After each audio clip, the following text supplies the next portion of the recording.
Good Hello morning, and everyone. welcome along, and welcome to the 9th Farming Simulator League tournament coming live from Rudolf Holman in Germany. Oh, can you say that today- again? Welcome, Liz. If we both did it at the same time, Can you say Rudolf Herrmann again? That sounded hilarious. Let's do that. Rudolf. I've always called them Rudolf Holman. Yeah, it's close enough. It is close Cool. enough. How are we? Look at that! They're actually on stage. I'm still stuck over here in the UK. Can't travel anywhere. I'm not there either, as you know, because we are the remote casters today. We are. So, but the stage is finally back, and so are the teams. Yeah, it's still not the same as it used to be, right? It's still tiny compared to what we know, because there are still all these safety regulations going on. But yeah, we are back on the live stage, and that's a good thing. We're getting back a little bit more towards some normality, and we're slowly getting back there. I mean, next month it's a Hero Fest, which is huge to be actually back in a although I don't think I'm going to be flying anywhere. Instruction video in 15 seconds. But first we're going to give you a quick overview of the FSL and what it's all about, and then we'll be back in a moment. Yeah, talking about Hero Fest and Zurich Game Show, because Zurich Game Show has already been cancelled. So, and both are in Switzerland. So let's hope for Hero Fest, hope the best. 3, but let's watch the video first. 1. Welcome to the tutorial of the Farming Simulator Tournament client. This video will give you a quick overview of the game mode. A match consists of 2 teams with 3 players on both sides. Once the lobby is full, the game starts with the pick and ban phase. Vehicles with different properties and perks that give you and your team additional powers can be selected here. First, the team captain bans the vehicles which won't be available for both teams in the upcoming match. Afterwards, they can select a specific team perk that'll give their team a certain advantage, and they might secure a harvester or baler as well. After this stage, the captain can pick his own tractor and player perk. This stage will be repeated for the other players as well. A little twist in the pick and ban phase are the limited amount of points a team can spend, so make sure there are enough points for every player to be able to pick and choose wisely. More details about the vehicles and perks can be found on our stat sheet, which is linked on fsl.giants-software.com. Before we let you play, however, let's have a short look at the map for some orientation. Compared to last season, it got a little facelift. It features more hills in the terrain, and there are 2 separate fields now. We've also added additional hidden paths to the silo, and the barn zone looks much smoother altogether.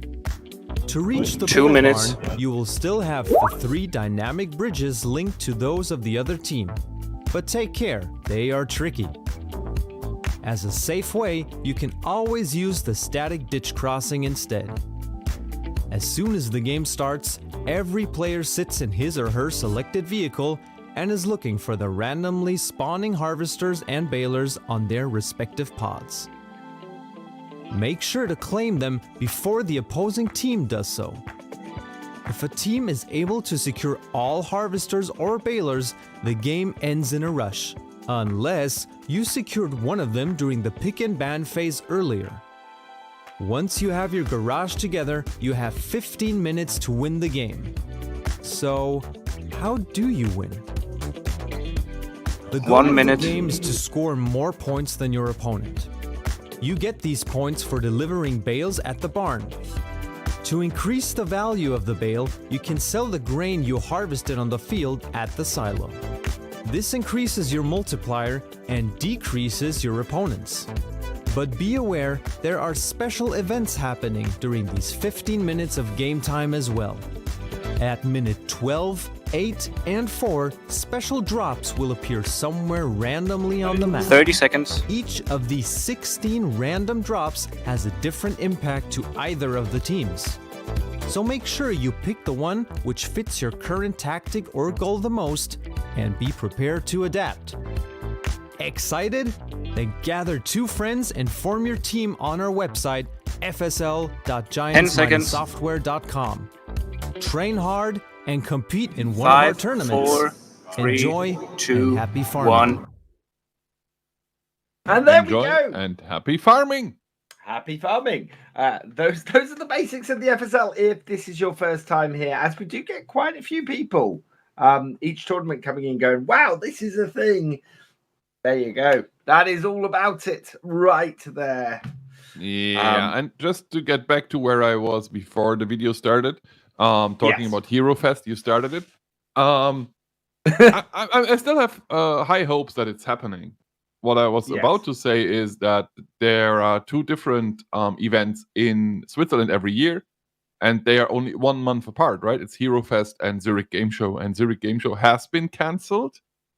So that has me a little bit scared for Hero Fest. Standings in 5 seconds.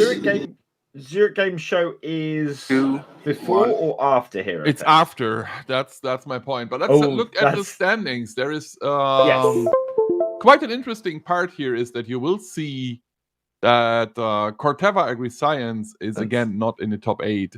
Same goes for Krone, Lindner, and I believe Astragon. So a lot of top 8 teams won't be on stage today, which means there are a couple other teams that have a chance to, get some points, close the distance, close the gap.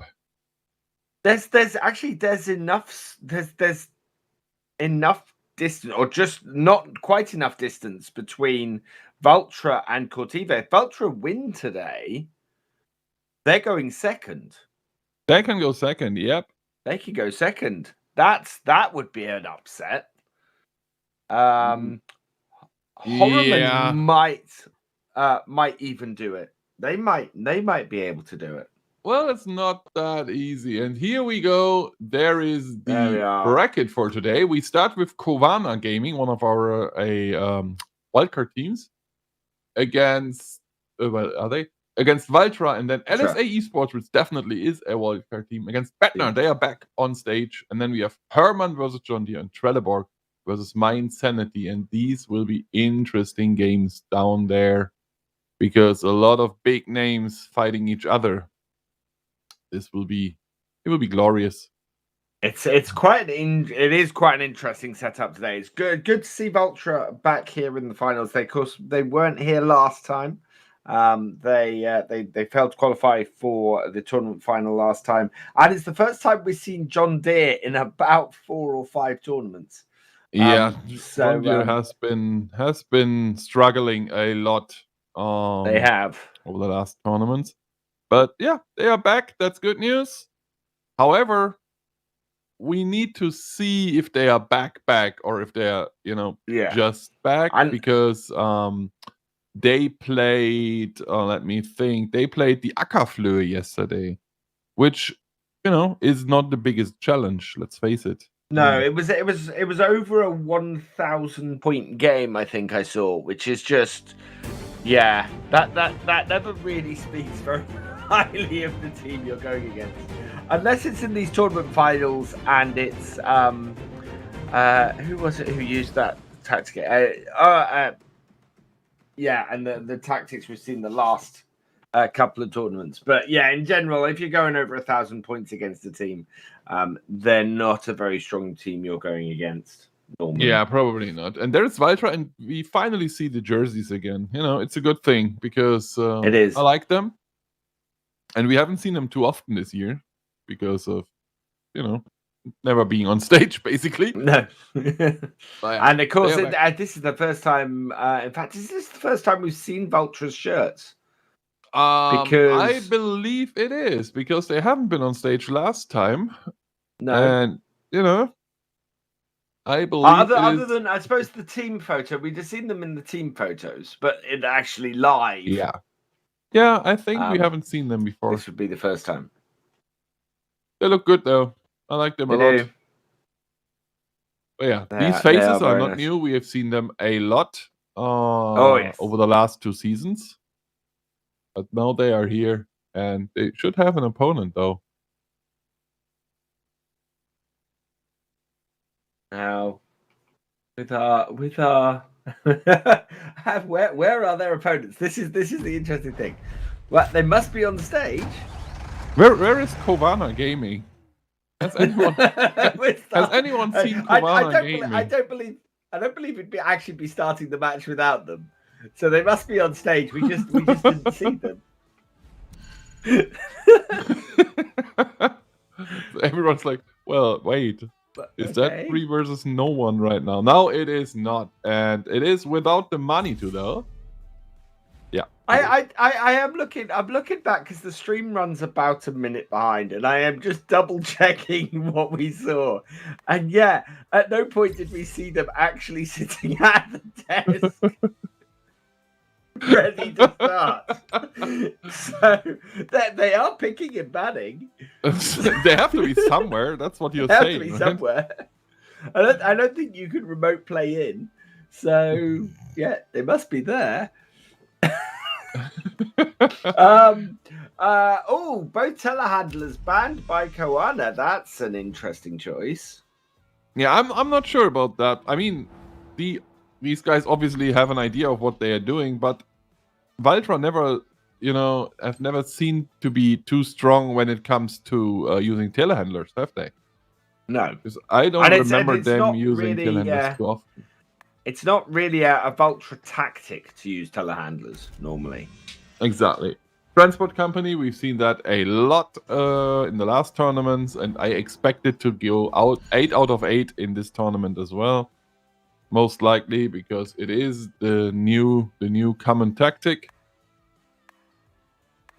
I do wonder if we're going to see the tactic that we saw last time coming in. See if anybody's perfected the tactic of just pushing all the bales in right at the end. I don't think that's a tactic we're going to see too often. First, Lindner is not in, right? They got kicked out by Herman yesterday. But more importantly, this one was so easy to counter last time that while it was super impressive and I loved it, you don't want to do it against these teams. Because if they counter this, you are done, basically. Because you are behind like the entire game, and then you score some points in the last 20 seconds of the game. But if that's not happening, you can't come back. I think I was saying last time, I still think it's a bad tactic. I still think it's a tactic you could very well win with. What you have to do is hide that you're doing it. Yeah, so, but you have to find a way to hide it. Yeah, you end up looking so far behind the whole thing that it's very obvious what you're doing.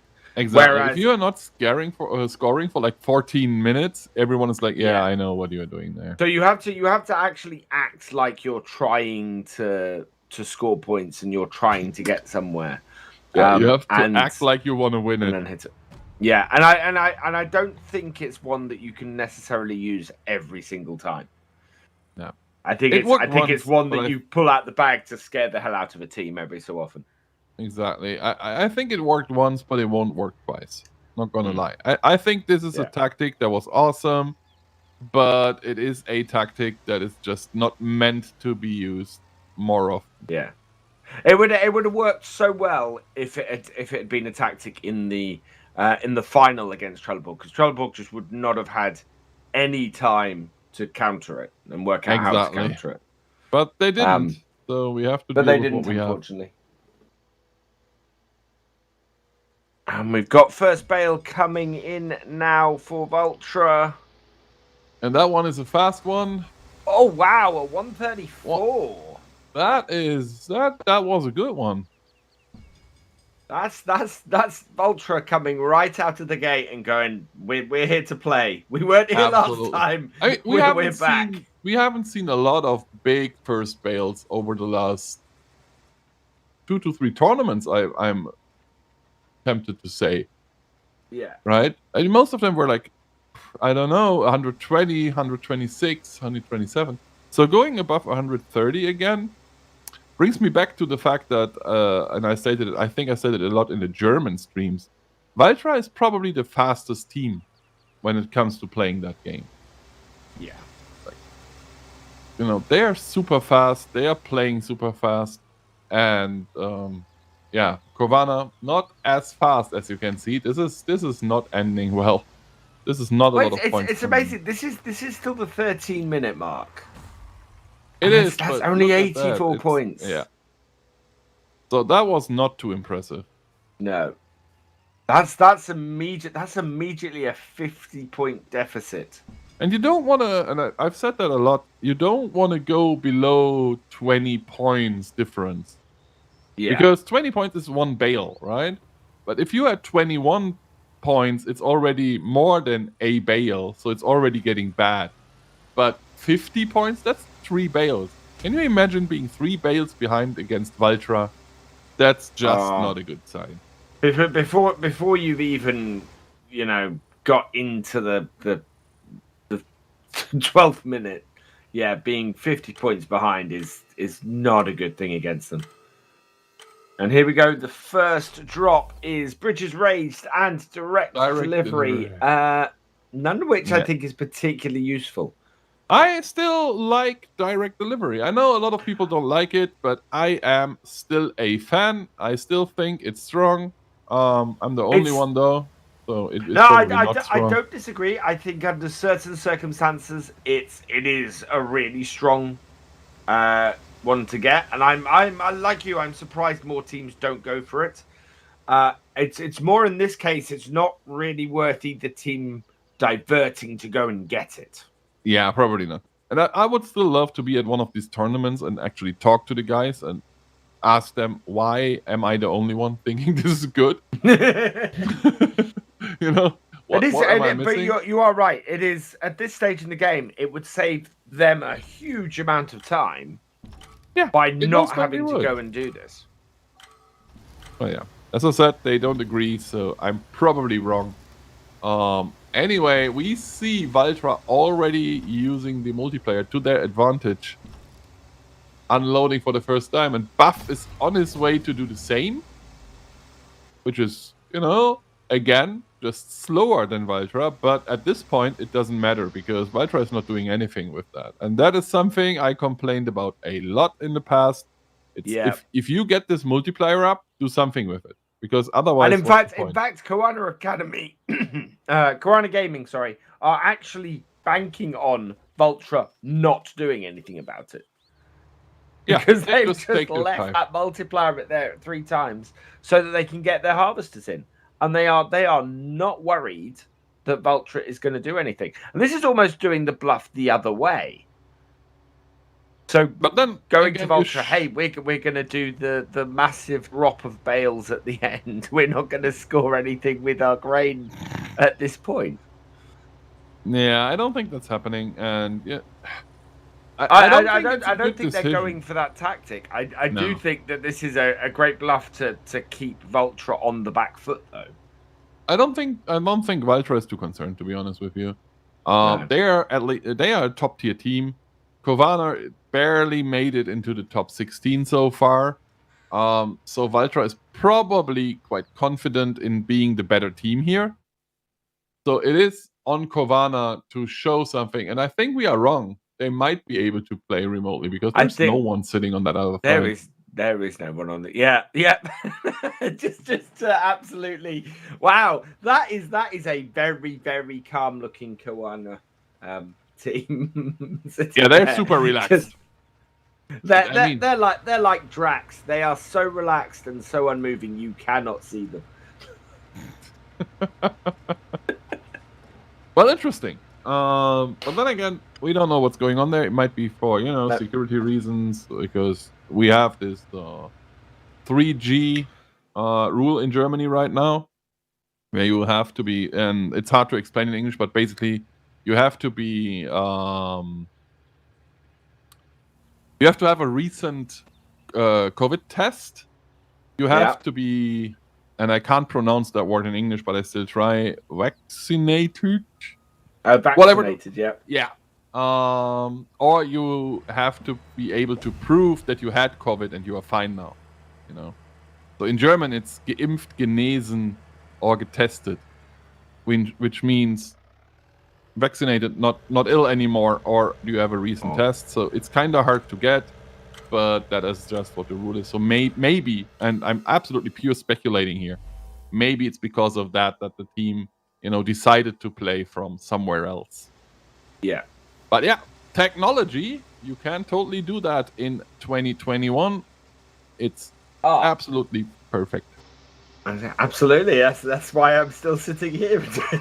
Yeah, absolutely. And I'm wondering, what are these guys doing now? Like, they have a full trailer. They're like, well, unloading, there's no fucking point because, they are already at gone for the maximum bale? So that is Vultra going for the bale multiplier. Vultra, I think, have realized that Corona Academy have not dropped any grain yet. And they have the full trailer, and they're like, what do we do? let's just place it here and leave. Now the smart thing here would be for Koana to wait until Vultra leave and then dump the lot. Look at this. That is some cracking play from Koana. Oh, but Vultra are not caught by it. They are back and they are matching it. Yeah, to no surprise, to be fair. I mean, yeah. Oh yeah, no, they are a top team, and they're not gonna, just disappear off and leave it. But it is evening up now. Oh, that is not good. No, this is the worst situation you want to be in. You are already 50 points behind. This multiplayer is just to your total disadvantage. And look at that, 36 points because of the Bale multiplier as well. Congratulations, you played yourself. This is just basically a nightmare for Kovan. This is, I don't see how, oh no, there we go. They have managed to find some more grain, thankfully, because otherwise that would have been the end of it. Yeah, congratulations, but you are still way behind. Like, there's 5 minutes left. I mean, of course, 120 points is not the world in Farming Simulator League because, it's just 6 bales, but you need to get 6 bales more in than Vultra. Yeah. Good luck with that. And Vultra, despite the fact Vultra have delivered bales, they have 7 more bales. Yeah, they have more bales, more points. They have the worst multiplayer now, though, which is good. It is a good start because Kovana made up for it now, and they are at 2.1. But yeah, let's see. Let's see if there is a tactic that might work. But I'm not sure there is a lot they are going to do right now. Because, yeah. They don't have the bales to match it at the moment. That's the trouble. Even with the plus 0.1 multiplier, there is not enough points in that +1 to make up this difference they have. Absolutely. And Vultra are already back up to 27 bales. Yeah, it is a nightmare. Stored points. Yeah. By the way, I think we should mention that if you are watching this right now, you can participate in our giveaway. And our giveaway this week, today, will be Farming Simulator 22. Of course, you can't play it right now, but you will be once it's out. So if you are sitting in Twitch, !giveaway to just join in and have a chance to win a pre-order key for Farming Simulator 22. And there is Lord Baylor. I don't think anyone will go for it. Ooh, three bales. Is that Koana that would give 3 bales to, though? Yeah, I think but that is. It is Lord Baylor, so it basically teleports the bales. Oh, as in teleports them back to your, to the barn, basically. Add bales, yeah. No. So yeah, it's not really that worth it. To run all the way up there, you might as well run out there and grab 3 bales. And yeah, these points are not really evening up that well. Nah. 3 Yeah, minutes left. Damien is trying his best, and it's looking good, right? He's stacking fine, but they're just slower in general. You know, they're slower at creating bales. They were slower at getting their first bale. They were slower at getting there with the grain. Vulture is, as you said, Vulture is a very fast team. They are a very fast team, and now they evened up the bales. Like Kovana and Valtra, they both have. I think last time I checked, they both had about 20 bales out. Valtra is at 14 now, so bales are the same now, but you're still 200 points behind. So that doesn't help. But they're also the same because Valtra's been scoring points with bales. That's what's evened it up. Yeah, not that Koana has bailed more than Vulture. It's that Vulture's been scoring points. Yeah, they're getting rid of their bales basically by getting into the burn. You can see it here. Only 12 bales left for Valtra, 16, 17 even left for Kovana. However, as you said, that is because Valtra has these bales already in. Yeah, they look super relaxed. Yeah, easy peasy. 1 minute 40 to go, and a 200-point lead. And despite the fact that Vultra are at a disadvantage on the multiplayer, that difference, that point difference, is actually getting larger, bale for bale. Yeah, because Vultra is that fast, basically. It's just them getting the bales in, while Kovana is not. So yeah. 700. This is over. This is gonna easily be an 800+ game for Vultra. Ah man, it's good to see the stage back in action. Oh yeah. I miss it a bit. And Me then, too. they're like, okay, let's drive out. But the English commentators, you stay at home. Why though? Herman is not even that far away. It's like, well, for you it is, but for me it's like a 1.5 hour drive. So, as it stands at the moment, it might as well be a world away. Yeah, I mean, I've been around Herman a lot. I haven't been to Herman yet, but it's not that far.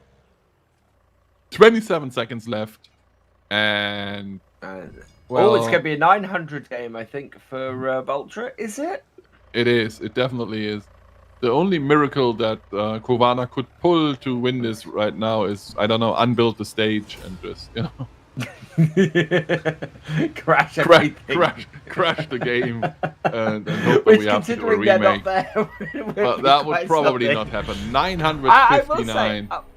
I will say, Koana still scored over 750 points. It's not a bad score from them. It's just Vultra have been on fire for a good many tournaments now.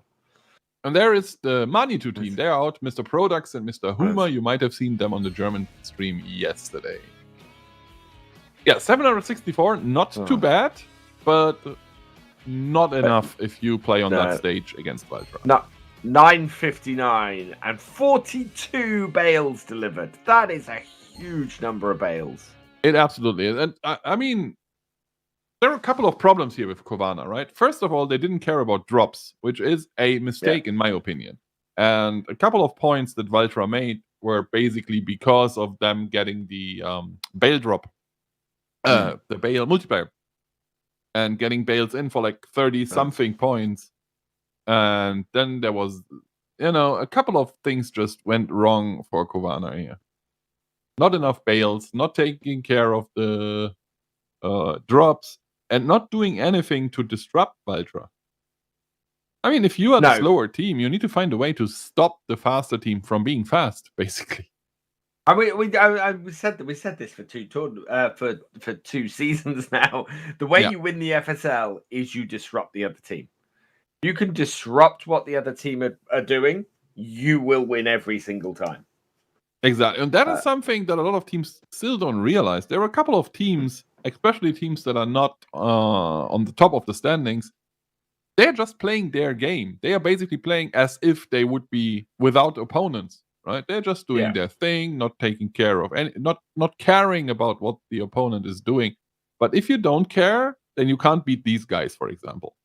No. You can't beat Valtra. You can't beat Trelleborg. You just can't.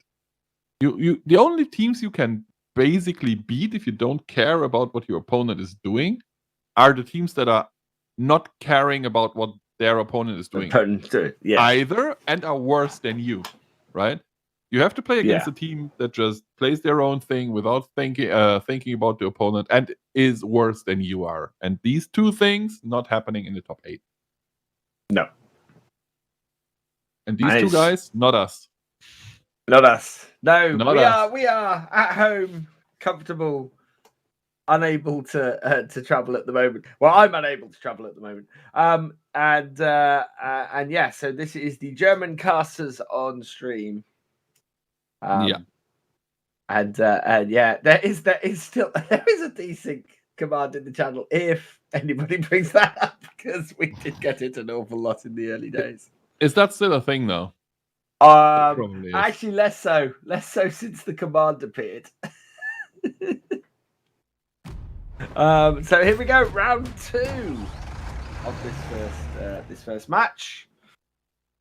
Koana going again against Valtra. Will Koana do something a little bit different in this second game to try and disrupt Valtra? Well, they have to come up with a good idea, and I'm not sure I see them coming up with a good idea. Not gonna lie. I think seeing what they ban is going to be telling.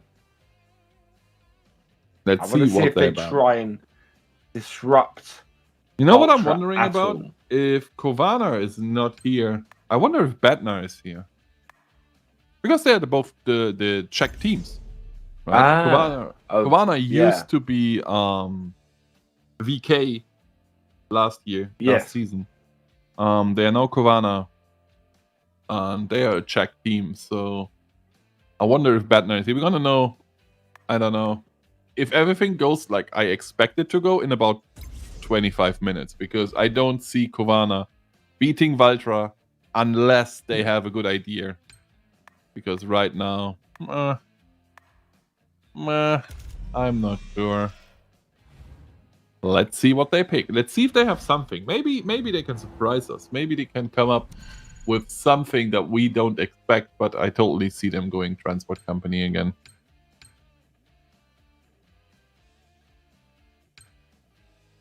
Yep. Although they have banned different options this time. Although neither of them were tractors that were actually used by Valtra. No. Actually, no. I see the statement they made. The statement Koana made was they banned both Valtra tractors. Like if we can't win this, at least we take your brand. yeah, at least we ban you from using your own tractors.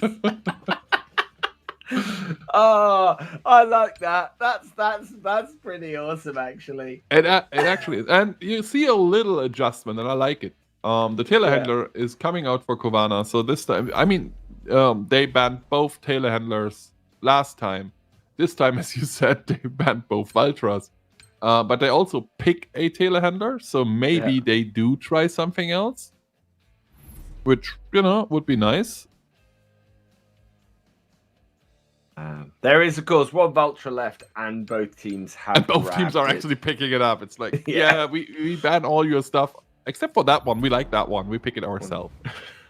That's a fairly similar setup, actually, other than the telehandler and the John Deere. No choice of Archimedes or anything else from Koana's side, interestingly enough. Yeah, I wonder what their plan is.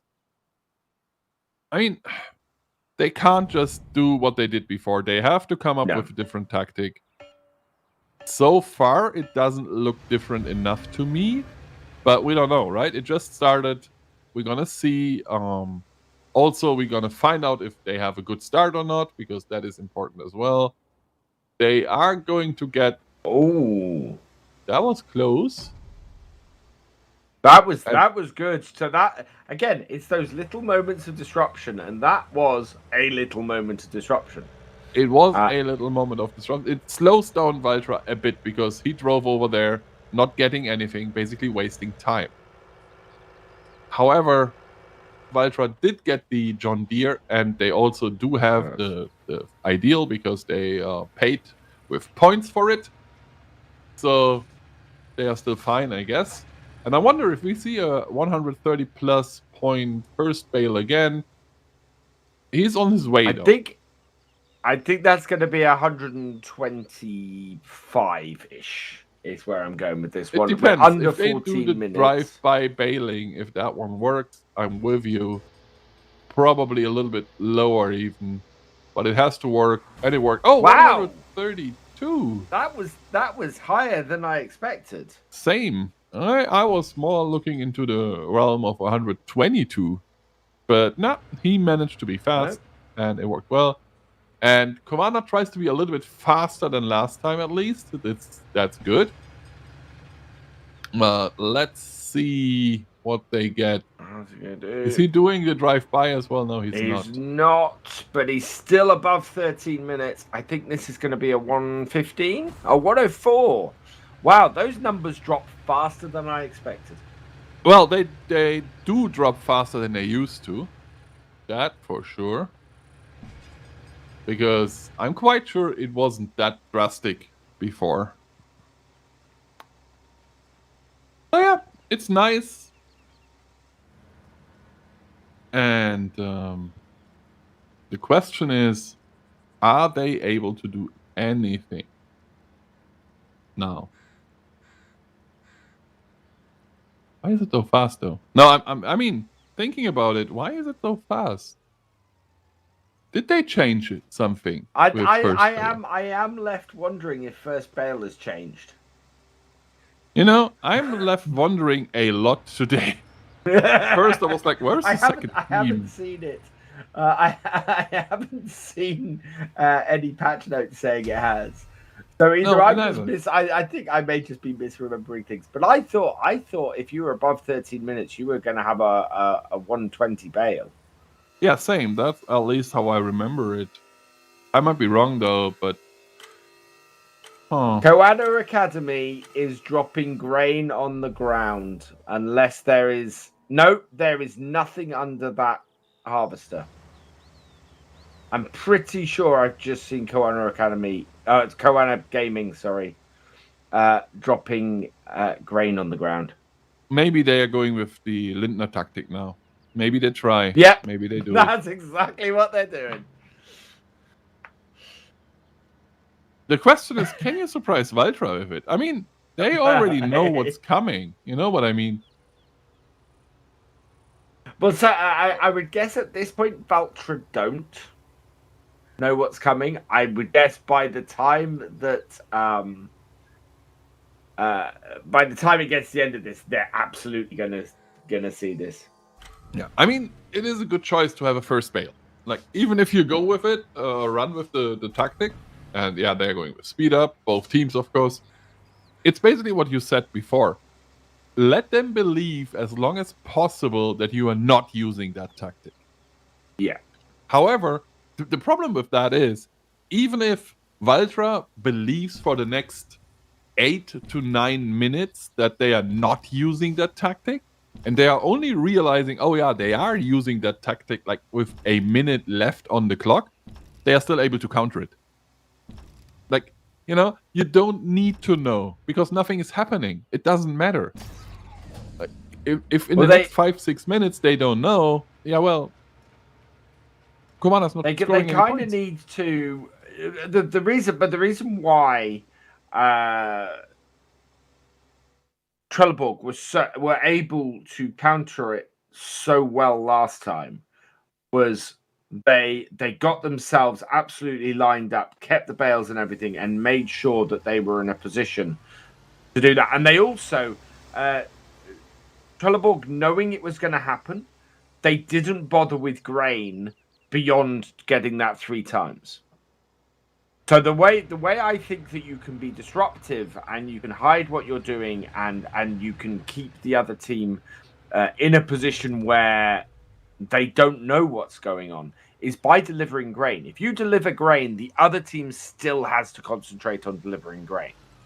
You might not be using it, and you might not be doing anything in it, but by delivering grain, you are, while you're not looking to use that multiplier really at all, it keeps the other team thinking that you are, and keeps the other team thinking that you're going to go right up to the point where you throw that massive number of bales in. Yeah, and you probably need to bait them every now and then with just delivering a bale. Yeah. Like, take 3-4 bales, and then every now and then just deliver 1 or 2 of them so that your points increase, and then, oh yeah, they are doing it. They are just slow or something. Yeah. But still, the biggest problem is that once you use this thing and you push in the 30 bales, all you need on the other side is 1 bale and a guy knowing that there are 30 bales coming in, and then just throwing in a counter, and you are done. Yeah, right? it's not a tactic you can use every game, because teams will be ready and waiting to counter you. It's a tactic you use every so often to be massively disruptive. And if you can pull it off and you can hide you're doing it, you be massively disruptive with it every so often, just to throw the other team off. Absolutely. Because then they're looking over their shoulder going, oh, are they trying that again? Do I need to be ready for this? It keeps them guessing what you're going to be doing. And we see so many teams in the FSL play the same tactic over and over and over. Yeah, basically all of them right now. Yeah. Which is just a shame. I mean, you need to come up with something against that tactic. Yeah. Because right now the tactic is so strong that everyone is using it, but that doesn't mean you can't counter it. It's just, sometimes I feel like the FSL teams are not trying hard enough to find a new way to play. Like, oh yeah, that works for, I don't know. I mean, Herman came up with that tactic in the beginning. Trelleborg, won the tournaments with it, but Herman came up with it in the beginning.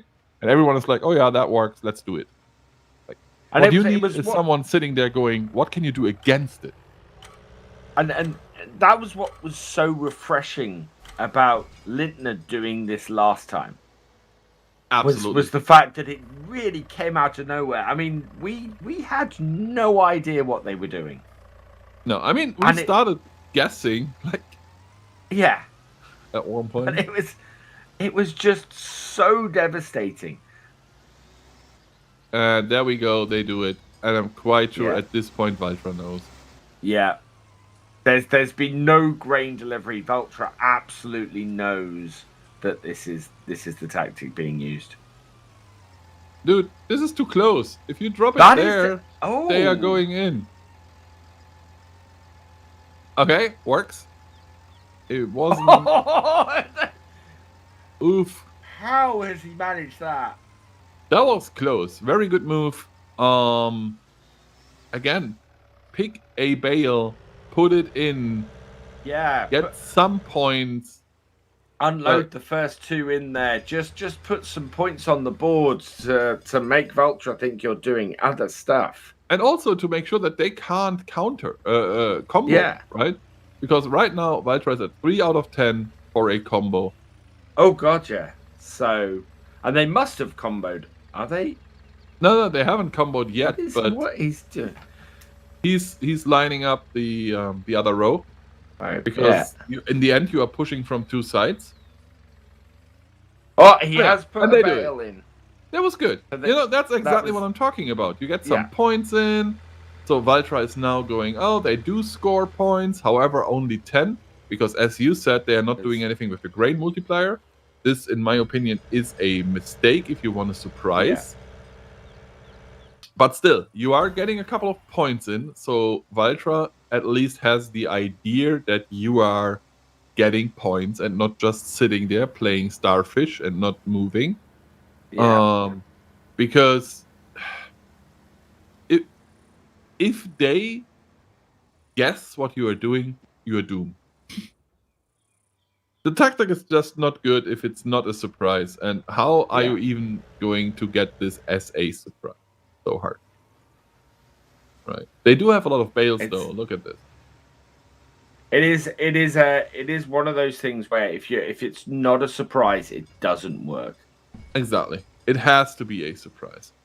And all you have to do, I mean, it's easy to say all you have to do is to counter it. One of the things that Trelleborg did right last time was not only countering it, but also countering it at a time where they got a counter bonus. Oh, yeah. And this, to me, was more luck than skill because, I mean, they are pushing in 40 bales in 10 seconds, and you need to hit bale 13, or bale 9. This is just luck. It's just going, okay, let's get them in. It is just, the moment you see those bales start to go in, you count to 3 and then you throw your bale in and you hope you're in the right point. Exactly.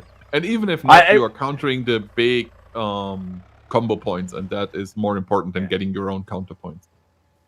But I fully expected that Trelleborg saw the first game the way that went, and the second game they countered at the point at which the 13th bale went in, and knew how much they had to count when it started to put in theirs and get that. What was that? What super drop that picked up? That was bale points, and that was good because this keeps Valtra guessing. Because now all of a sudden they are only 100 points or 150 points behind, and Valtra has to go, wait, are they scoring? Still no multiplier. So Valtra has to know something is going on. Yeah, I think not putting at least some grain in, trying to counter that multiplier even a little bit. Yeah, and I understand that you want to have as many bales as... Yeah, they do. I mean, I totally see that they want to have as many bales as possible for that tactic. But I totally think that you can sacrifice like 2 or 3 bales to keep your opponent guessing. Take the time, get a little bit of grain in. Yes, you are wasting time that you could use baling, but if Valtra has no idea what you are doing, it was worth it. Yeah, but Valtra are just sitting there waiting to counter this now. Yeah, well, they have to wait for like another minute. But yeah, they can totally do that. I don't think they have a problem though. They are, this is not going to score. This is not going to score more than the points that Valtra have sitting there. I don't think. Especially if Valtra successfully counter it. Given that it's only 1 minute 40 left, 500 points is not too much. I mean, it's not too impressive. But then again, what we shouldn't forget here is there are a lot of points coming. And you can see them there, and Scotty is ready to make them count. So they are trying to do something. Yeah, and these guys are, oh, look what they are doing. You know what's coming, guys. Get ready. 1 minute left, so we probably have another 30 seconds before it's happening. Let's just stack some bales. And you can see the Black Valtra is just sitting there going, yeah, do it. I dare you. Go for it. I'm ready. And as soon as Kovana is getting in points, they will just drop that one bale and there. I will say, this is the most bales I've ever seen thrown at this tactic, though. I wonder if it works, though. I mean, there is Reno coming, and they still have 30 seconds left. And look at this. He's just sitting there going, oh, no. They are ready for this. Absolutely are. But are they good with timing, though? Oh, they got the bale in. Is there still someone with a bale? Oh, yeah. Oh.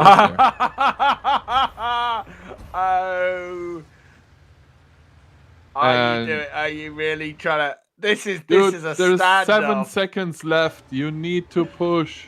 Push it! If you don't push it, no! Well, this tactic is not working, by the way, if you are not pushing the bales in. Oh my god! That has got to be the most number of bales I've ever seen just sitting out there. Basically, What was that? Look at them. They are super confused. Was a Mexican standoff. Yeah, and if no one shoots, this Mexican standoff is just ending. Oh, it's like they got 10 bales in. 3 undelivered bales. What were they thinking? I don't understand. Like I don't get it. Well, anyway, congratulations, Vitra, for made it into the semi-finals, and they're like, can we leave? Where is no handshake, no bales, no handshake. Are they even? No. They are still not sure if Kovana is even there though. There's Hightower going, yeah, you beat them. They didn't do anything, but you still won. If you're gonna play a tactic, you've actually got to play the tactic. As it stands, Vitra could have just left the stage like 7 minutes ago, and they would still have won. And now they are sitting down, going, "I don't understand what's going on, guys." He's explaining. It's like, look, I waited for the bales, and then nothing happened, and they were just good, and nothing, It was nuts. Yeah. So yeah, two things to take away from that. One is you need to deliver grain if you're going to do that, because otherwise the other team absolutely knows what you're doing. And secondly, you need to actually put the bales in the bottom. Yeah, you need to deliver bales. This is very, very important to win the game, like in general. These two guys are super confused. Our German casters, they're sitting there smiling and going, "Did you see that? What was that? I don't know." And that's exactly how I feel. I'm not gonna lie. For a second, I was like, "Am I tired? Am I sleeping? I don't see the bales going in. What's going on? Oh no, they are not going in." I do kind of wonder if they got them jammed or something. Did they put them in slightly the wrong place? Did they get a couple of? It's just I don't know. This was very, very confusing, and I totally feel like I just hope this is not happening again. Yeah, because I do think that's still a valid tactic, but yeah, it needs refining. Absolutely. Right, let's go on a break, and we are back in a few minutes. Stay here.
And we're back.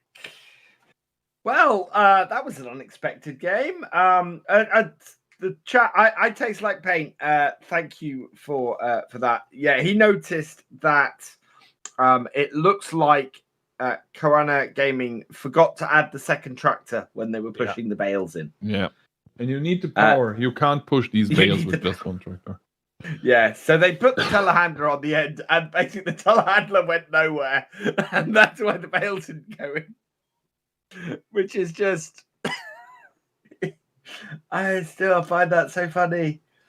Well, it makes a good story though. So there is that. Thank you, Kovana, for confusing the hell out of us and doing that weird thing where you didn't do anything.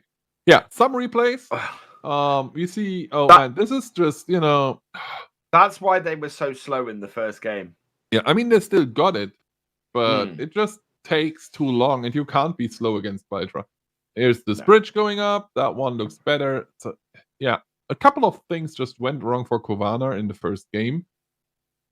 However, I feel that even if everything went right, and no, they did. They did have a did. Tractor on it. They got jammed. Why did they stop? They must have got. They did. They're not directly on the door, and that's why he's throwing the back of that in. They've got jammed there with the bale and cannot get them in. Yeah. They got jammed on the door. Well, thanks for that replay. That explains a lot. Wow. So yeah, they were a little bit too far over to the right, and as a result, it got jammed on the door and didn't go in. Yeah. So, there's Team Power. So nice to see them, and there's Product. From Team Money to Team Power. These guys are a wildcard team, a French wildcard team. They are awesome. And I'm super happy to see them being there, to be honest with you. This is great. And yeah, Predaborg. Still rocking that blue and white jersey they had last season. Different faces, same jerseys though, and I still think they are beautiful. The jerseys, that is. The people, everyone can have their own opinion on that one.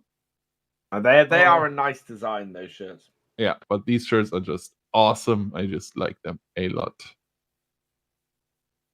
And there's Team Power. They still look happy. I mean, they're out. We won't see them on stage today. But they do look happy. And this, as I said, this just makes me happy. And I wonder if we are going to see Team Batna now. Or not. Is anybody... No. We've got LSA on there. One side.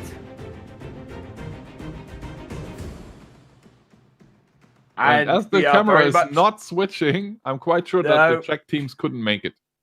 Yeah.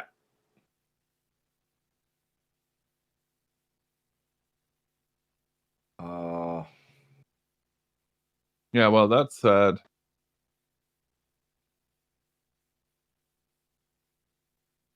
So if Betna, it'll be interesting to see how Betna do. If they can take this, or whether LSA are going to kick butt. I mean, I think it's great that we managed to give these guys the chance to play anyway. Under normal circumstances, if this wouldn't be a global pandemic, you would have to show up. Yeah, right? You can't just play from home. He doesn't look too happy. Some issues there. But I'm quite sure because of the circumstances we are in, our tech guys found a way to get this sorted. And this is great. So I'm not sure what's going on, if there are tech problems. We saw one of the LSA players turning around to our referee team. So not sure if there are sound issues or anything. We will know in, well, a couple of seconds, I guess. And yeah, there was the confirmation from our tech team. we do have a tiny tech issue, and our team is fixing this as we speak. Time for us to talk about LSA Esports and Bednar. Because why not? We do have the time, right? So LSA Esports, they are a wildcard team that came in, I don't even remember how many tournaments ago. I think 2 or 3 tournaments ago. And they did well so far. They got kicked out by Valtra, if I remember correctly, at FarmCon. Yes. So they won their first round tournament. So they won the quarter final game at FarmCon and then lost to Valtra 2-0. Exactly. And both showings that I remember had them getting kicked out in the semifinals. Yes. So they lost out to Horriman the next tournament. Yeah. So they did well, and they do have 100 points right now, sitting on a comfortable 10th place. And right behind them is Team Bednar, and that is the team they are playing against. So for LSA Esports, it is very important to win that one, because that means that you just, securing upper half of the bracket basically for now. Especially with Astragon being 9th place, and they are already out. So that means that whatever happens, of course, they are already 9th place unless Bednar beats them. Right? Because then Bednar would just jump over them and push them back to 10th place. So LSA Esports, super important match. They can actually technically close the gap to John Deere. But with John Deere being top 8, they can't overtake them. It's impossible. So that we see the guys on stage here. Sorry. But that is pretty impressive, actually. This being LSA Esports, only their 3rd tournament, and they've made it into the final all 3 tournaments so far. Yeah, so they're doing super well. They're a good team. Same goes for DFK Ehrenfeld, but they're not here. They'll be a team to watch not only this year, but in the next season. They will be a good team to keep an eye on. Absolutely. And I wonder if they, because we've seen it before, teams that did well in the past ended up with a sponsor contract right after. So I wonder if next year, if they continue to play, because you never know, but if they continue to play, I wonder if LSA Esports is still a thing, or if they will find a sponsor taking them under their umbrella. And we just got confirmation. Tech issues are solved. Bednar still not there, as we know. But LSA Esports is, and so is the tech. And that means we are jumping into game 1 in, a second or 2 or 5. 10 seconds. Or 10. There we go. Can LSA beat Bednar? This is. I think they can. So I think they can. My prediction is it's a 2-game win for LSA. What's your prediction?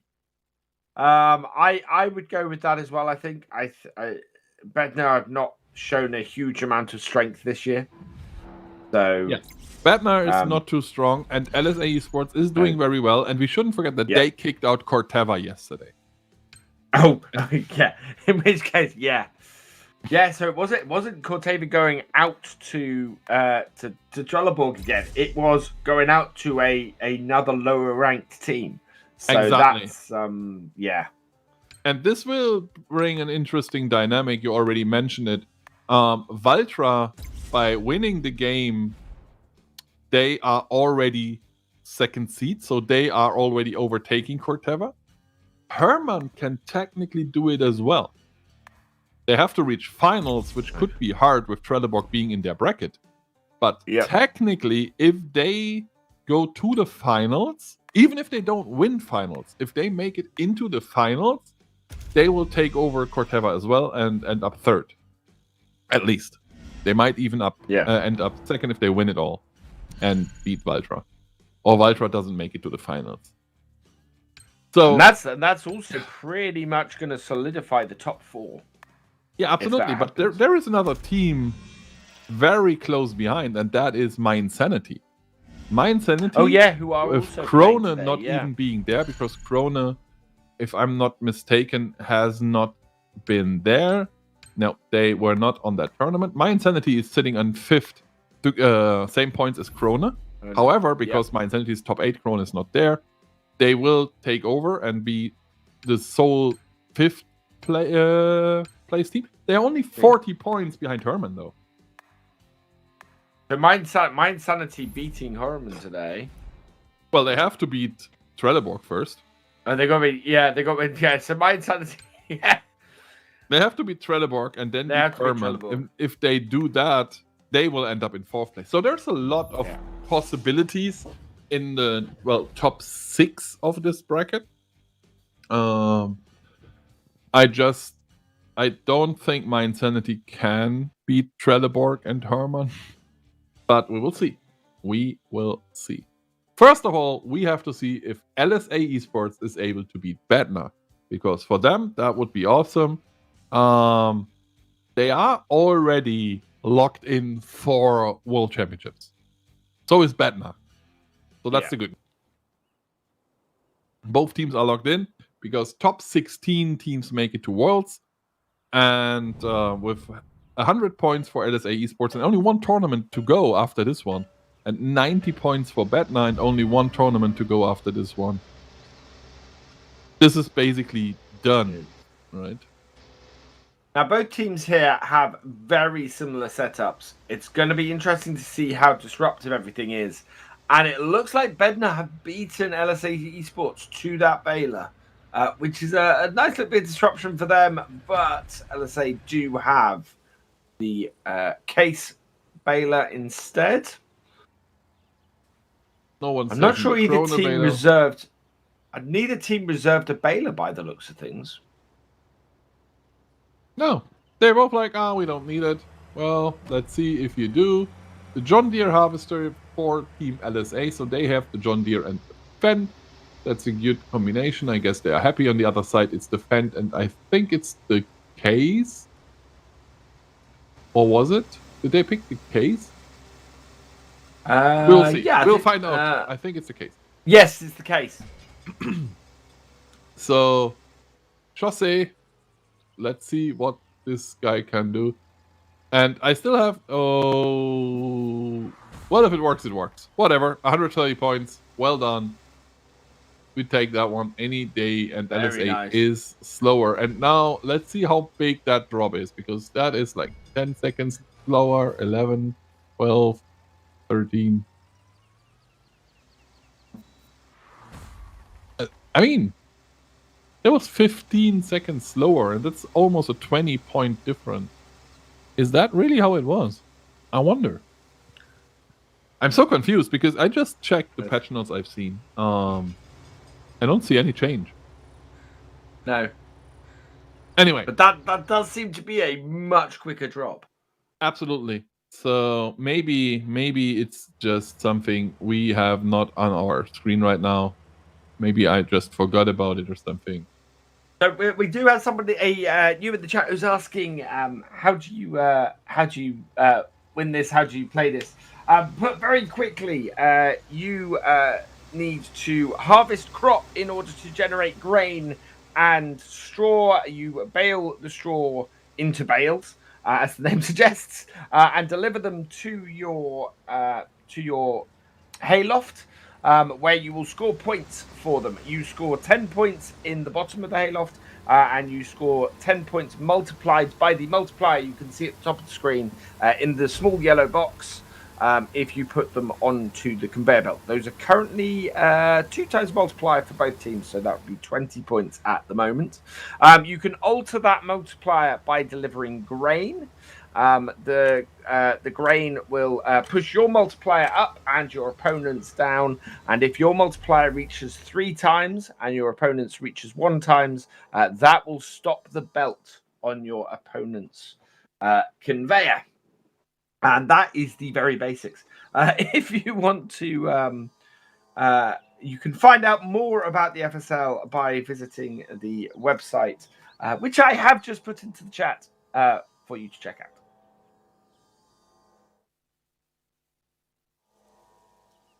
We have Grain Multiplier and Bridges lowered. Grain Multiplier actually would probably be a pretty good one to get right now. But, as always with these drops, they're quite a way off the beaten track. Is that... Oh, no, both teams are going for it, by the looks of things.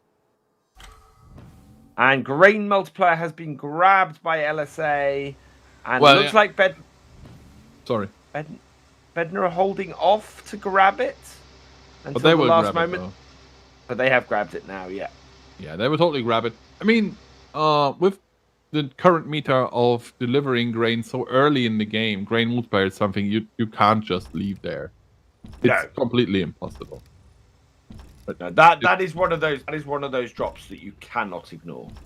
Absolutely. So I totally see both teams just using it, and if both teams do it, neither does it, basically.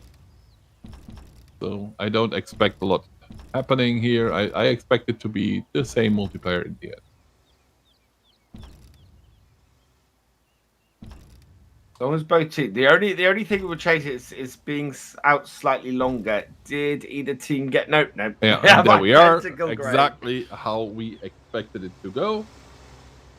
No disruption 2.0, here 2.0. yet. No. LSA still a little bit behind, but that is just 18 points. And as I said, you want to be below 20 because that means it's just one bale. That was, aggressive attaching. Let's phrase it that way. I think that has cost Bednar a precious few seconds, though. Yeah, and you might not think seconds are important in a game as slow as Farming Simulator because, it's not a quick and flashy game, but every second counts because seconds do add up to bales and bales do add up to points. So you can't just spend 10 seconds here, 10 seconds there because that's already a bale not delivered, basically.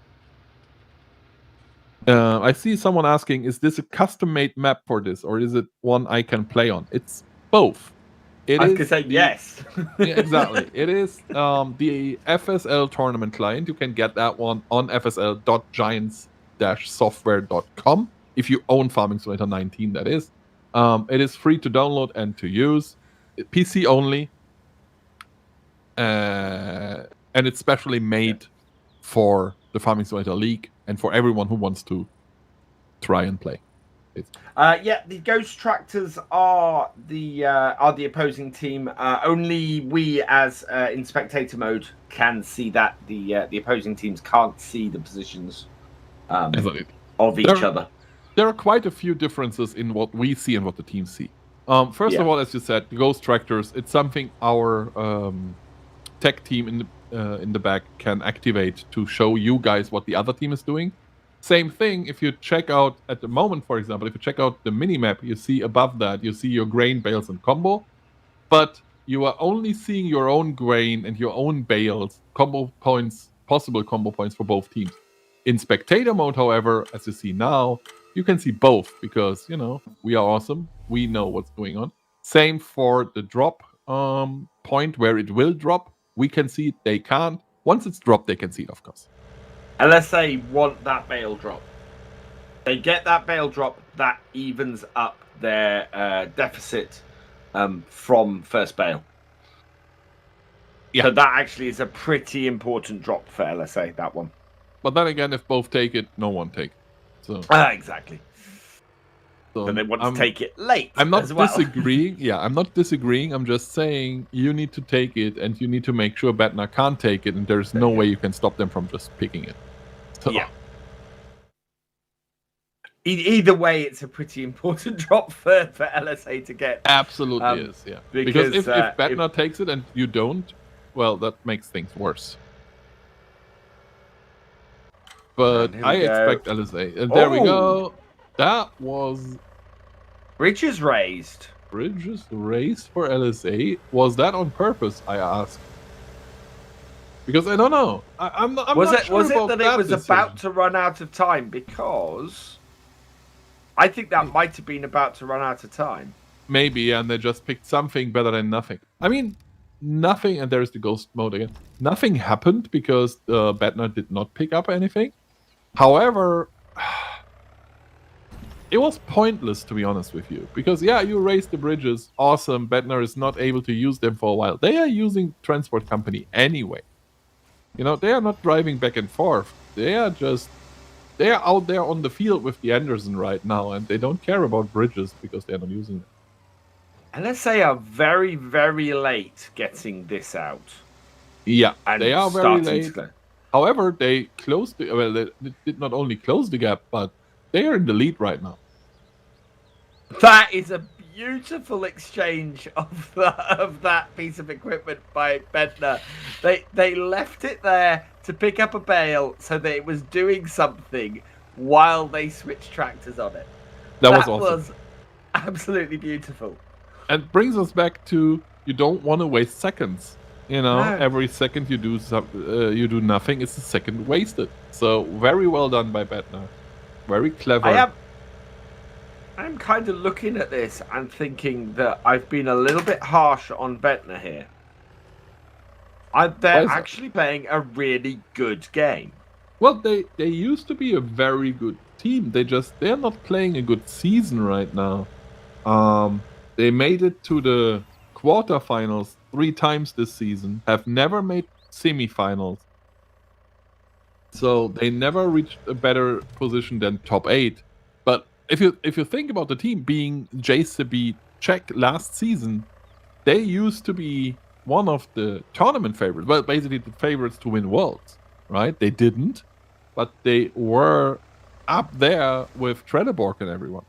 So we are a little bit harsh because we can be. We are casters. We can be mean. Yeah, that's what we are here for. You know, we can point out everything that's going wrong. But if we are completely trying to, you know, just be realistic, they used to be a very good team. So you never know. They might actually surprise us and just remember that they are a good team and kick out a wildcard team, because we shouldn't forget these two guys are playing LSA Esports, and while we are hyping up LSA Esports a bit right now, they are a wildcard team, right? And Bednar is a very, very strong team. They are here for the second season. The players are, so is the brand. It's just the players didn't play for Bednar last season, but still. And there is Crazy Tool. Would you drive all the way to pick it up? It's a very long way to pick it up. I don't know if either team is gonna go that far out. It doesn't look like either team is heading out towards it. And yeah, no. I don't think either team is interested. No. Which can sometimes be a big mistake. Well, they have no idea what that bonus is. Exactly. So what you usually want to do is you get in position to get the super drop, and then you pick it up anyway. And if you are not in position, you are not driving out unless it's something super crazy. Yeah. And I'm not sure what that would be at this point in game time. And the trouble is you don't know it's super crazy until you get out there. Exactly. Unless, you know, if it drops and you can see it from the distance, you can go, this is, I don't know. And then you might decide to run for it. But there are only a few super drops that I would see being worth the time right now as it stands, with the standings being like that. Like I would drive all the way for Bale Withering. Yeah. That would make a big difference, Bale Withering. And we've seen it make a big difference. Bednar in the lead.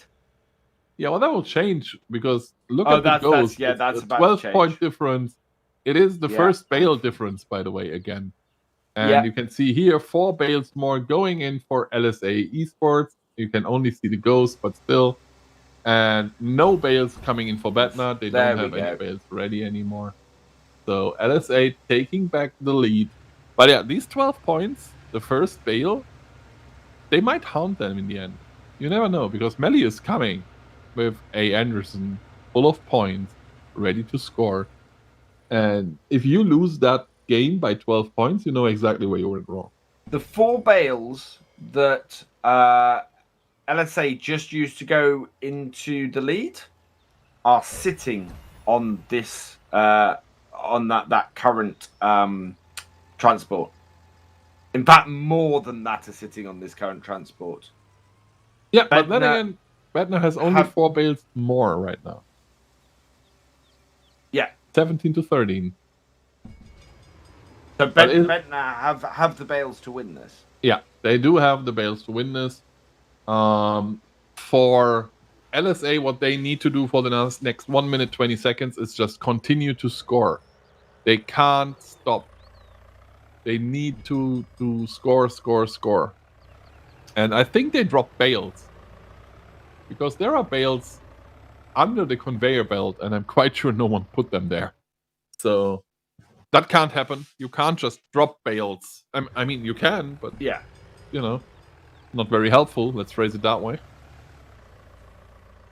And there were more bales hiding in there where those bales were dropped.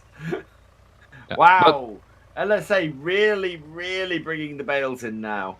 Yeah, they do exactly what they need to do. They might not have more bales than Bednar, but they don't need more bales than Bednar right now. What they need is enough bales to keep scoring points for 28 seconds. Because if you continue to score points all the time, you are fine because you are in the lead. But Bednar is close. You can feel them being right behind. But that's the final 5 bales they have. That's it. And that's it. There's nothing unless they haven't got any more bales, but and there are these two. If these two go in, that is no. They know it.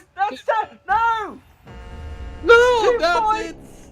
LSA lose it by 2 points because the 2 bales not go in, and if they would have dropped them on the lower barn door, it would have been enough. Yeah, they know it. Look at the faces. They know. He is not happy. 2 points.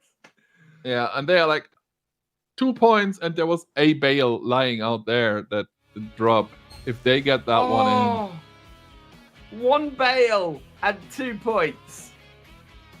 And the bale was there. There were the 2 bales that just dropped. They got 1 bale undelivered. That was it. And this was it. Bad news for LSA. They're sitting there going, we should have won this, shouldn't we? Yep, we should. Meh. If both teams had the same amount of points at the end, it would go down to grain delivered, I think. It would go down correctly. To there is a chain. It's like there are a couple of things that go down. I think first would be bales. It's bales amount of bales delivered. Then it would be amount of bales delivered in the topper barn door, and then I think it goes down to grain. Yeah. But not 100% sure because it's that rare. I think I've seen it once in 3 seasons. That it goes down. It's rare that it gets down to grain. I can't believe that, and that's why it's important to get your bales straight on the conveyor. Exactly, and again, that shows why every second counts. Because with 2 seconds more, that 1 bale would have been in. Yeah, they'd been able to reposition it and get it in, and they'd have won it. That was ridiculously close. Yeah, and look, not happy. Well, not unhappy either. But yeah. They know. Need to pick themselves up and have another go. They know it's not them. It's not Bednar winning the game. It was them losing it, basically. I love Incredible Mouse's comments. It was so close they could taste the grain. It's very good. Well done, Bednar. 1 more to make it to the semifinals. However, you have to do a little bit better, my friends, because yes, you won that one, but that was way too close for comfort. It was. You don't want a game like that again. And there are Hermann employees coming in, of course, watching their team playing a little bit later, and there is our team taking pictures for you guys. And there are the John Deere guys who we haven't seen here for a few tournaments. So a lot of things going on right now. And of course, there are the German casters. And we're there is off the next again. game. Here we go. Round 2. Let's see if LSA can pick themselves up and win this second game. Keep themselves in this. They only lost the first game because I predicted a 2-0, so they were, proving me wrong. So both teams can win this. Like LSA has to get one bale more into the barn, wherever, doesn't matter. Even lower door is fine at this point. And Bednar has to do the same thing again, basically. Of course, both teams have to step up their game, right? Bednar can't be happy with even if they won, they can't be happy with how they won it. And LSA is definitely not happy with how they lost it. No. And that's the thing. Neither team can really sit back in the second game. It was I would have said Bednar didn't win that. No, they didn't. LSA lost it. LSA lost it. And that's an important distinction there. If the two bales were aligned correctly, LSA would have won. If after they weren't and they fell down, they only get one bale in on the lower barn door. If they would have managed somehow to kick in that second bale, they would still have won. So it was not on Bednar to win this game. It was on LSA to lose it. And this is something it was a couple of unforced errors that allowed them to win. Absolutely. And again, no bailer for LSA. Undelivered bales. I could have had 33 undelivered bales through that, but I hope we don't see that again. Yeah, me too. That is the mother of all unforced errors. I see Lars is taking a leaf out of your book regarding predictions now. So every time you predict it's wrong, wasn't that the case? Oh yeah, every time, almost guaranteed. Every time I predict something in the FSL, it's wrong. So it wasn't my fault because I predicted 2-0, but you agreed that's what went wrong. I did agree. Yeah, that's what did it for them. I see. So it's basically you again, just messing with my predictions. Thanks for nothing, Alex.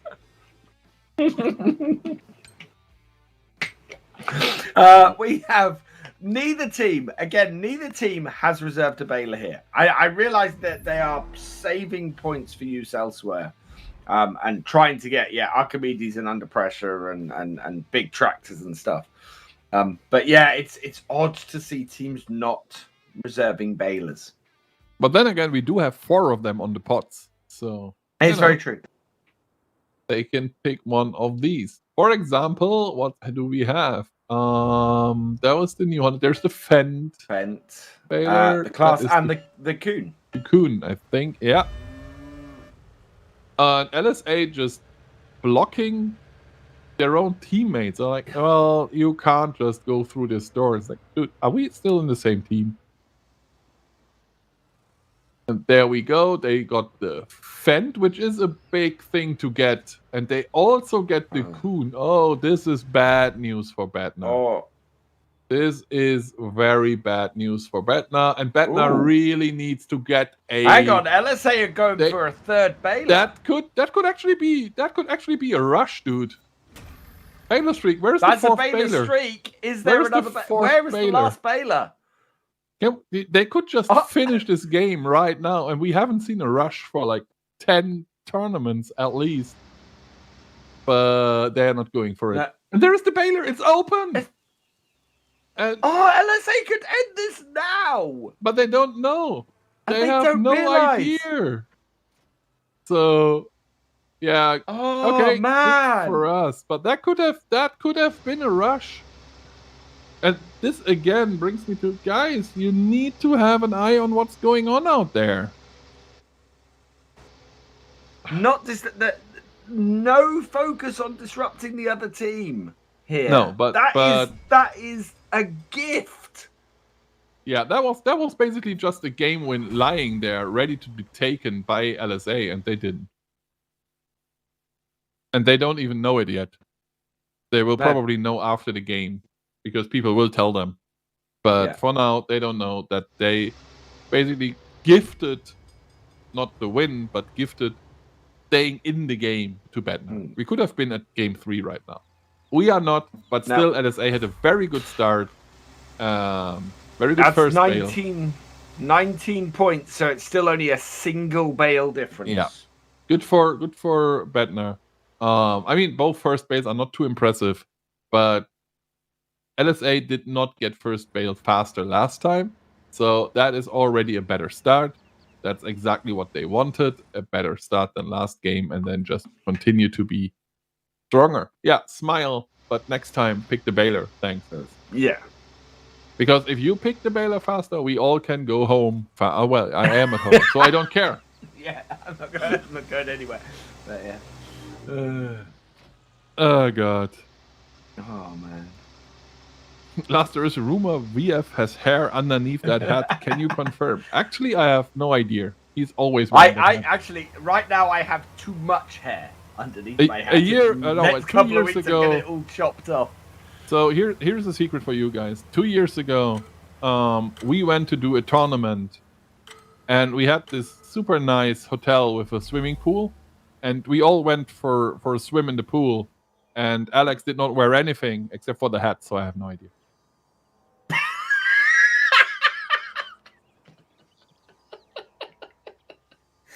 Oh, what are you spreading? Well, try to get that one out of the internet. Good luck. That never happened, by the way, but I love that rumor to just stay out there. If you guys could help to keep this rumor out there, I will confirm it every time. If you need me to confirm it, it's fine. My stream's gonna be hell tonight. You're welcome. Back to the tournament. 11 minutes and 13 seconds left. Both teams picked or was it grain multiplayer, I guess? I can't think. Yes. Can't think. So, something happened, but I don't know what. It's the one bonus you can't. I can't stop laughing. It's the one bonus you can't ignore. So in this is the third to last FSL tournament. It's the penultimate play-in tournament because in November we have the grand finals, which the top 16 teams will compete in. Yeah, which is going to be awesome because we got some cracking teams in this top 16 at the moment. Absolutely. And just because I saw the question, can the other team forfeit the game, or does it just end if they can't bail? If one team has no harvester or no bailer, the game just ends. It's called rushes, and we have seen rushes a lot in the past.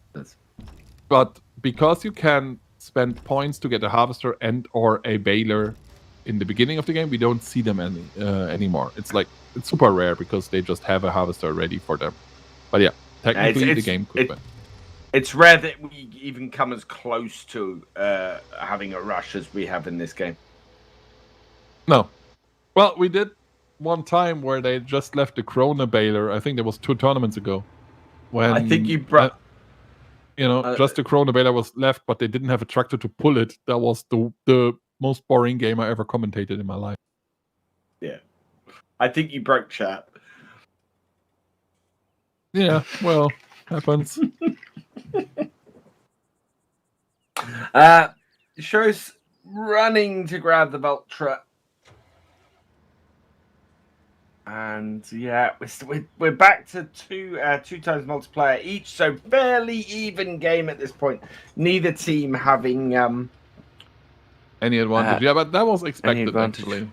Because, if both teams do the same thing, usually it ends out very even unless one team is just messing it up or one team is just so good. But delivering a full trailer of grain, you end up with just the exact same multiplayer again. No secret here. 8 minutes 30 left, so we're gonna see a second drop in about 30 seconds, and that one might actually change a lot or not. We're gonna see. No multiplayer obviously can be dropped in the second drop because grain multiplayer and bale multiplayer have been the first drops, so they are out for a second. I still hope a little bit for maybe a silo closed. That would be nice. Or Silo Close is a wonderfully disruptive one. Yeah. If you can grab it and your opponent doesn't, it makes a massive difference. And it's right on the edge of the field as well. Speed up and bridges lowered. Both interesting. Boring. Yeah, they're gonna go for speed up at this point because bridges lowered. Both teams are using the Anderson. This is not too important for them. Speed up, however, is really good because you need speed. They will pick it up. I'm sure they will pick it up. There we go. It has been. Oh yeah, LSA. LSA picked it up, and there is Melly on his way to pick it up as well. Yeah. And again, if both teams do it, neither does it, basically.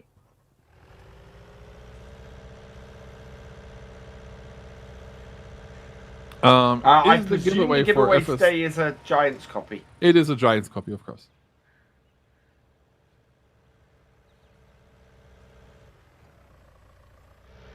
So, 115 to 96. No points other than the first bale have been scored so far, but this is going to change right now. LSA, they are playing quite fast right now. They are delivering grain again. They do have bales up there, and that was clever. They just increased to 2.1, and now the bale is coming in, so they already will get a couple more points per bale, and they do have bales on the conveyor belt, if I'm not mistaken. Yeah, there we go. Yeah, I think I saw them. I think we saw them loading some on there. Yeah, and then they go scoring points while they have a good multiplier. This is something teams do not do in the FSL. Yeah, this is something we've seen way too rare, given that this is the obvious choice. Like, yeah, if you have a good multiplayer, you want to score points. This is probably the most obvious thing about the FSL, but teams are not doing it. For some reason, they're just getting up the multiplayer and then just leave. And here we go. I mean, that actually was beautiful play. They had an increased multiplier for all of about 20-30 seconds, and they had bales on the conveyor ready to score when that multiplier hit its peak. Exactly. And now the multiplier is back to even, and it won't change anymore. There's no grain left, so it will stay even. However, Badner has not had a bale that was worth more than 20 points, while LSA had like 3. Yeah. Might not sound a lot, but it is a lot. But as we saw last game, you can win a game by 2 points. Yeah. But this time, it doesn't seem to be as close. LSA had a better first bale. They played very clever with the bales right now. So, quite comfortable lead for LSA at this point. Yes, Nathan. To reserve different tractors will cost different points at the beginning. Yeah. It depends on the tractor, how much horsepower it has, how fast it is, if it does have a fork or not, if it has narrow tires. There are a lot of things that go into how many points a tractor costs. Same thing for harvesters and balers.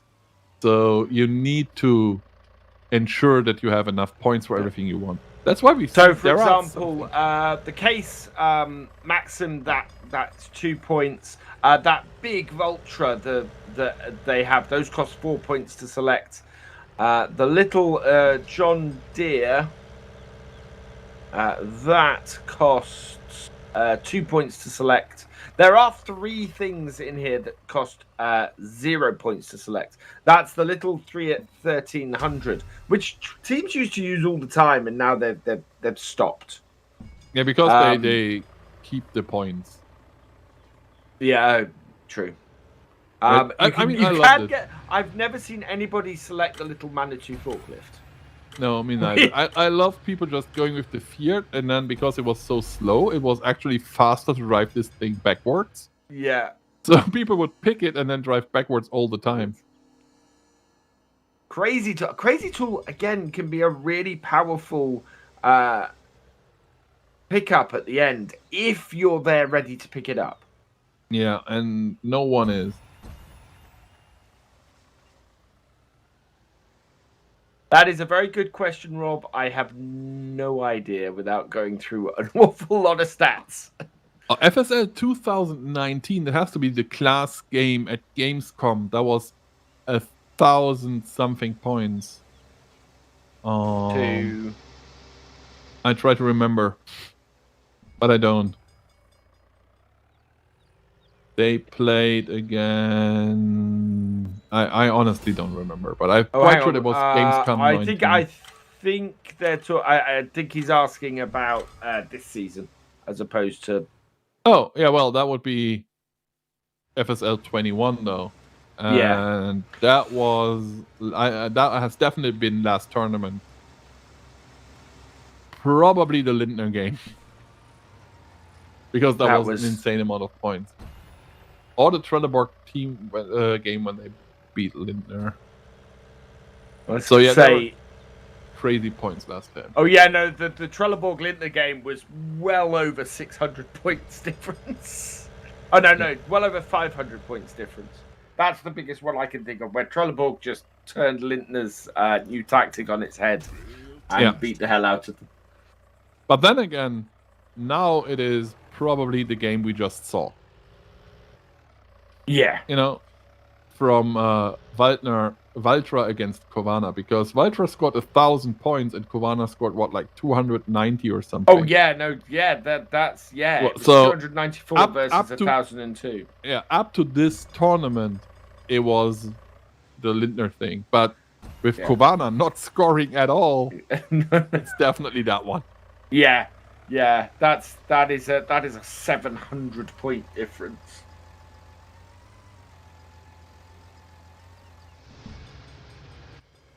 The first full, I'd have to go back and look at last season. Then, Rob, if you're talking about season 2, then yeah, I have no idea. No, I don't have these statistics on top of my head. Would be good, but I'm not that good. Let's face it. 1 minute 17 to go, and this looks very comfortable for LSA. However, Bednar does have a lot of bales out there, so they can still score a lot of points. Yeah, LSA are there with 10 bales now, and there's only a 4 bale difference. That is not enough to close a 200 point gap. That brings me back to LSA played this very well. They had a good first bale. They used the multiplayer very well. So they are in a very good position to get us to game 3. And they most likely will. I'm quite sure with about 35 seconds left on the clock, I can't jinx this one. So hard that we are not getting game 3. So yeah, we do. Yeah. Hyper knows that. He's just standing there, not doing anything anymore. And there are more bales coming. Yeah, there's nothing that Bednar can do at this point, I don't think. 913 to 676. This is LSA playing at the top of their game. And there we go, 933. And there we are. Game 3 coming. LSA came back. And now they are even madder that they didn't win the first one, I'm sure. Because they're like, hey, we could be done here. But now we still have to fight to get into the semifinals. But that could have been over 15 minutes ago.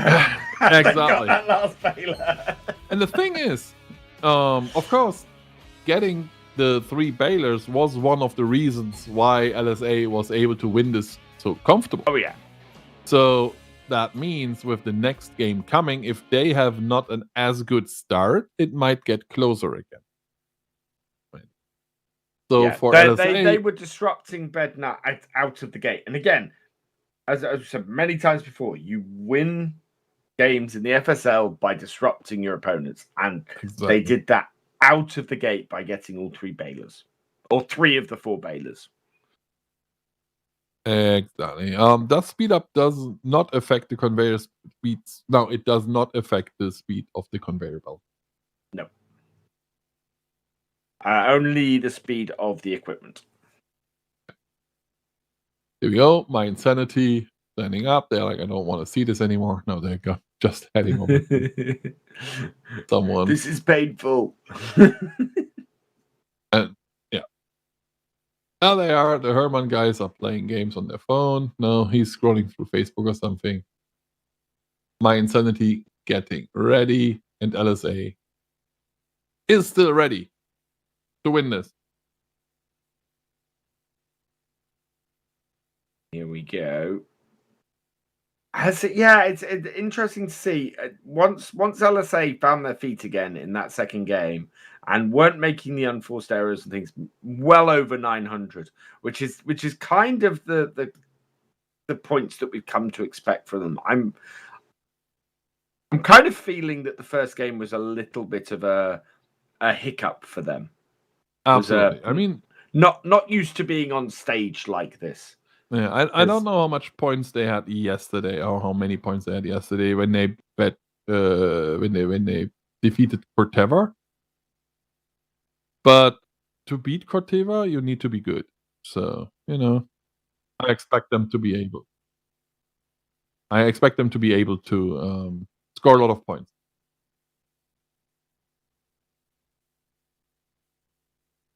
So, Vultra, everybody looking a little bit calm. Charlotteburg waiting for their first match. Vultra having already won theirs. Yeah, Vultra is super relaxed because they're like, yeah, we do not play for another 2 hours at least. So. And here we go. Round 3, LSA versus Bednar. Both looking at LSA's performance here, I'm still not sure that they're going to beat Vultra. I think if they get through this. With a performance like that, they won't. They need to step up their game. And if Vultra win this last game, I definitely don't think they're going to beat Vultra in the next round. They're not looking overly strong. No, they are not. So, technically, if you are Vultra, this is good news. You are watching these games and you're like, well, both teams are not on par with us right now. So Vultra already preparing for finals. But you should be careful. Because, you never know. LSA, they played a very, very good game yesterday. They didn't show what they can do in the first game today. They were okay like 2 minutes ago, but could have won it faster. But we'll see. Let's see what they can do now. And both all the telehandlers have been banned. I don't think I've seen either team use any of that equipment, to be honest. No. Actually, the last time I've seen a telehandler being used was when they did the push tactic. The Lindner one. And Bednar not taking any chances this time. No. They're like, okay, let's spend some points and make sure we do have a bailer, because if that happens again, we are screwed. LSA, however, they're like, we don't need that. We get the bailers. We are fast. We're quick enough. And they do have a point more, though. They can spend it on equipment, of course, and get something nice for them. The Puma with Under Pressure, for example, is something that's really nice. Bednar agrees and picks it as well. The Vultra, we've seen that one a lot with Archimedes and the John Deere. And I expect the John Deere to come in for LSA as well. Yeah. Yeah, there we go. And that should mean, by the looks of things, Bednar are going to leave a point on the table. Which is interesting. And they don't have Archimedes. They don't have Archimedes. Oh, they've left more than a point on the table then. Oh, no, hang on. No, they have, because they haven't got Archimedes yet. Yeah. And now they need to do something to stop LSA from getting bailers, because they do have bailers. If I would be Bednar right now, I would send 2 guys to get every single bailer I could. Just send one guy, get some harvester. Yeah. Doesn't matter which one. Maybe that New Holland one. Why not? And then grab every bailer you can to, make sure that LSA can't do what they actually do. Pick bailers. I don't get why people focus more on what they pick. This is just something that's confusing to me as well. They focus on, we need this one thing, and then they pick it, and then they drive off and play. We've seen it before when LSA could have won it if they would have realized that there's only one bailer left, but they did not pay attention. And it's the same thing now. They do not pay attention. Yeah, there is absolutely no And we see it with so many teams. There's no thought of how do my choices here disrupt the other team. Yeah, or what's the other team doing? How can I play this to cause the maximum disruption I can? Exactly. You can react more to what the other team is doing. If they don't have a bailer, and that was a very good fast bail from Bednar, they are faster than they used to again, which is great.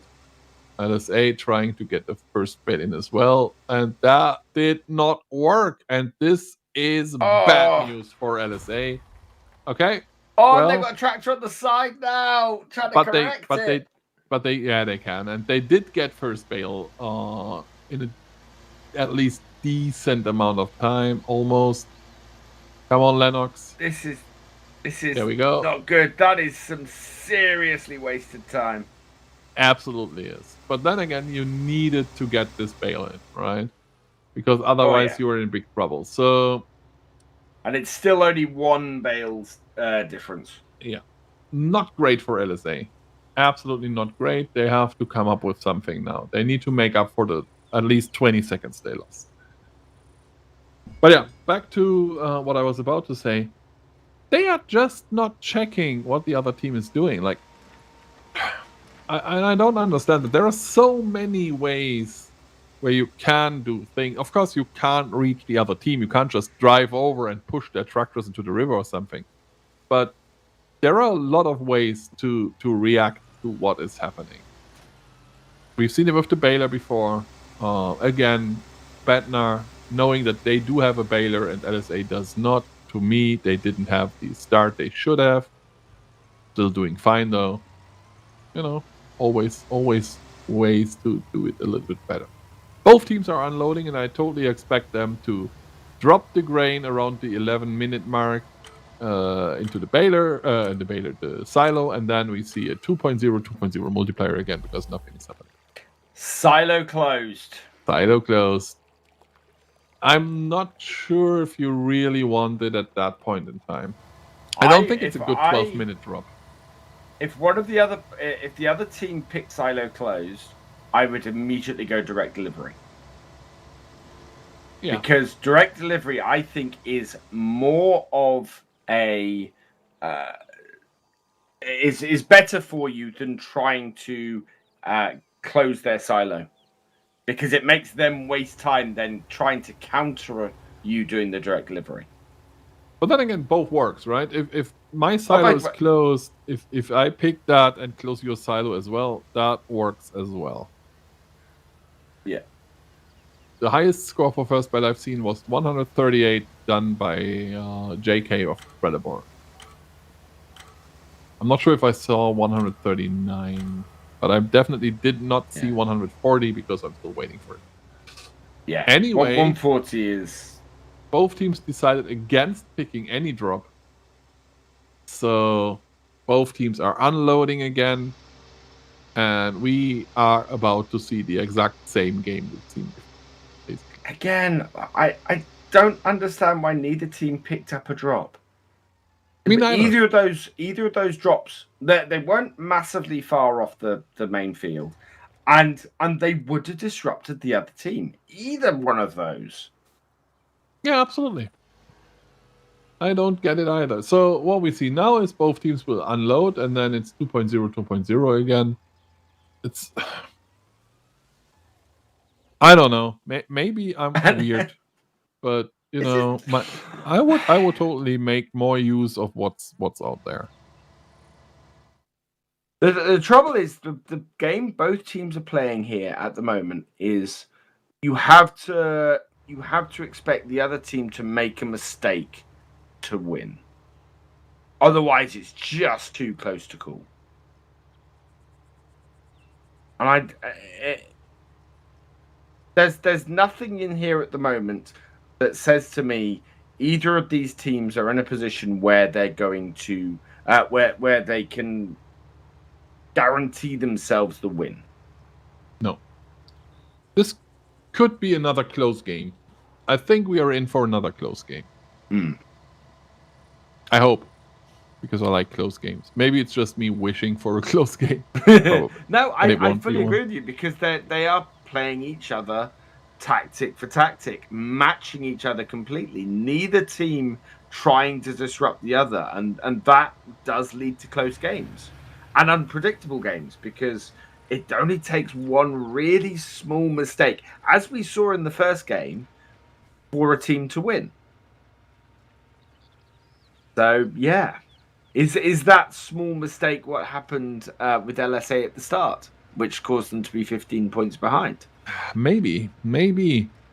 And we're gonna see something that will make a difference probably in about 35 seconds, and that is the second drop. And I wonder if that is something that will influence the game again. And I also wonder if LSA is able to replicate the drop while being in a better position when it comes to the multiplayer that they did last game, where they had this tiny window where the multiplayer was up and they used it for 3 bales. That would be something. If they do that again, they are in a good position. And this is interesting. Both teams getting ready, hoping for grain multiplier. And there it is. That's what they were waiting for. And yeah, did not appear early on. Which team is going to grab it first? Is either team going to try and call the other's bluff? I'm not sure. What I do see, however, is again Betnar being faster, right? They are already close to the grain multiplier, okay, but they already are in position. Are they? Maybe I'm wrong. No, they've got they are there. They are ready to do that, and it looks like LSA are going to pull. Yep, I'm going to do it first. Yeah, but it was both teams pretty now much grabbed at the it. same Both time. teams, and look at the difference Archimedes is making. Absolutely is, yeah. But because both teams are doing it, if LSA is not getting in any bales, it doesn't make a difference. Archimedes is nice and fast right now, but as long as you get all the grain in while the bonus is active, you are fine. And I'm sure both teams will manage to do that. So you need to get some points in while you are ahead with LSA. But I don't see any bales getting in. It's still 118. So that was better last time. Both teams try to empty these harvesters, get as much in. It's a 2.3 advantage to LSA. And you're right, LSA should be loading bales on right now. Yeah, they need to do it right now because both teams have pretty much the same amount of grain. So it will probably end up in the exact same bonus in the end. Maybe a tiny advantage for some team, but I don't see there being an advantage. So if you are LSA, and you need to stop now, dude. Okay, you stop because the belt stopped. Well done. And have you run out of grain? Yeah, run out of grain as well. Yeah, get the bales on that belt because you only have a few seconds left.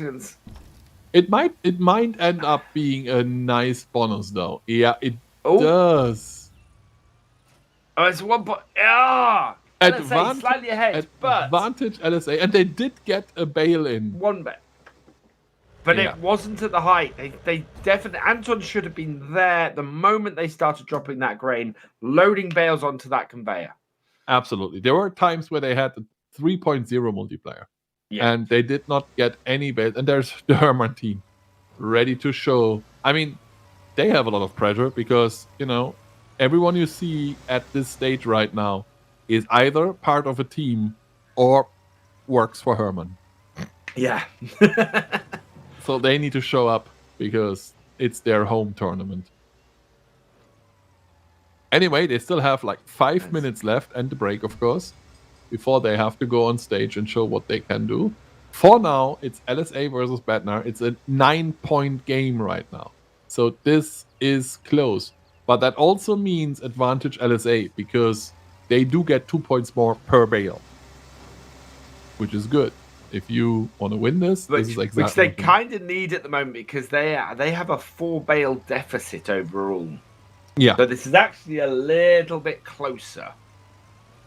It is very good. And 4 bales are 80 points. These 2 points you get per bale, you are not making up for that with the 19 bales you have left. That's 38 points you get more than the other team. But that's not enough. That's not enough. And there we go. Horman team sitting there, waiting.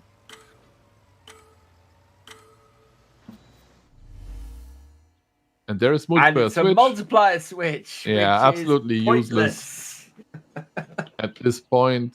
This is actually, it's basically the super drop you don't want to see. Like 90% of the time, it's not useful.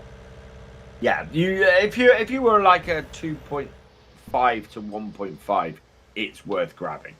Yeah. Other than that, it's not. And with the Anderson, what you would have loved to see, and this is something I would rush for, is the Bottom boost. bottom boost. I was about to say that.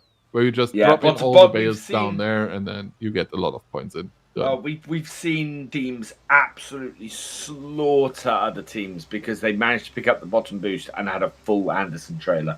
Yeah, I feel bottom boost with the current meta, with everyone playing with the Anderson, bottom boost is the strongest super drop in the game. Especially because both teams are preparing. Just imagine you have the full Anderson, you get bottom boost. The other team is not expecting you to drop all the bales into the lower door, so they won't counter. No. What? It's when that Lindner tactic really pays off. You get a bottom boost and you throw it all in on the bottom. Can you imagine that Lindner tactic with a bottom boost? that might just be our first 2,000 point game. Oh, that bale is not going in.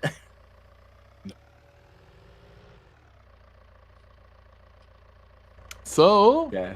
and they are ready to counter, but for what? No, they are picking up bales. Yep. Okay. This is think- just me being into counterplay so much. Every time someone is driving with a bale next to the barn, I'm like, oh, maybe the counter. I and think then I look at think the he points. was and there's trying to nothing counter up until the point his bales went in the top, and then he backed maybe. off. But there was nothing to counter really. No, it wasn't a massive thing to counter.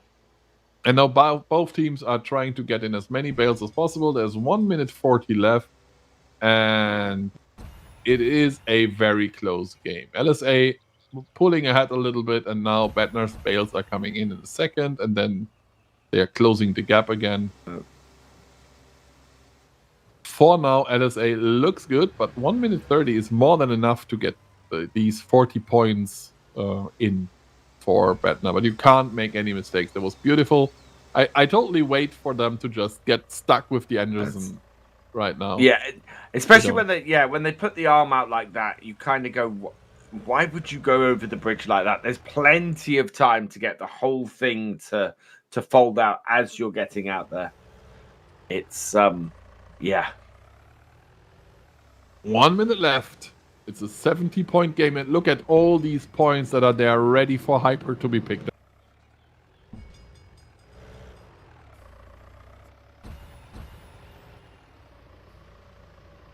$685 to 570, 40 seconds to go. And they are on the edge of their seats, like literally, for the middle guy. Oh, this is a close game. Look at that. There are still bales. You can see the ghost view. There are still bales for LSA. There are still bales for Bednar as well, but there are only 20 seconds left. So that is... this is close again. This is close again. This might be it for Bednar, though. Oh!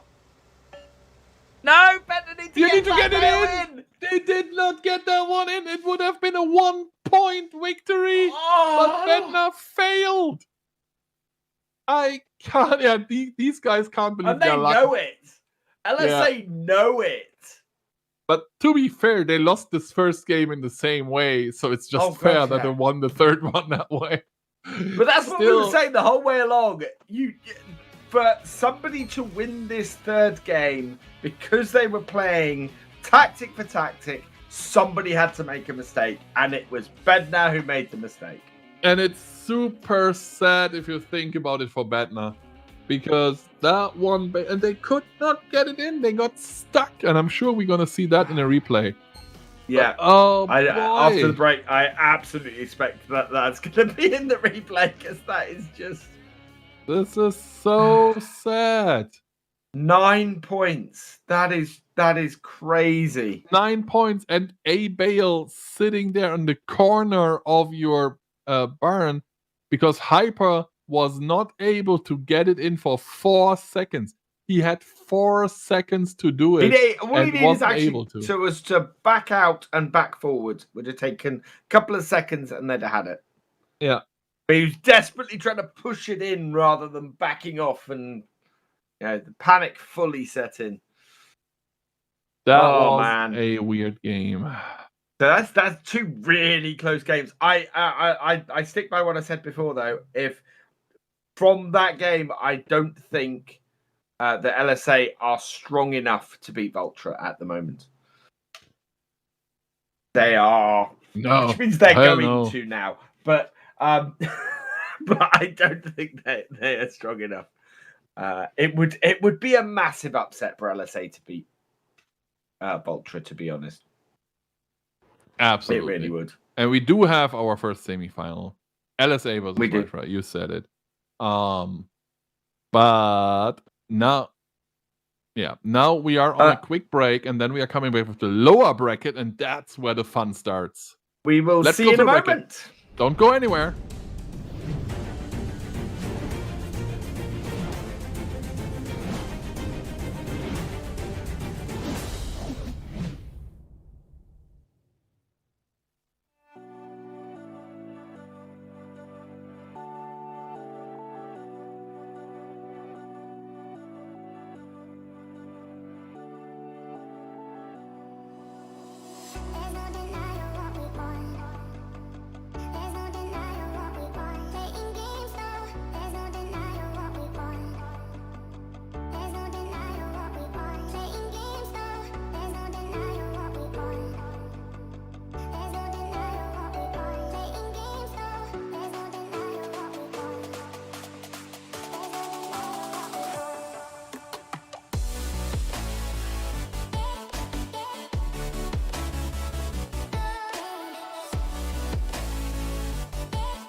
There's no denying what we want. There's no denying what we want. Playing games, no. There's no denying what we want. There's no denying what we want. Playing games, no. There's no denying what we want. There's no denying what we want. Playing games, no. There's no denying what we want. There's no denying what we want.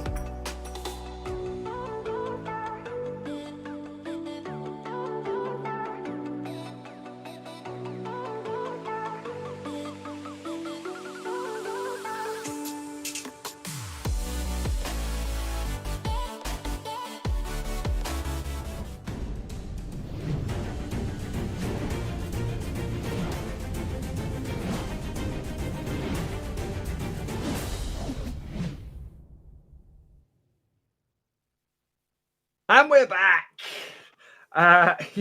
LSA scraping their way through to the semi-finals, winning their second game fairly conclusively, but their third one by just 9 points. It's close.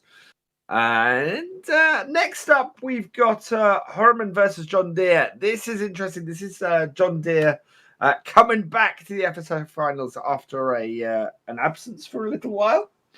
So we're going to get to see them in action again. And Horriman, though, on their home turf. So a lot of pressure on them. Absolutely. I still hope we get some replays, though, because I really want to see basically the end of the first and the third match again.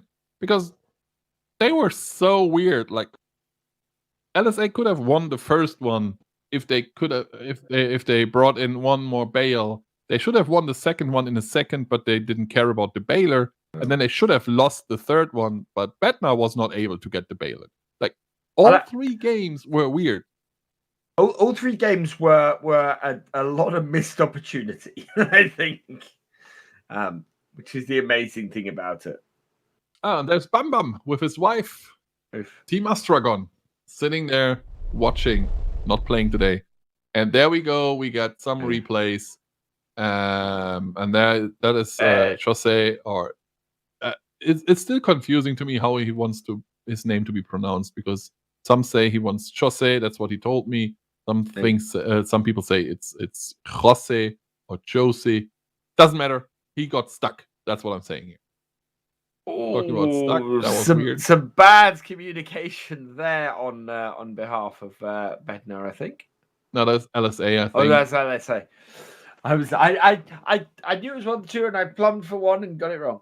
And here you can see these are the 2 bails moments, and they were put on fine, but then twisted a bit. And there they drop. They both fell off. And they get one in, but the other one not. And that's misses. How they lost the first game. And here we see here's that a different again. angle of it, and you can see them going up there, and they just twist round as they go out, and they know they're not going in. You can see they prepare, and they get one, and he just times it wrong. Ever so slightly times it wrong, did Lennox there, and got it on the front of the tractor instead of actually hitting it in. Yeah, and that is already the 3rd game. That was the first bail where he just flipped the tractor, decided to, have a tiny little nap during the game. And had that last bail for Bednar got in, this would have been the mistake that lost it for LSA. Properly, because there was still 1 bail left for LSA as well. I have no idea where it was. And there we see it. He gets stuck. Look how many seconds he has, but he does weird things with the bail, and then it's over. There was more than enough time to get this. Yeah, that first game should have been LSA's, and that last game should have been Bednar's, and both of them made mistakes that cost them it. Absolutely. So in the end, the better team made it, because if the first game would have been LSA's and the last one would have been Bednar's, it would still be 2-1. So fine with that, and now we are looking at the home team of Herman against the team that is back on stage, and it has been a while. And for the first time, I see them coming out. There is John Deere with world champion and star player of last season, Lucas. He used to be the best player the Farming Simulator League ever had, and he hasn't even been in the finals for the last 3 tournaments, at least. There he is, the forgotten superstar, basically. Oh, I like that one. How does that sound, Alex? The forgotten superstar. I like that. That is nice. I need to write it down, otherwise I'm going to forget. Actually, that's an awesome username. The forgotten superstar it's a little bit long. It's a bit long, or forgotten superstar maybe shortening it to, but yeah. And there is Team Herman sitting there looking in the crowd. There are not that many people. We went over it already. It's not possible to have big events right now. But everyone who's sitting out there is, as I said, either a player or he's from the company you're representing, watching you, and they definitely want to see you win and, prove everyone that Herman is a top team. But to be fair, they are. I will say, shout out to league sponsor Noble Chairs, which all the teams you can see sitting in one of those there. I am currently sitting in an identical one, and it's really comfortable. Oh, they are amazing. They are amazing. Especially the ones the casters have. The reason why I bought this, because they didn't send me one. I did actually spend my own money on this. I bought this because I sat on the ones at the FSL. So, sponsorship works, guys. Definitely does. The thing is, I mean, I've sat on the team chairs and the caster chairs, and they are different ones. Yes. I like the caster chairs more. They are awesome. They are awesome. I just wanted a chair that looked like the one on the bridge of the Enterprise, which is why I went for the Epic. Yeah, why not? But yeah, all of them are really good. Noble chairs, just really very good, comfy. Really good chairs. Yeah, resting my head on one of those pillows that they've got at the back is very nice. Yeah, but that actually tells me that we can also talk about what the teams are fighting for right now. I mean, of course, they are fighting for World Championships, which is 100 grand in total prize pool. But at this specific tournament, the prize pool is 15,000 euros, and the winning team and the second place team, they both get a Noble Chairs chair. Mm-hmm. And money, of course. And money. It's around 3,000 euros for the winning team, I think. It is 3,800 euros, a chair, and a Nitrado voucher, as well as 90 circuit points. And then the second team gets 2,900 euros at Noble Chairs chair, a Nitrado voucher, and 70 circuit points. Third and fourth one, just to get through this very quick, get 1,800 euros per team and a Nitrado voucher and 50 points.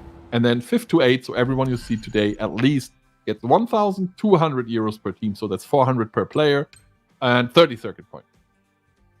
I will say I also have Nitrado for my server, for my FarmSim server, and they are awesome as well. They've been super helpful whenever I've needed need support or anything. So they're another fantastic sponsor. I would use Cortiva's stuff. Unfortunately, I don't farm in real life, so unfortunately, I can't. I do use a Cortiva USB stick. Does that count? Probably not. I got that one from Cortiva for casting the FSL on FarmCon 2019. So I still have it. I still use it. Nice. Talking about things they use, both teams use Transport Company, Valtra, the Deutz, because it hasn't been banned, and the Lind truck for Team Hermann. John Deere Flexofabio decides to go with the John Deere. Can't blame them. Interesting here that Hermann have gone for two large tractors. In fact, whereas John Deere have gone for one with care wheels instead.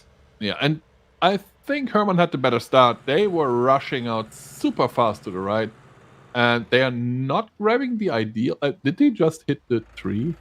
Oh, that's bad for Deflo. No, that was him just, doing an awesome 007 agent role to get this press. Probably not. And there we go. John Deere getting the John Deere baler. And John Deere does have two ideals, which is, it's nice. I mean, people are paying points to get the ideal because it's such a good harvester.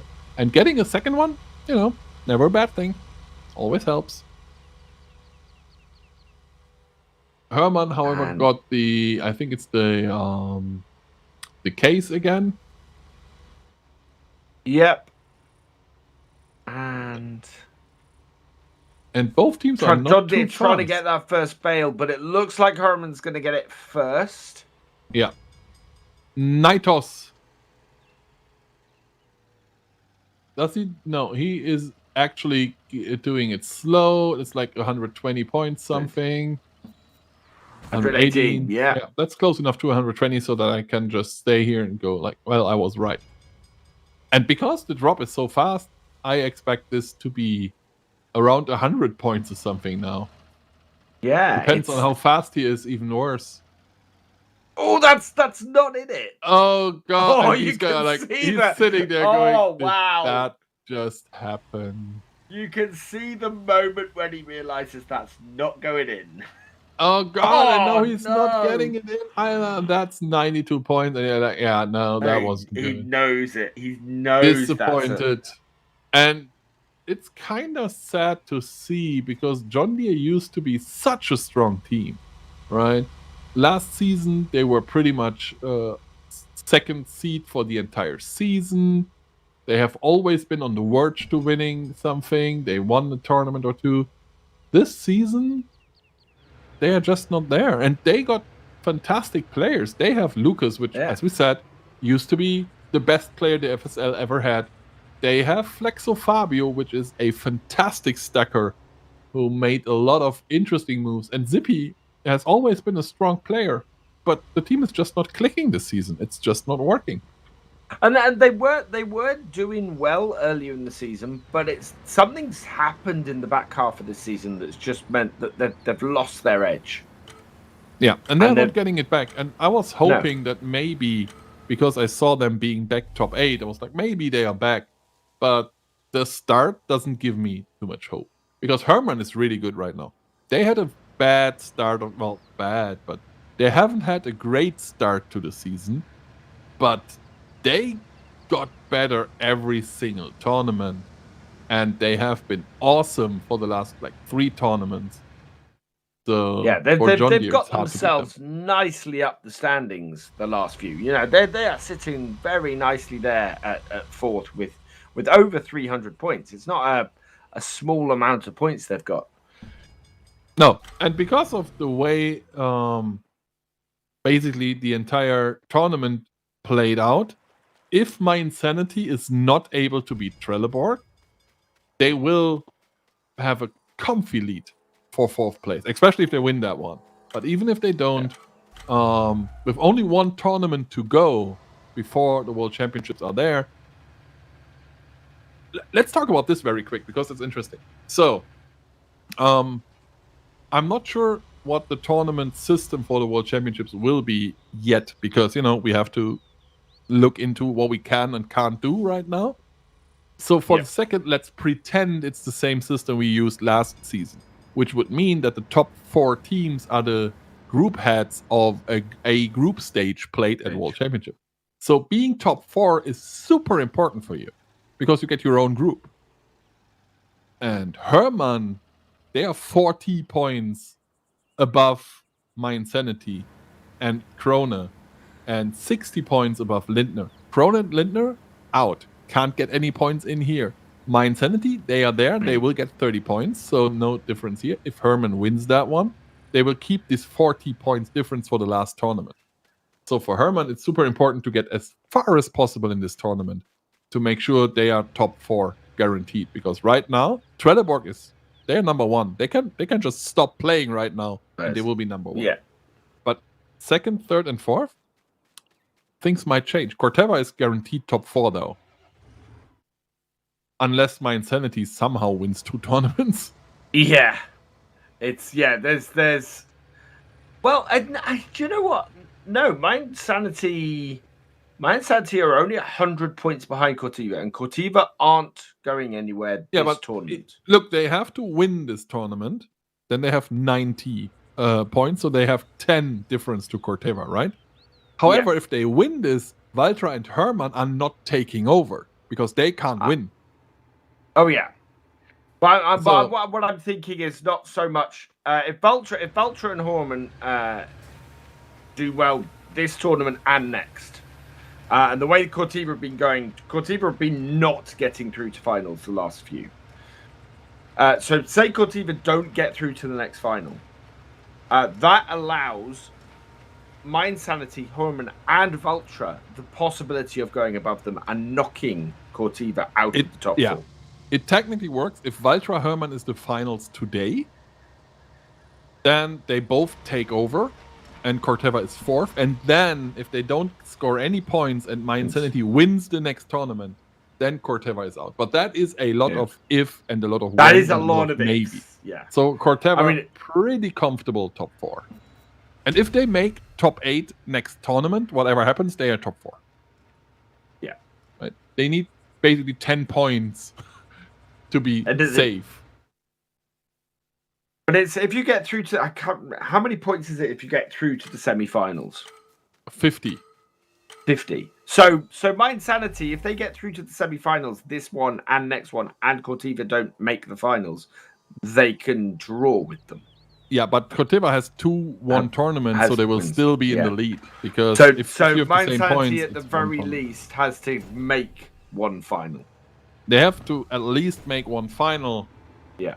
and Corteva has to not make finals at all. But if they make Yeah. one final, it has to be Valtra and Herman making the other final, basically.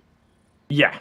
You know, Valtra, Herman, and Mind Sanity, all of them need to make finals all the time, and Corteva needs to not make any score any points anymore. Then they can lose top 4. Yeah. It's slim, but it's There is a chance. That's what we are saying. There is a chance. It is mathematically possible. However, very unlikely. It is talking unlikely, about teams that need to make it to the finals, as we said, Herman and John Deere. Well, John Deere, they are of course locked in for the World Championships. However, they are top 8 right now. This is not where you want to be if you are John Deere. So they really need to get some points in, because they technically do have a chance to at least finish like 6th place or maybe 5th. Well, 5th is hard, but they can finish 6th place maybe if they have 2 good tournaments. Well, John Deere John Deere have the same problem as My Insanity do, trying to beat Corteva. You know, there's 90 points between John Deere and Crone. Yeah. So Crone have to, Lintner and Crone have to not qualify for the next one. Exactly. And John Deere has to make at least one final. But they did what they had to do for it right now, because Lintner and Cronin do not score any points right now, and John Deere has 30 already. Yeah. So whatever happens, the gap is closing. So it's only 60 points between them and these two teams after the tournament. Unless they win that one, then it's even less than that. So there is a chance for John Deere to improve, but you want to stay top 8 at least, and not drop lower. Yeah, they the way the group works. I don't think John Deere are going to drop out of top. Certainly, they're not this tournament. They're not going to drop out of top 8, even if they lose this one. In fact, I don't think John Deere are in a position to drop out of top 8. No, it's not that easy. I mean, LSA Esports is still in, right? Yeah. And they are the only one that can technically catch up and kick John Deere out of top 8. But this is a long way to go. But all I'm saying is, for John Deere to be 100% sure, you want to reach semifinals this tournament, because if you do that, you're top 8. Done. Whatever happens. Yeah. Last tournament doesn't matter for you anymore. Yeah. However, if you reach semifinals, and this is all, because we are so close to World Championships, we can start doing all these math things. If you are making semifinals but not finals for John Deere, you can't make it higher anyway. You're stuck where you are. No. John Deere are basically hanging around trying to secure their 8th position at the moment. Yeah, exactly. If they win that one, they are safe 8th place. They might make it to 7th if Lindner is not making points or scoring points next time, but that's it. That's where they stuck. Unless they win it. However, that does mean John Deere are likely to end up against Trelleborg. No, because how the group draws. Oh, is it? Oh, no, it's again 4th, isn't it? Always assuming that it works the same way it used to work last season, right? Yeah. Then Trelleborg is in Group 1, Corteva Group, or what? As it stands now, Trelleborg Group 1, Corteva Group 2, Valtra Group 3, and Herman Group 4, and then Krone, My Insanity, Lindner, and John Deere will be drawn into these groups. Oh, okay. So you can end up in either selected group. After exactly. That. And then Astronaut, LSA Esports, Batna, and DJK Ehrenfeld, all again, as it stands right now, would be drawn into these groups as well. So the only way you guarantee not facing Trelleborg in your first group matches is by being in that top 4 and basically having your own group. Exactly. And you also guarantee not to play against Trelleborg in the first game if you finish 13th, 14th, or 15th, because Trelleborg will end up with number 16 in their group. right? Because Wait. the first 4 are the 4 group heads, and the last 4 will join these 4 group heads. So if you're the last team to qualify, you are with the first team. If you are the second to last, you are with the second. Good. And everything else is drawn in. So you need to stay in that bracket part where you are not, because so for John Deere, what it means staying top 8 is not getting drawn into the same group as Krone, My Insanity, or Lindner. And this is the important part, because if you drop, you not only do you have to face one of the big 4, but you also have to face one of the very good teams that are right behind that. Right. Talking about the game, I mean, we are down to 2 minutes and we haven't spoken about the game for a single second. I didn't see in the chat. We missed that they actually did silos closed on each other, which is, fairly good. Both teams are now scoring. They're finally scoring, because with 2 minutes left, there are only 200 points. Well, they didn't start putting bales in until sort of 3.5 minutes. Yeah, true. And you can see this in the scores. I mean, there's a slight advantage to John Deere at the moment in the multiplier, but they are a good 60 points behind. Now only 50 points behind Horriman on with getting bales in. Horriman have bales there, though. They can get them in there. They are going against one of the best, if not the best stackers, though, in the FSL. Yeah. I mean, we haven't seen John Deere stacking for a while, but, just based on our experience with Flexo, Fabio, and Lucas, John Deere is super strong when it comes to stacking. So we expect them to do very well with that. Daflo, however, is doing very well as well. You can see it in the speed with which this gap is closing at the moment. And John Deere bringing more bales in. Yeah, and Lucas is just doing Lucas magic. That's exactly. Yeah, look at that. Yeah. This is where John Deere is strong, and this is why it's been so surprising to not see John Deere in these finals the last few weeks, because when they pile the bales on at the end, they really pile the bales on at the end. And this looks very good for John Deere right now. They are playing a very, very strong game, and Herman is behind. This is a close game, but John Deere will make it. That one wasn't good enough flow. This one is coming down. Yeah. And this is 1-0 John Deere. Again, that is a good game from John Deere. And they have, I can only think that they've been outplayed the last sort of 2-3 tournaments. I don't know. Because it's not a massive score. It's only 710. And we're seeing teams win again and again at the moment with 800 to 900 point games. Exactly. But then again, with silos closed, you can't score that many points. But right? it's still a large delivery of grain. Yeah, and only 32 bales. That's not too impressive. It absolutely is not. But Herman, 25 bales. Did they even play? Like, what did they do while we were talking about World Championships? And apologies for just running over World Championships for like 15 minutes, but it's so interesting right now that I couldn't stop myself from just speculating a lot. But that is weird for Horriman to only make 25 bales. That has to be the lowest number we've seen today.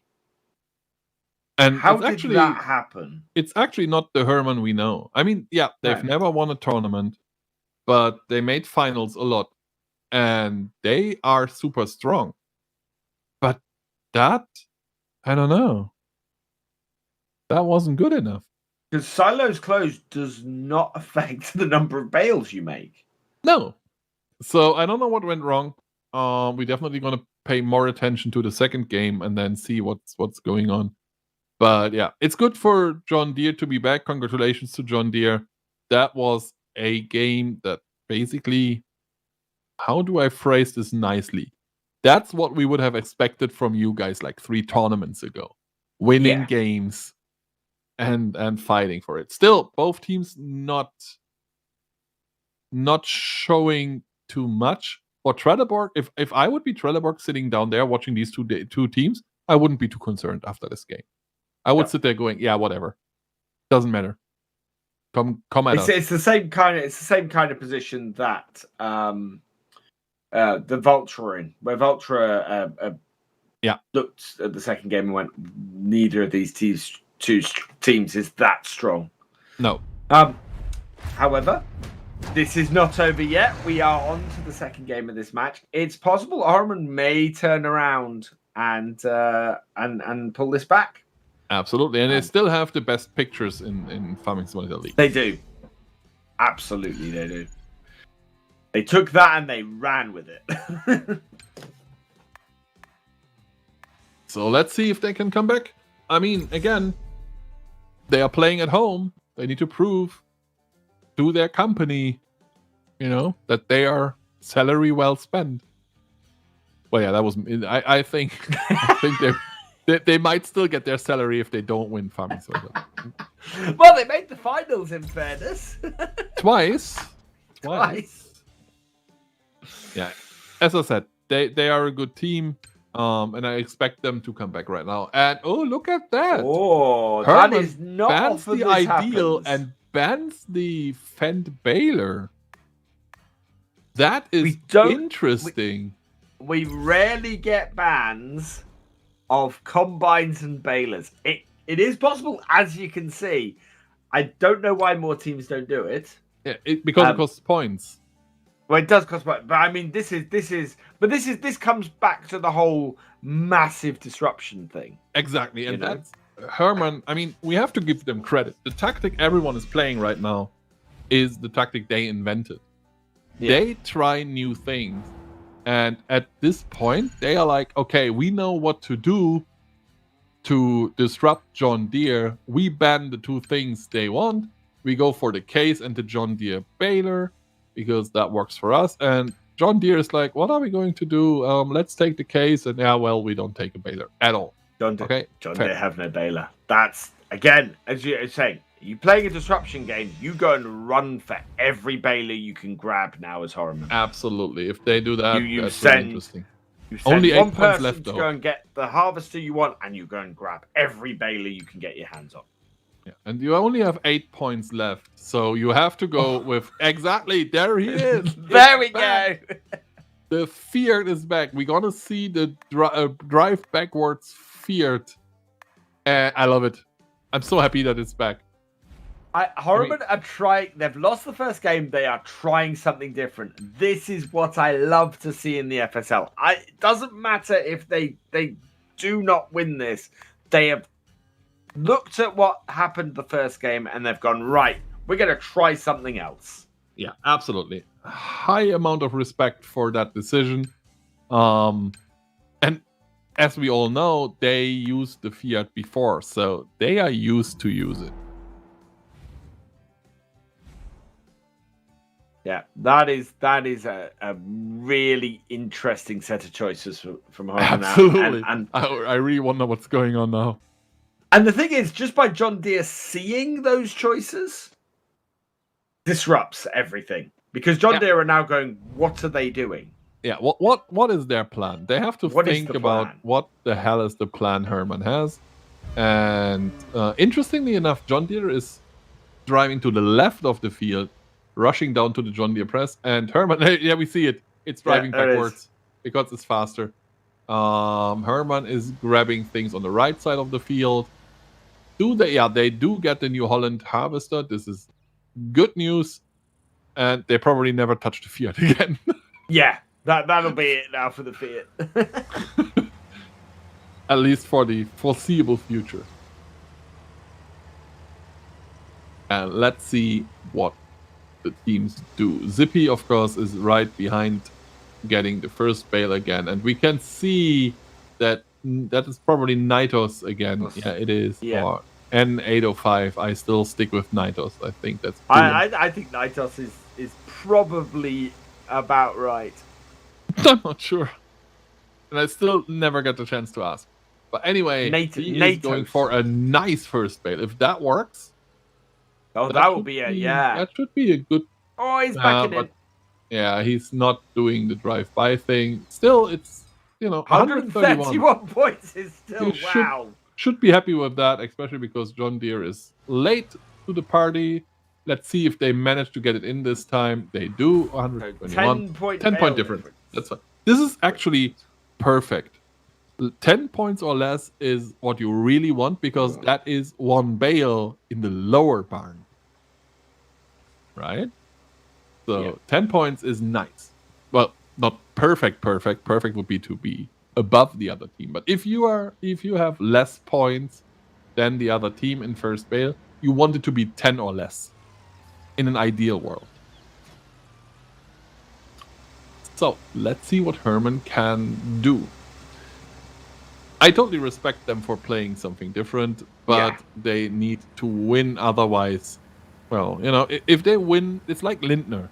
When they use that specific tactic, if they win with it, everyone thinks that was great, legend, best thing.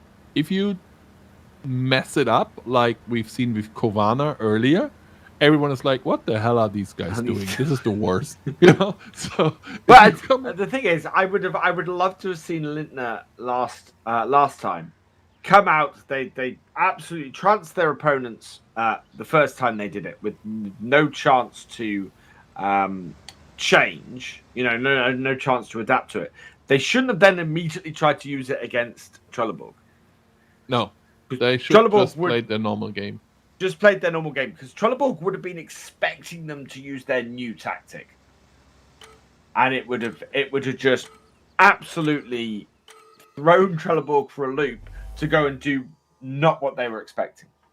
Yeah, Bridges lowered, direct delivery, not too impressive. I expect them to not pick up anything because, as I said, no one except for us loves direct delivery for some reason. And Bridges lowered at 12-minute mark. No one cares. This is something you don't want at this point. Lucas and Zippy getting ready. Trelleborg. Lucas used to be the captain of Trelleborg. That's why I'm so confused. Or one of the players. Herman, of course, is a little bit ahead in grain, but not too much. Behind in bales by 1. And this is nice. Look at this. Because the moment they are at the border there, they are pretty much in a position where Nitos can just deliver. Yeah. And again, this is the whole thing about saving time. If you manage to get your baler at the right place and your grain cart at the right place, where you have to travel the least distance to drop off what you've got in them, you save yourself valuable seconds. Exactly, and that was very well done. I mean, for John Deere, they don't care. They have narrow tires. They just, drive through the field, and now they are first to the unload point. Of course, they are not going to unload because everyone is waiting for the grain multiplier to maybe drop at minute 8. So if you put in your grain now, you are at a huge disadvantage if there is a grain multiplier. So you don't want to do it. And this to me is a tiny advantage, Herman, for the sole reason that they used to do this when it wasn't cool. Like having 2 harvesters right there sitting ready. I'm not sure about the grain tank of the New Holland and the John Deere. I would have to look it up.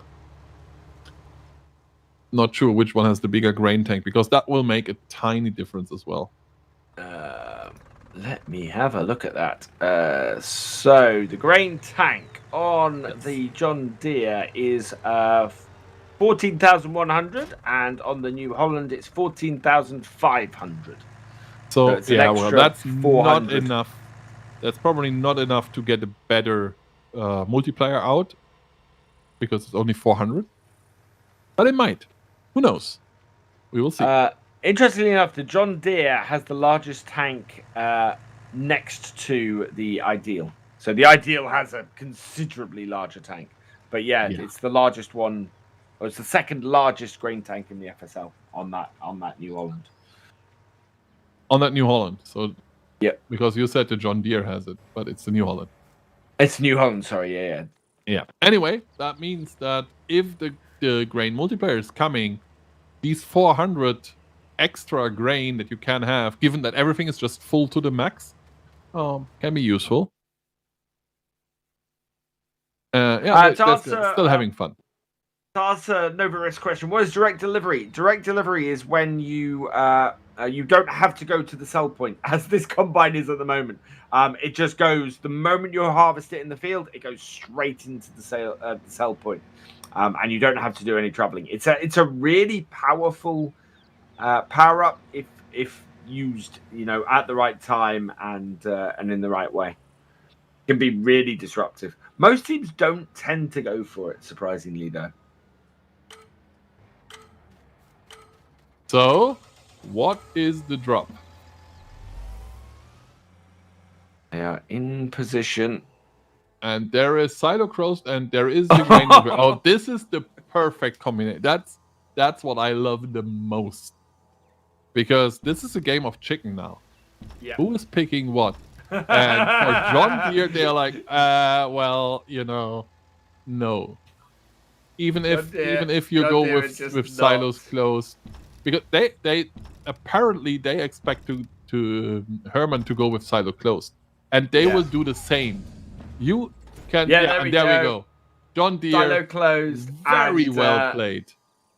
That is John Deere. Go score points. Go deliver bales. And you have all the time because you just closed the silo for Herman for and Herman aren't going to close John Deere silo. There's no point. Why would they? Because, John Deere has the maximum multiplier. Even if you close the silo now, it's time wasted. Oh, wow. That was amazing play from John Deere. Perfectly played by John. Perfectly played.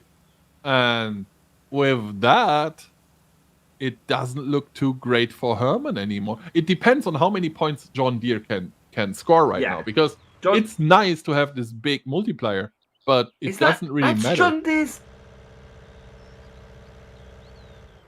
What? They've got 25 seconds until that multiplier stops dropping. They need to get these 3 bales onto that conveyor. But because of the conveyor belt is so slow right now, they might get... they will get more than 20 points per bale, right? Yeah. Because even if Herman starts unloading immediately, these bales will go in with like 2.6, 2.7, maybe. Yeah, and the conveyor will speed up as Herman unloads. But very very well played by John Deere. And there we go. And now Merrick Damien needs to unload as fast as possible, because he really does not want them to get 30 points. There we go. John Deere is like, no, no, we're holding it here. And there are the bales coming in. There are the bales coming in for a lot of points. Very, very, very well played by John Deere. That's what I'm amazed we don't see more of. Yeah, exactly. That's exactly what I want. I want people to use what they have to basically disrupt the other team. John Deere played this perfectly. Because of that, is in a perfect position for whatever happens now. Oh, I for a moment I was worried that they had no grain left, but no, there are 2 combines worth of grain still sitting in here. Yeah, John Deere does not have any grain left, but they don't need that. They are now just, pressing bales and making sure they score points. And yeah, the Herman guys, they don't look too happy. They know that John Deere, exactly what I'm always talking about. They saw the drops and they were like, okay, here's what we do. We deliver grain, we stop their silo, and then we are done here. And that was just a perfect reaction of to what they've seen happening on the... I'm so happy this happened. Even Can Herman even this up? Yes. Oh, they've taken it to 2.1. They did. So, however, they are in a huge disadvantage because it took them so long. And the super drop has dropped, or will drop in a moment. Yeah, in 8 seconds. And this could be something that helps Herman if they go for it. But I'm not sure they will. 1 second left. Super drop is there. And It's crazy tool. Okay. Crazy tool. Herman could actually do with that. They've got the little Fiat on the thing, and who picked it up? It's picked up by Herman. Yes, Herman. They picked need it up that and, because now this really slow tractor is going to poop out a lot of bales very quickly. And actually, Herman has way more bales than John Deere. They do. Like, look at that. It's 29 to 21. And they are just, but they need to get these back now. Because this is going to create so many points for them. Yeah, but they played this well. I mean, props to Herman for coming back with crazy tools. However, I mean, still big disadvantage, and now you need to play this absolutely flawless. Yeah. Because you're 150 points behind. Yes, you do have the better multiplayer. Congratulations for that. However, John Deere got bales in for a lot more points. Yeah. So you need to get the 31 bales you have into that barn in the 3 minutes that you have left. Daflo cannot make any mistake. Because if they do, John Deere will just win. Yeah. And more bales are coming. Herman has everything they need to take us to game 3. They do have enough bales. The gap is not that big, but all 27 bales need to go in. And John Deere cannot create like 5 more bales. Otherwise, Herman will not win. This can be a close game. I like it. This is now a hold your breath. Who can stack the best? And unfortunately, for Herman, Lucas is damn good at this. So he is really good at this. There's time. There's 2 minutes. It is enough time for Herman to get these bales in, but they need to get them in. And he does it very carefully, which is a good decision. So Merrick Damien is bringing more bales, and this is exactly what you need. Because right now, you are not catching up to John Deere. But that is just because both teams are delivering bales. At one point, John Deere will run out of bales, and Herman will not. And look that's at this. what you need. Massive number of bales coming in for Herman. They need to get them in. 22 bales out there. And with 1 minute and 17 left, 22 bales? Ugh. Yeah, better be precise right now. Better don't make any mistakes. Otherwise, you are in a very bad position. Front wheelie. Can you do it? Yeah, they work. Yeah. They're nice. And there is John Deere coming with what could potentially win them the game and the series, but not sure. It's less than 100 points different right now. 40 seconds left. Daflo is struggling a little bit with all those bales. He is, but this time they are on there. Luck is on his side right there. Not for that one, I guess. Oh, maybe. I'm not sure. It seems to be on there enough. Lucas is now trying to get, and this is closing. This gap is closing. Oh no, that bale has gone, and it's caused the other one to go. No, the top one went, the lower one didn't. John Deere failing to get bales in now. But yeah, that is enough for John Deere. It's going to be enough for John Deere. That was weird, but John Deere is back. And well deserved with using the tactic they did. Sorry for Herman. And they should still be happy with where they are. They should still be happy with, scoring a couple of points. So that means Herman will remain fourth. Great bit of disruptive play there from John Deere. Yeah, absolutely well played by John Deere. And they can be super happy. Both teams actually can be super happy. Only one of them looks happy though. Not a massive score again though from John Deere. I think Trelleborg will be looking at that and going, they only scored 700 points. Yeah, at this point, my insanity is more of a concern for you if you are Trelleborg than John Deere is. True. But I think both My Insanity. I mean, My Insanity scores more than 800 points on a regular basis as well. So I mean, both teams who are about to face each other look at the moment to be stronger teams than John Deere. Yeah, but you can see that these teams talking to each other. I mean, that's the good news. If they're on stage, of course, they're opponents. But as soon as they leave the stage, it's just being friends, having a good time with the other guy. And yeah, sad for Herman that they lost. I mean, they made it to the finals in the last 2 tournaments. And now that they are playing at home, they couldn't make it. This is sad. But then again, they don't have a long way home, so that's good news. Okay, that was mean a bit. Anyway, guys, Anyway, we are going on a break, and then we are watching Trelleborg entering the stage against My Insanity. This will be a nail-biter. Stay with us. see you in a moment.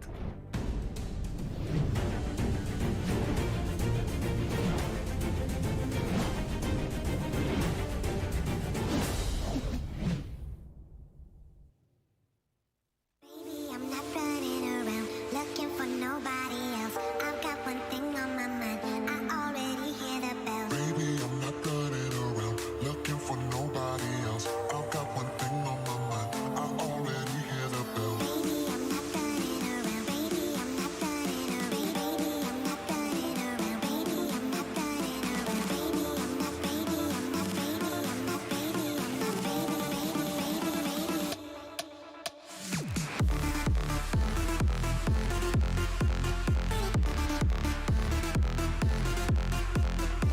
Baby, I'm not. Baby, I'm not. Baby, baby,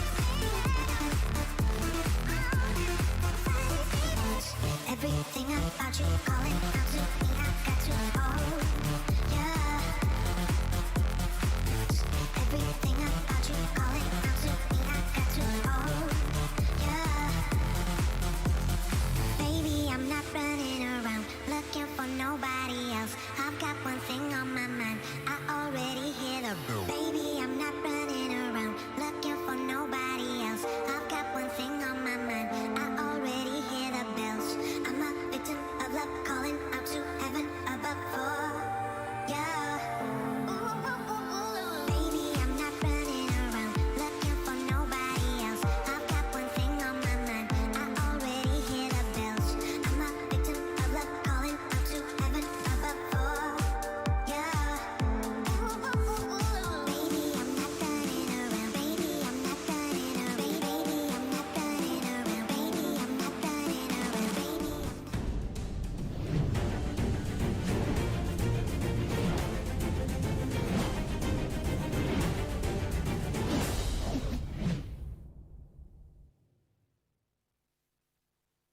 And we are Welcome back. everybody. I'm here with Lars, Yep, and I'm here with Alex. and That's we just- are The way it is. heading on to the final quarterfinal of this FSL tournament. Yes, but first of all, we're going to take a look back, of course. Did you expect John Deere to win this? Like the entire series, and there is Herman talking to probably their managers or something. But yeah, still happy. Everyone is smiling. I did not expect John Deere to win this. Not gonna lie. I didn't. John Deere have been off form the last few tournaments, and I still don't. I still don't think John Deere are back where they were. No. The number of points they won both those games by were not as high as we've expected. Or Absolutely as we've not. seen from other teams. Yeah, but it's still good to see them being back in general. Oh, yeah. Yeah, that was this James Bond action to be down there pretty fast. That's still my take on it. It wasn't an accident. It was him being James Bond. A few minor mistakes here and there, but nothing that really stands out as being a massive mistake from either of the teams here. A little bit of parkour halfway through the match from Herman, and some nice timing as the bridge came down. But yeah, there was nothing in there that was a massive mistake or a massive issue or anything like that. It all went fairly well for both teams. And that has to be concerning for Herman, though. Oh yeah. I mean, they did not make massive mistakes, but they couldn't beat John Deere. So how on earth are you supposed to win an entire tournament if you are not beating, the thing though is that a top 8 team? John Deere were disruptive. John Deere did play a disruptive game both times. They played it well. And especially that second game. That second game, closing the silos after they delivered all their grain, that was a huge disruption. Yeah, that was very well played. And it just shows that what we all say all the time is actually truth. You need to take a look at what's going on and find a way to interrupt your opponent. John Deere did it, and there we go. They're in the semifinals now. Yes. There is MyInsanity, the Swiss esports powerhouse. And on the other side, and they will be playing against one of these two teams, either Trelleborg or MyInsanity. Both good teams. Yeah, well, definitely both good teams. Looking purely at the stats, it's obvious that Trelleborg is the favorite, right? They are the reigning world champions. They won 4 out of the 8 tournaments that have been there so far. This being number 9. I mean, this is such a good team, and yeah, they really want to get one more gold medal in, I guess. It's one of those things. It's been interesting watching this Trelleborg team over the season because everybody expected Cortiva with members of the previous Trelleborg team to come out and to dominate this season, and this Trelleborg team over the season has really come out of the shadow of last season's team. Absolutely, and shown that they are as good, if not better, than the team that existed last year for Trelleborg, and it's been really nice to see because they are a cracking team. Yeah, and MyInsanity, if we are talking about teams, and the shadow of last year, MyInsanity was the team you wanted to play against, no matter who you were. You were like, oh, nice, I play against MyInsanity, free win. Yeah. This year, however, you are not that happy anymore. MyInsanity is doing very well, and if they win this, pushing it out here. If they win this game now, which is unlikely, I give you that. But if they do, they are top 4 because Herman lost. Yeah, that is very true. Oh well, are they? No, they need to make it finals to get top 4 because Herman gets 30 points, so they have 340, and if MyInsanity wins, they get 50, so they have 320. So, but they put themselves in a good position for possibly doing it in the final tournament this year. Yeah, and they leave themselves within grasp of that. To be fair, if they beat Trelleborg now, there's a very high chance they beat John Deere as well, and then they are top 4. Yeah, because Trelleborg, at least on paper, is way stronger than John Deere. If they are right now, we don't know. We're gonna see. John Deere, did very well. 1-2-0 against Herman, against the number 4 seed. So it is a statement, even if we are sitting here going, that weren't the best games, blah, blah, blah. Maybe, but they did beat Herman 2-0. That's beginning to see the JCB get banned a lot now. Yeah, and Baylors are not being picked anymore. No. There is definitely a refinement of tactics going on at the moment. There is a tiny switch in the meter again because teams just decided that they don't need a Baylor and just grab whatever. They don't want to lose out on the ideal, and if you don't buy it, there's a very high chance you won't get it because first, maybe it's not even in the random selection. Right? Because it doesn't have to be on one of the pots. It can be. And second, if it is, there is still a 50% chance the other team is getting it. So most teams buy the ideal because they don't want to miss out on that black beast. But for Baylors, not so much anymore. And the teams are... Trelleborg with a very bad start. What is going on there? That wasn't even hitting the ribbon. That was just driving straight into the sign. So that is very odd. Here is a thing, and that is me being a little bit mean. But as I said, I'm a commentator. I can be a little bit mean, right? It is a very different thing if you are on stage or if you are sitting at home playing. So some teams, like John Deere, for example, maybe they are just stronger on stage than they are at home. And now people are going like, but it's the same game. How is that even possible? Oh. Well, first of all, if you are on stage, it's a different thing for your nerves, right? Yeah. Because people are not only seeing what you do, but also seeing your face when you're playing. But second, and this is what I'm thinking about, is the equipment.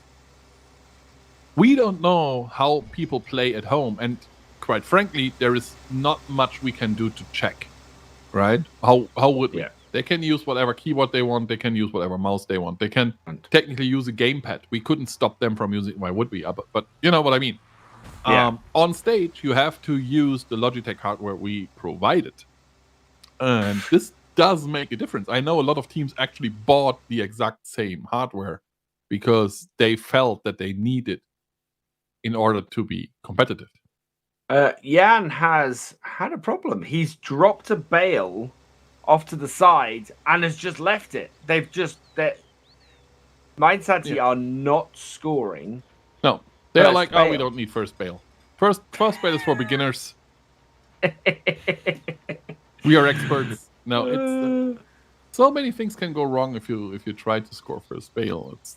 It's insane. Yeah. Then again, it's my insanity He anyway. seemed to get jammed and then just dropped the bale and headed back to the field. So it's not a great start for my insanity here.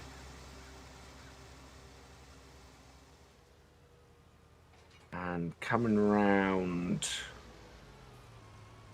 pool opening things up now as well.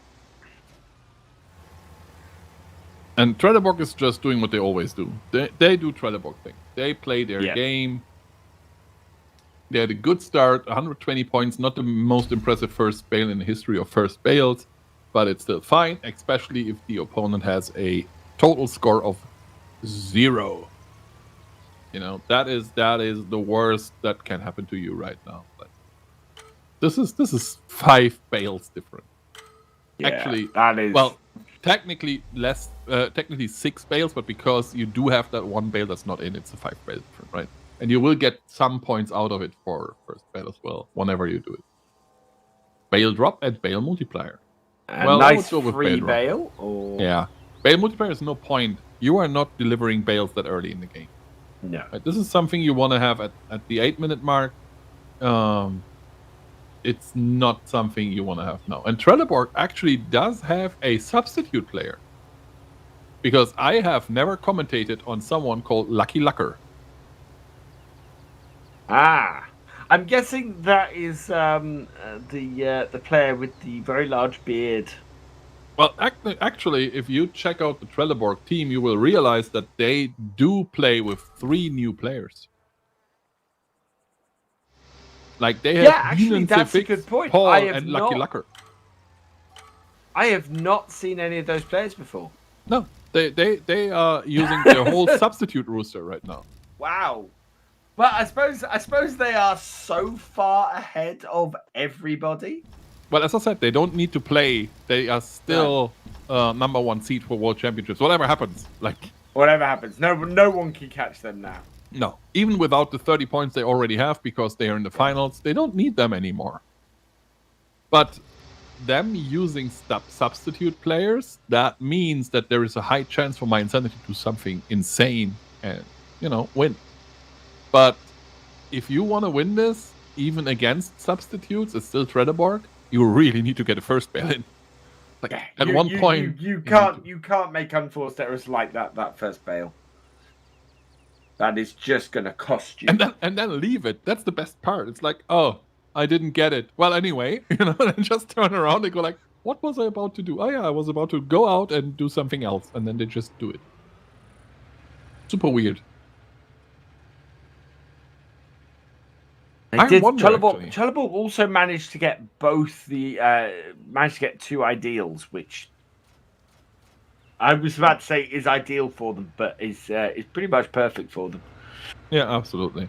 And I just checked. Yeah, all 3 main players. JK, of course, being the Mr. First Bale, Wheeler and Beatmaster. This is the exact team they're usually using.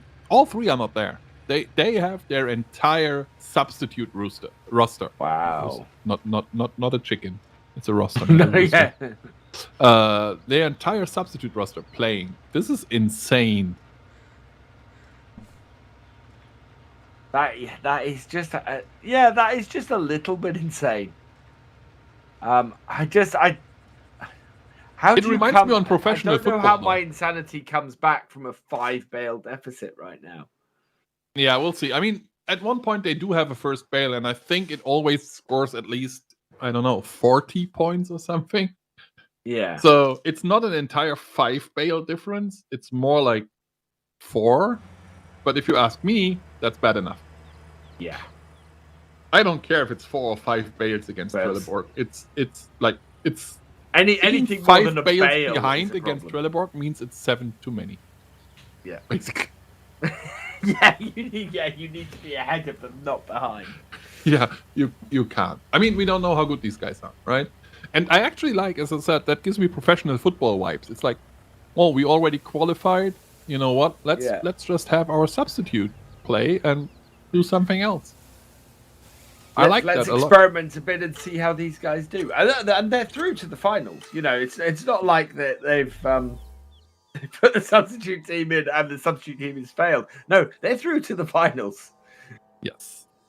I mean, they played against Astragon, not exactly the strongest team right now, but not bad either.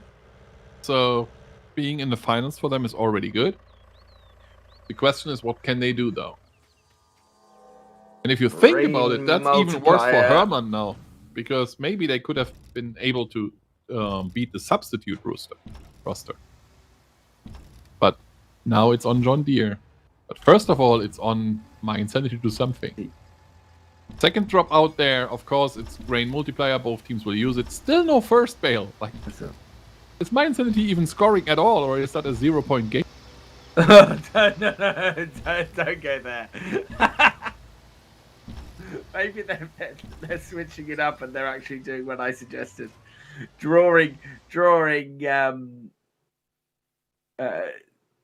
into a false sense of security and then dumping a pile of bales at the end. I don't think that's what they do. No, I don't know what they are doing. No. And they grabbed the Anderson at minute 7. Oh, look, there's the first bale for 50 points. Wow.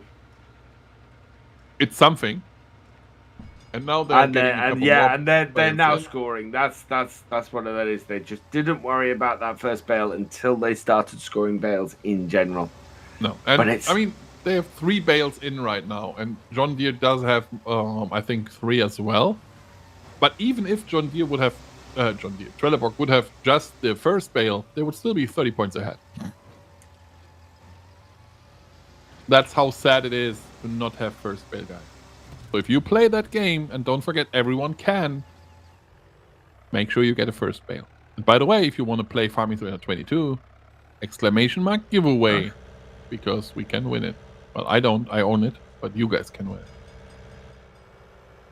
Hey, Carl89, I'm from my own personal point of view, yeah, I am sad that we haven't been able to go to Paris this year. Hopefully we'll get to go next year, but we'll see what the future holds. I'm not taking any bets though. No. I don't know for Great Britain right now, but in Germany, every time we feel like it's ending, it's just not.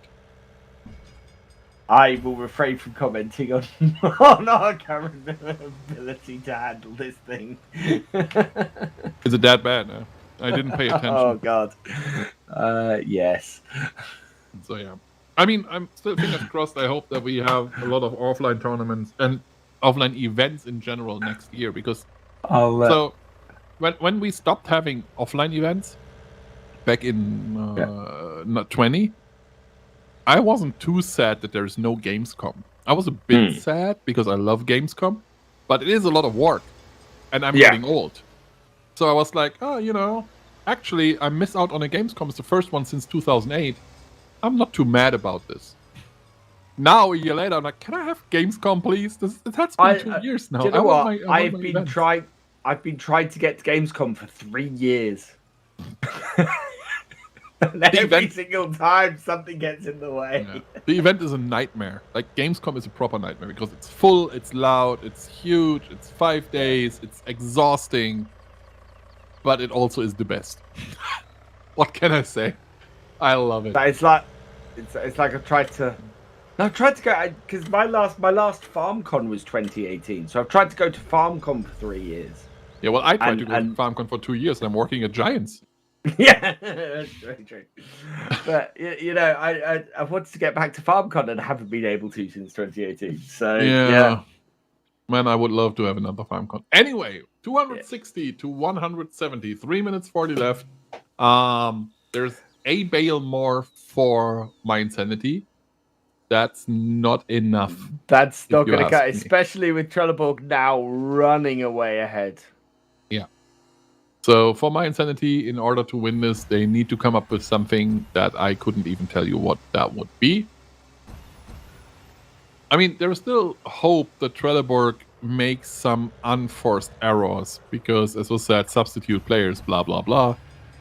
But that doesn't mean that they are bad, because they are probably not. Otherwise, they would not be there. They wouldn't be substitute players for Trelleborg if they were bad. Maybe just Trelleborg is like, oh, let's fill the roster and just pick some random dudes. But then they wouldn't, I see bad players being substitutes, but then I don't see them sending them to a tournament.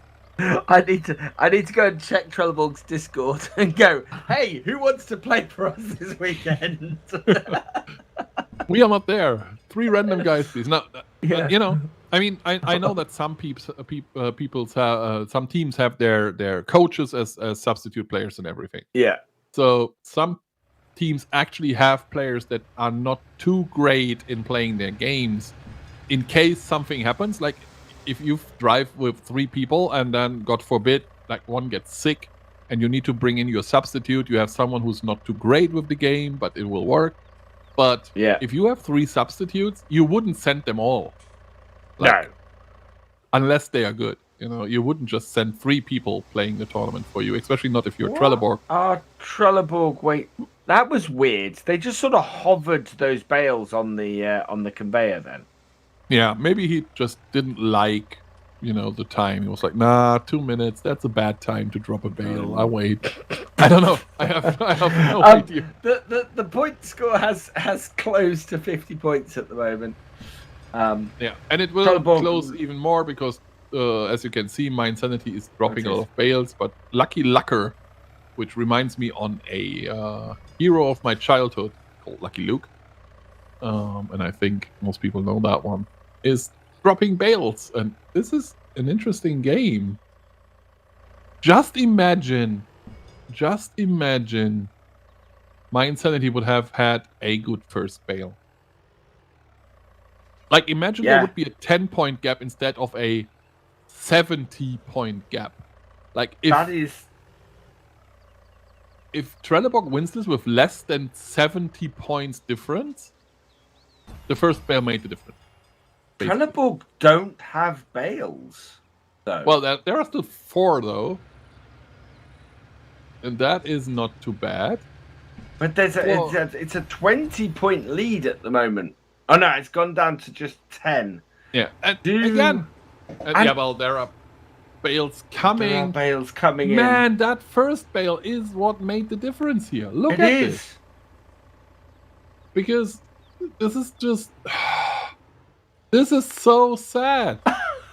Oh my god, my insanity. Why? Why did you not do a first bail? Look at that. It's 880 to 850, and you had a 70-point difference. And they know it. Yeah, They you can know tell it. they know. You can tell they know. Ah. yeah. Look. First bail. They say exactly that. Yeah, they are probably not even in TeamSpeak. They are listening to us. Yeah. And they're like, oh man, Alex and Lars are right. What did we do? We had more bails. Look at that. 41 bails delivered. This is an insane number. It's really, really good. But this is what I mean here about John Deere. 880 and 850. Those two teams scored. That either of those is enough to beat John Deere. Yeah, absolutely. And yeah, guys, please, come on. First bail, okay? Do it for me. Do it once. Just to see what happens. I think Trelleborg were lucky then. They should not have won this. No, they shouldn't have. That was absolutely even if my Insanity turned around, pushed that bail in with the front of the tractor, they'd have won that. It was absolutely a decision to drop that first bail and then not attempt to score points with it at all. Even if they would have driven out, pressed a new one, brought it back and delivered it, they would still have won it. Yeah.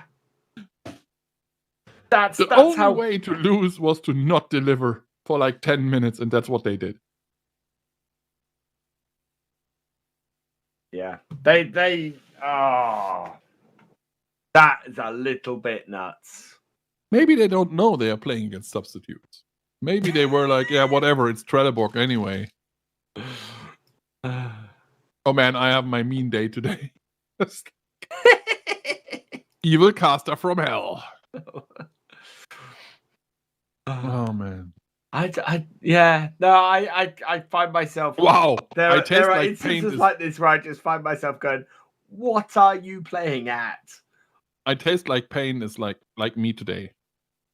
To be fair, 15-year-olds aren't known for having the best decision-making abilities. Oof. I thought I'm mean, but chat is always, worse.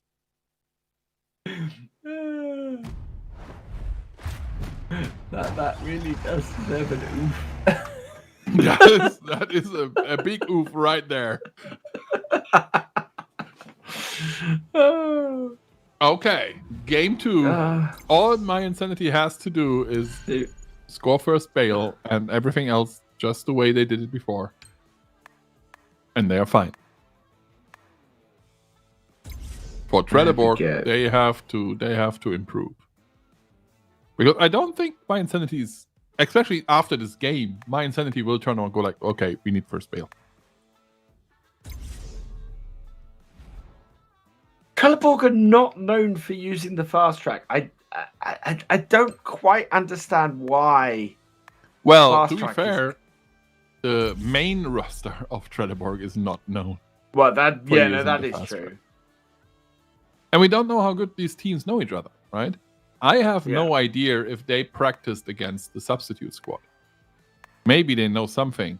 Maybe they don't. Maybe they don't even know it's substitute squads because they don't pay attention to the names and haven't seen these guys in real life in like a year. And like, well, maybe they just changed. I suppose, yeah. And normally, the teams would be meeting up every month, to play, and they'd know each other fairly well. Yeah, we've only had one offline tournament this year. Exactly. So you may not know them. Yeah, as I said, maybe they look at Lucky Lucker and go like, yeah, well, I wonder how this guy aged like 10 years in the last 5 months and how he grew that beard, but still. Yeah, well, anyway, well done, Trelleborg. One win away from making semi-final. Probably a little bit ageist, but I'm in my 40s, so I can be. I kind of feel that it's Paul with the beard. Wow. I'm in my 40s as well, dude. I know. Now I feel old again. Thanks for nothing, Alex. So in case you guys are wondering where I am next tournament, I'm back to the German stream. I'm done with this weird lad. No, from what I understand, I might be on the English stream for the last tournament as well, because that's at least what is in my schedule. Yes. And we might see the Kerminator as well. But I have no idea. Yes. I believe we're headed sort of to try and do a 3 commentator setup. Yeah, we did it last time. It was fun. It's great fun. Yeah, especially because we don't see each other, so we tend to just speak over each other all the time. Yes. And then you guys out there just hear brabbling. It's hard to sort of sort out when you should speak when you can't see the other person's face. Yeah. It works quite well with your 2 guys, because you can hear that the other one is stopping, so you start. But with 3, 1 is stopping and 2 start, and then it's just chaos. But it's a lot of fun.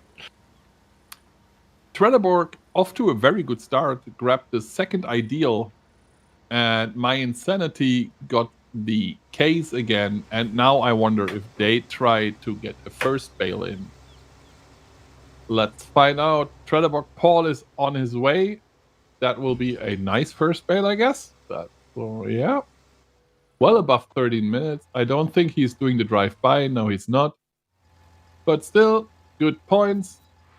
130. Well done. Where is my Insanity? There he is.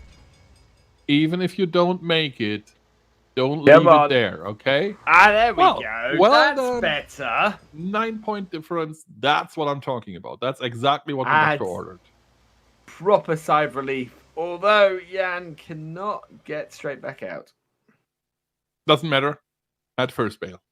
I mean, this is exactly what they need.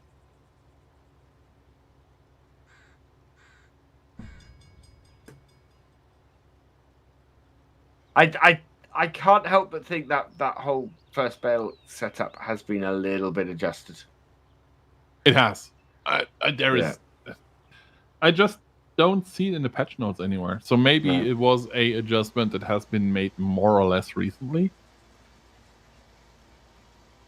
Anyway, it is what it is. It is a 9-point difference right now. And this, for my Insanity, has to feel good. Because as we said, last time they would have won it if, and I love this word, if there wouldn't be a 70-point difference. There is no 70-point difference this time.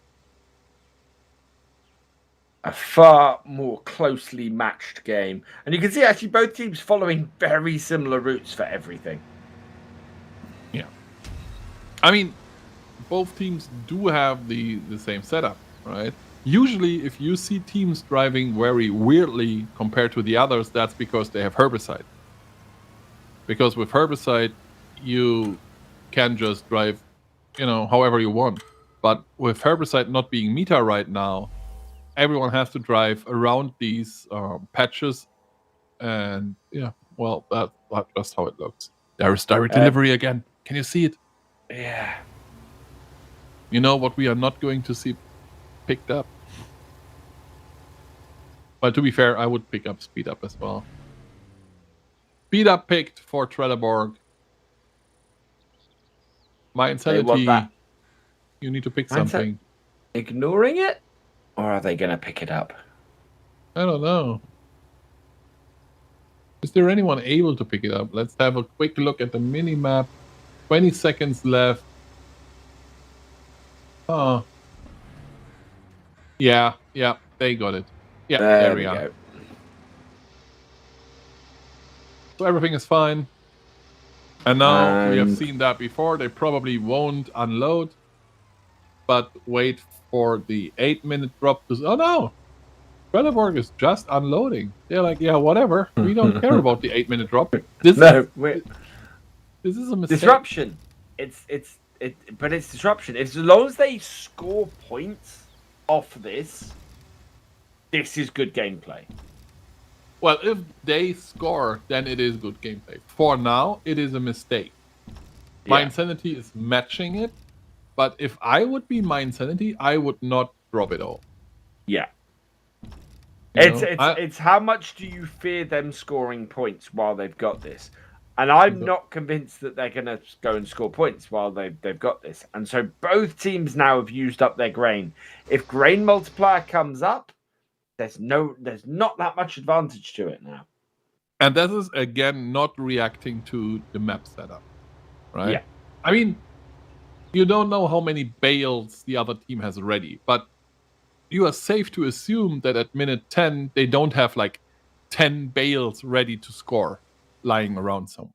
They probably have between 1 and 3, maybe 4 bales. So getting this up to, let's say, 2.2 to 1.8, and then getting everything in position. And if grain multiplier drops, just pick it and then use that tiny little amount of grain you did not unload in the first place, could give you an advantage. The way you handle it now, there is nothing happening. Unless it's grain multiplier and silo closed again.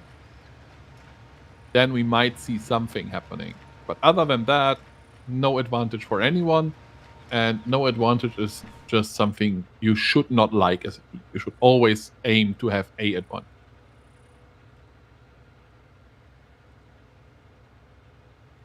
Nine minutes left.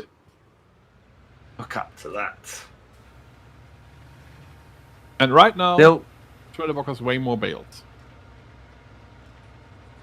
points have not changed. No, points have not changed. Both teams just delivered 1 bale. My Insanity is slower than Trelleborg right now. And they need to do something about that, because you don't want to be slow. This is not good. 5 bales behind, that is a lot. However, we have seen My Insanity delivering 41 bales. So they are able to deliver a lot of bales. And now they are pressing a lot. So that was a good point to drop. I mean, they don't know it because they don't see what we see. But in 10 seconds from now, the power-up is dropping right next to the players, more or less. And it looks like they got a fairly good amount of grain in their tank for Trelleborg. Speed limit and bridges lowered. Oh, those are... Well, My Insanity going for speed limit, as are Trelleborg, but neither of those are great power-ups for either of them. No. But then again, and look at that! Trelleborg on the way, and so is Lars from My Insanity. Solid name, by the way, Lars. I think that's a solid name. Both teams are out to deliver grain. However, 900 more for Trelleborg. That's not too great. And there we go. This might end up with a tiny advantage for Trelleborg in the end. Wheat is not accepted here. Yeah, he's like, on the border, but it worked. So he already triggered the message, but nothing happened. Yeah, and nothing happened. Again. So this is now bale for bale delivery. And right now, Trelleborg have more bales. Which team is going to take this? It's just ridiculous. Yeah, it is ridiculous. And I don't see My Insanity coming back from the fact that they are 5 bales behind. They are just a little bit slower than they used to, like last game. It's weird. They were 5 bales behind, almost 5 bales behind because of the first bale last time, and they're 5 bales behind because of the number that they've pressed this time. Yeah, it's weird. It's sad, but then again, it's 6 minutes left. So, and to be fair, I did not pay attention last game at if they were ahead in bales all the time, or if they did something basically in the final third of the game to turn this around. So I'm not sure. For now, with 5 minutes 40 left, everything is possible. Nothing is done. All we know right now is Trelleborg has 6 bales more and a 9-point advantage because of first bale. So all advantages are on the side of the world champions. And Lucky Lucker is doing quite well. Looks solid. Yeah, doing a nice job stacking. And you guys should be super sad because the first game would never have lost that one, and now the second game is not going too well. But if you would have won the first game, there would be one more chance. Well, the momentum after that first game is very much with Trelleborg. Yeah, Bienen to fix. That's a hilarious name, and you can't understand it. Being one game down to Trelleborg is always a daunting task. Even if it is their substitute team, you are a game down to Trelleborg, and all the momentum is with them. Yeah. So just to translate it for you and all the English speakers out there, Bienen is the German word for bees. You probably have guessed that one. And fix is it's not even German; it's a Bavarian slang thing that basically means "God damn it." So his name is Bees. No, God damn it. Bees.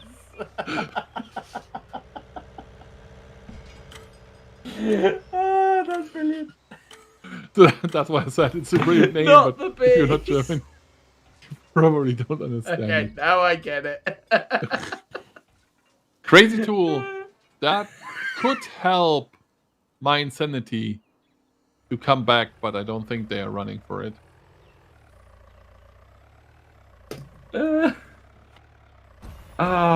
40 left, and Trelleborg is having a nice, decent lead here.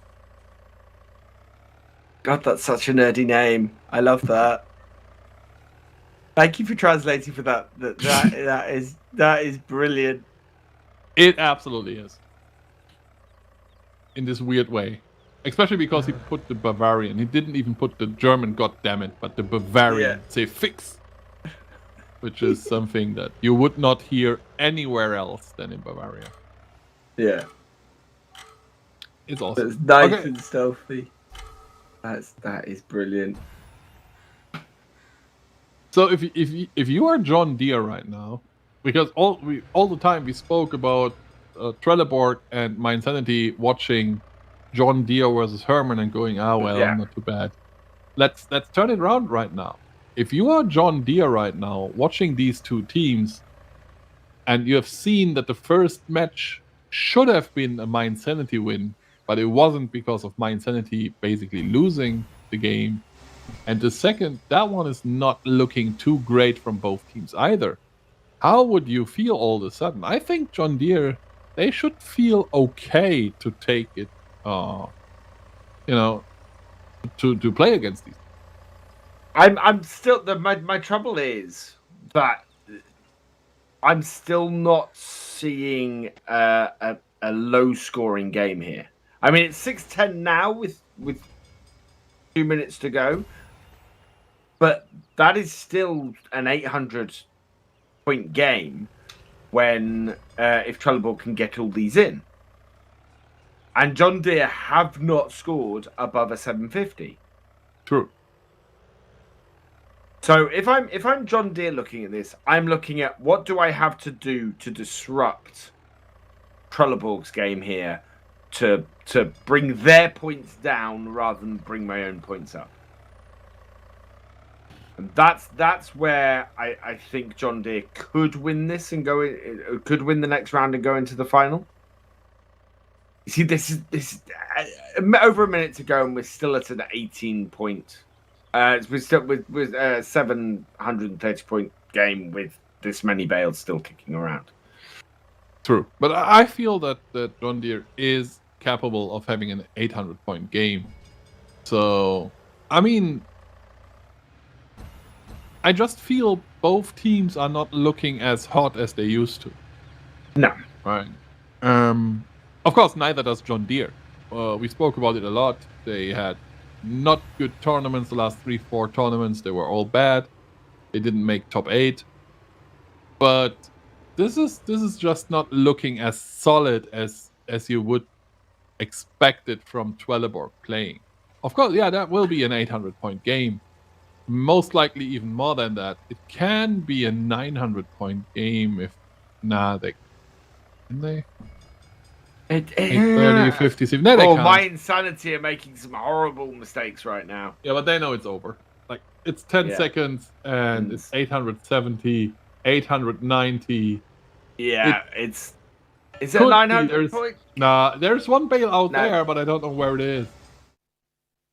And there we So, go. yeah. Trollable take it. An 890, an 880 and an 890. That is, that It is is a still a statement. worrying score for John It- Deere. It is a statement. It is basically Trelleborg. Yeah, they are mad. They're like, man, we should have won the first game. I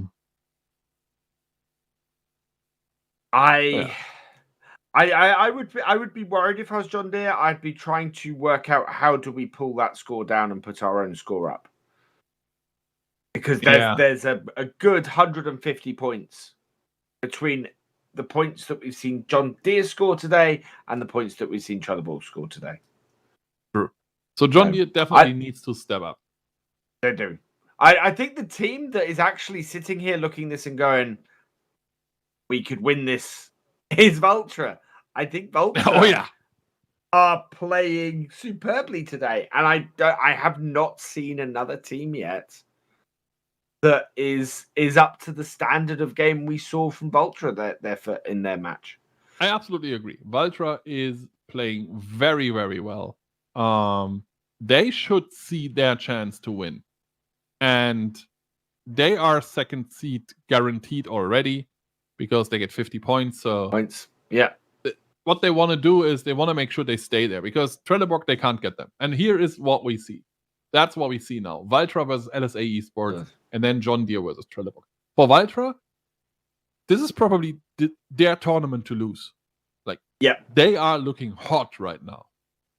And they can totally go all the way. But so can LSA Esports. They bet Corteva yesterday. They can beat Valtra, make it to the finals, and that would be a surprise. But a welcome one, because I like wildcard teams just going super far. Oh, yeah. And anything that evens out the middle of the table is always good as well.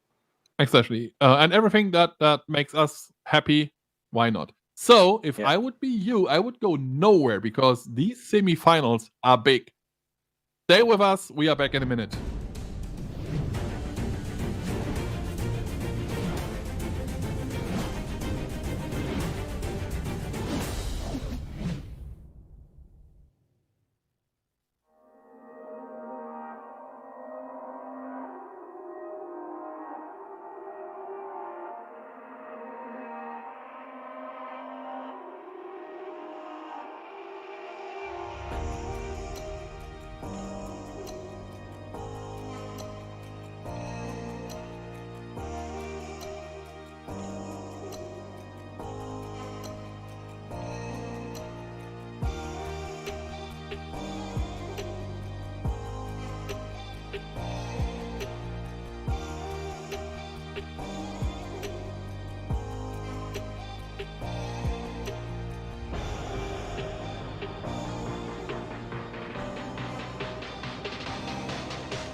Welcome back, everybody, to the 9th Farming Simulator tournament of Season 3, coming live from Horman in Germany.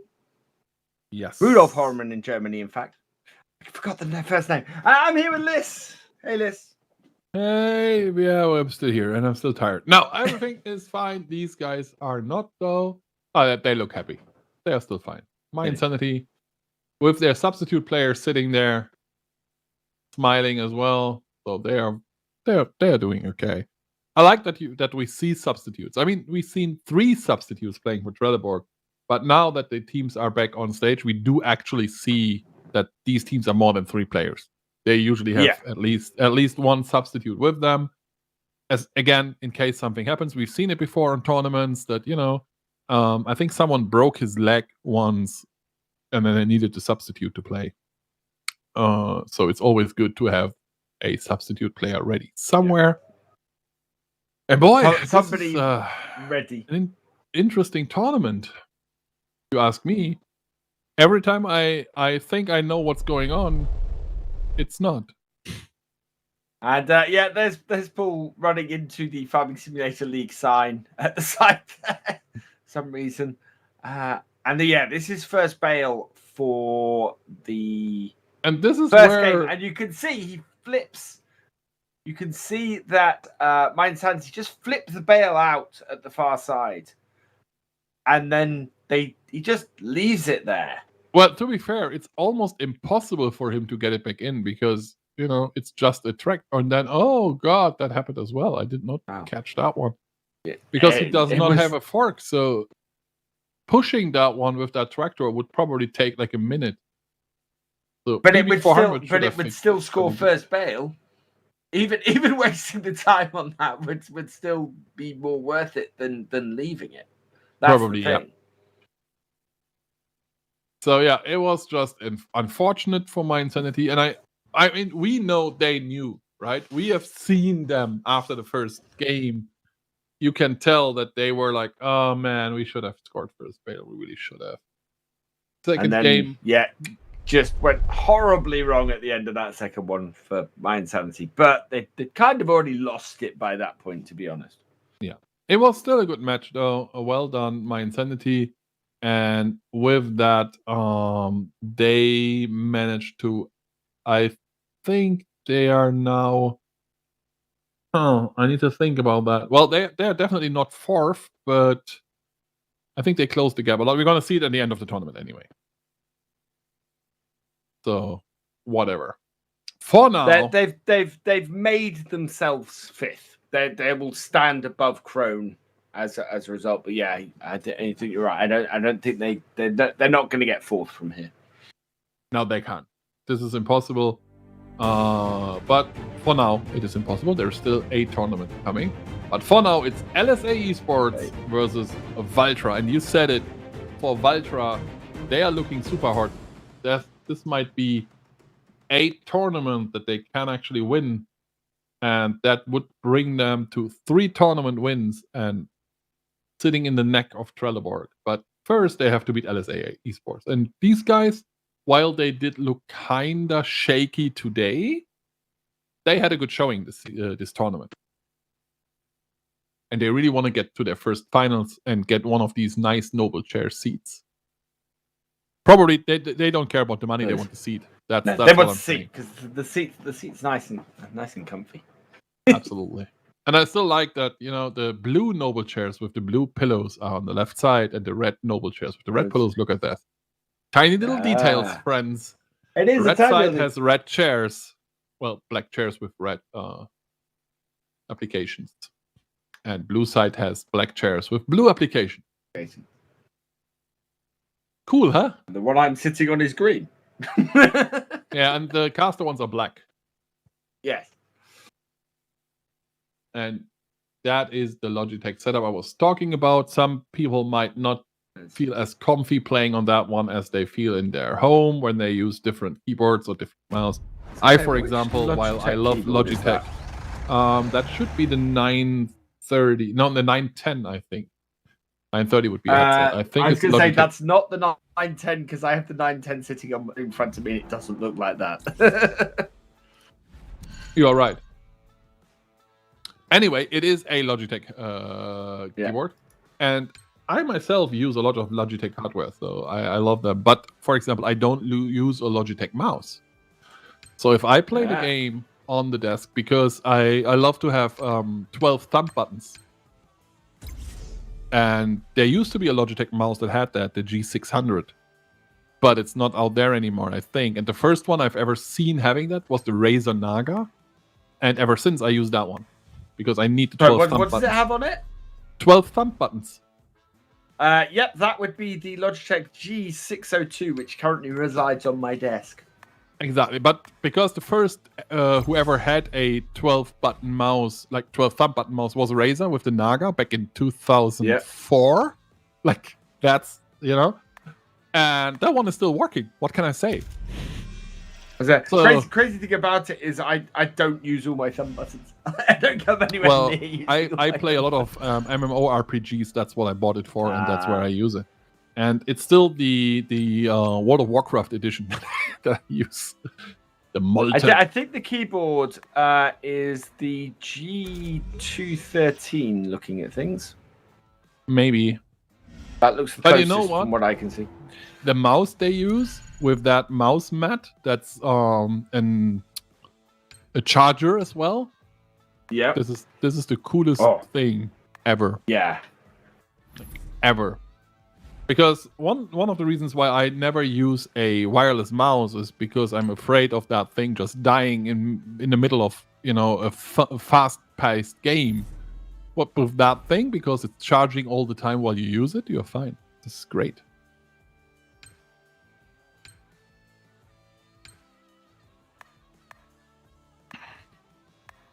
So anything out of the ordinary here? Not really. We've got Archimedes and Under Pressure on Vulture's side, and just Under Pressure on LSA Esports. They have gone for a Baylor, LSA. That's the difference here, and that's why they don't have Archimedes. So LSA, look, I believe in you as a wildcard team. But you need to step up your game from what you've shown. Because you can't beat Valtra like that. And this should work. You are faster than Monty. Yes, you are. Monty being the slowest on the Valtra team. Just in general. Scotty and Martin are very fast. Monty usually is a little bit slower. And oh, God. Oh, that's something you cannot like. Like, Scotty was running around there going, oh, I need this, I won't get it, damn. But yeah, what do we have? We have the New Holland and the Ideal, of course, for LSA. And that is that the Massey Ferguson on side of Valtra? Or is it the case? Well, I'll leave that open for now and wait until we see it. I believe it's the Messi, to be honest, but I'm not 100% sure. Oh, that was nice, and that was nice as well. And it's nice. That is flawless play from both teams there. Advantage LSA. Like, we are talking about how fast Valtra is, right? That was LSA being faster.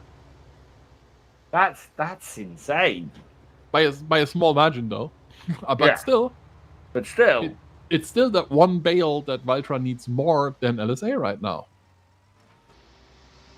So, very well done.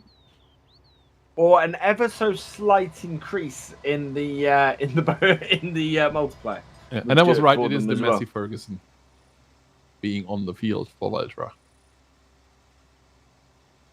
Which I don't think we've not seen today so far, really. It's not really appeared on the podium much. No, you usually see the Ideal, the John Deere, the New Holland, and the Case. That's what teams usually aim for. The Rosselmarsh and the Massey Ferguson, and I think Class 1, they are not used too often. Like, the Rosselmarsh is fast, but it's It's Very tiny. The problem with the Rostomage, it's fast. It ignores wheat. Yes. So you can just drive wherever you want, even without herbicide. But it's tiny.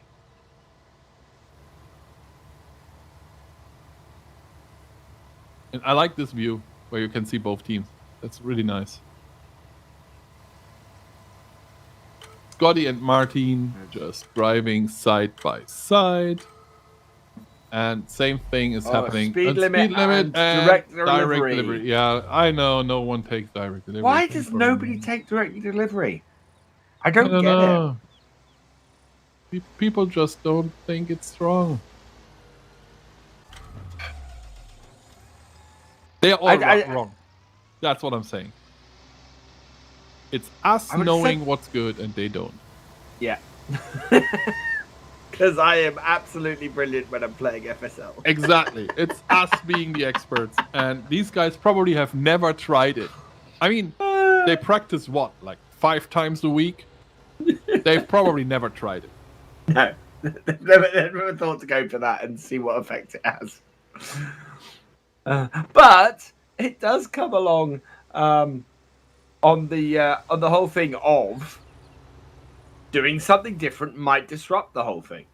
So if everybody else thinks slow is better than direct delivery, go for direct delivery and do something different with it. Change it up. Worse. See how you can disrupt. Use something that's weaker just to be different. Yeah. Yeah. Well, I think going slow, if you're set to going slow, doing direct delivery against that is actually probably a better counter because the other team's not expecting it, and you are immediately setting off the multiplier, and they then have to react. You know what I think? Direct delivery is best used with the Lindner tactic. Yeah. Because I mean, they are usually dropping it on the ground, right? Yeah. Just pick up direct delivery and don't drop it on the ground. I understand you don't want to waste time by delivering. I see that. You don't want to drive over because you need all these bales. Direct delivery helps with that. Yeah, that's very true. You are kind of a little bit relying on the whole thing falling in that way. But at this point in the game, you can actually go, right, if we get direct delivery, great. We dump all our bales at once at the end. If we don't, then we go with the normal tactic. And yeah, but in order to do that, you need your tactic as you play. In order to do that, you need a telehandler. And that is something that I would love to see. A team going, okay, we use a telehandler, but we can play both tactics. Yeah. We decide what we are going to do based on what the opponent does and how our start is, what equipment we get. Yeah, that's true flexibility. It's something we don't. That kind of flexibility is something we don't tend to see in the FSL. Sadly, not. It's I'd really love teams to go right. If this stuff drops for us, we play this way. If this stuff drops for us, we play this other way. Because you would win match after match after match because the other teams would not be able to predict what you're going to do and would not be easily able to counter you. Exactly. And if any of the teams is listening to this as a VOD, I'm available as a coach. We can totally discuss salary and then just call me. And Alex, we make a good team. Oh, absolutely. Just don't put us as substitute players. It may have already been suggested to me this morning that a team would like me to coach them. So. Yeah, there we go. You would see tactics you've never seen before. We would probably not win games, but they would look completely different. I'm intrigued. I'm intrigued to have a team where I go, right, you guys should do this because nobody else is doing it in the FSL, and see if they get somewhere with it. You pick direct delivery or you're fired. Just to prove a point. If this bonus comes up, do this. If this one comes up, do this. And the other teams will not be expecting it. And then you never make top 8 and you are super confused and you're like, my team is just not good enough in executing my strategy. Like, whatever they do, it doesn't matter if they are the best team in the universe and your strategy just is bad. You always go with, I need players who can actually execute what I told them. Like, how could they It's not not me. win this? It's not my strategy. It's that you can't execute. Yeah.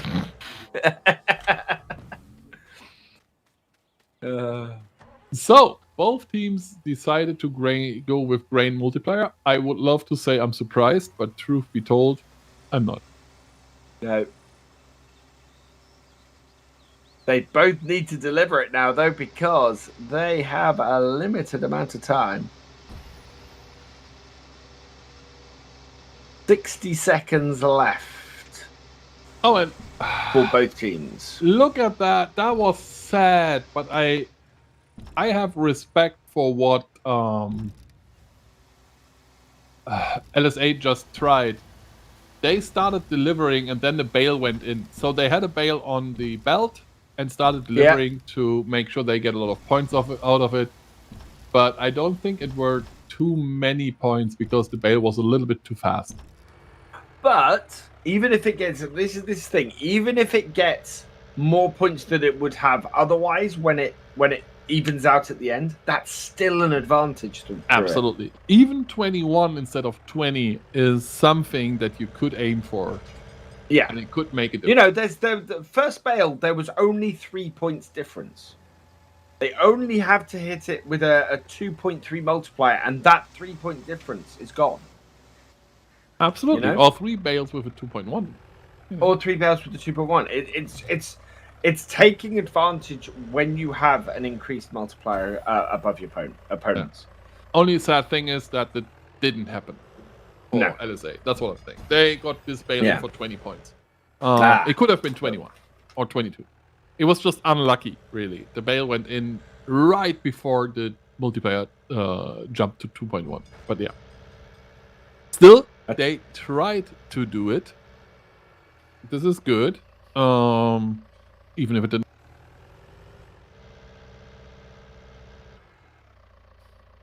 And Scotty picking up a second bail. Bringing it in. 5 minutes left. So far, LSA Esports is keeping up well with the tempo of Valtra. So, interestingly enough, they are not falling behind. See, this is the thing. You get this flurry of points early on, and then you get no points scored for a good long time until like the last 3-4 minutes. You could very easily hide that you're going to push all those bails in until the last 2 minutes, and then maybe push them all in a little bit early, sort of the last couple of minutes when another team isn't expecting it. Yeah, you can totally try that. I think it's just a refinement thing. Well, as I said, I mean, we agreed on that a lot, and I just do it again. Yeah. It would be a good idea to have a couple of plans. Because as it stands, everyone plays the same thing. That means if you are worse in that specific tactic than your opponent, you might not win. Yeah. But if you have a couple of alternative plans, things look very different. What is Monty doing? How should we know? Oh, bottom boost! Oh god, and that was a bail-tastic. No one expected, and a bail-pressive. Oh. And LSA Esports. That hurts. That hurts a lot. Forget everything we said about LSA being able to maybe win this, to maybe turn it around. This is exactly what I was talking about like 2 games ago when I said, if you get bottom boost and you have a full Anderson, by the time your opponent realizes what's going on, you are already just away with the points. That is insane. That has just completely destroyed LSA Esports. Absolutely, especially not only because of all the bales going in. That is bad already, but because of the bonus, right? There were 2 combos executed, and this just makes this a lot of points. And that was well done by Valtra, realizing there is the bottom boost out there, sending Monty to grab it, and then just putting the whole Anderson in and going like, yeah, we're done here. There we go. And I mean, they have 2 minutes left and 700 points on the board. They can get a 1,000-point game off this if they want. Yeah, they need bales though. They only have 10 left, They so do. that's 940 if they do it right now. So In That's what comes might Monty stop with them. another trailer full. yeah. And for LSA Esports, all you can do right now is go, look, there is a next game. Yeah. That one, done. That Yeah. is They are im- keeping up.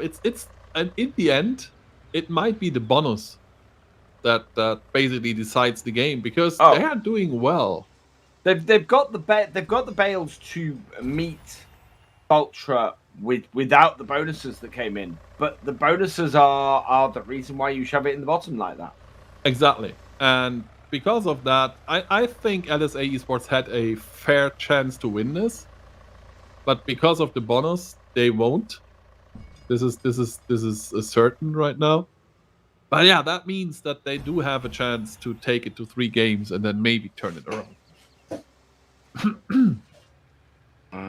There we go. Coming By the way, in with 2 more bales. Did As you a ever 900. did you ever explain to the viewers what LSA stands for in LSA Esports? Do you even know? You did mention this last time, and I have completely forgotten. I'm not sure if I did, but I can tell you. Look at the names of the 3 players. It's Lennox, Sören, and Anton. L, Okay. S, and A. And actually, they are listed like that. On And they the got a page. Bale-tastic in. They did Oh get my a God. Bale-tastic in. So all of a sudden, they And made there's it. 1,000 points. And there is 1,000. And can you imagine having 883, 893 and losing by more than 100 points? That's Yeah, and these guys are like, look, ha ha ha, Yep, did you there we see that go. bottom boost? Ha ha ha. yeah. Only Well played, one though. more bale delivered. One more bale delivered by LSA. Ridiculous number in the bottom. And these guys are, well, I the just- bottom boost basically got us. And Monty's like, ha ha ha. Yes, I did. We got it. It's ours. We've got with one more though. Well played by Valtra. Well played by LSA, of course. I mean, it was an impressive showing.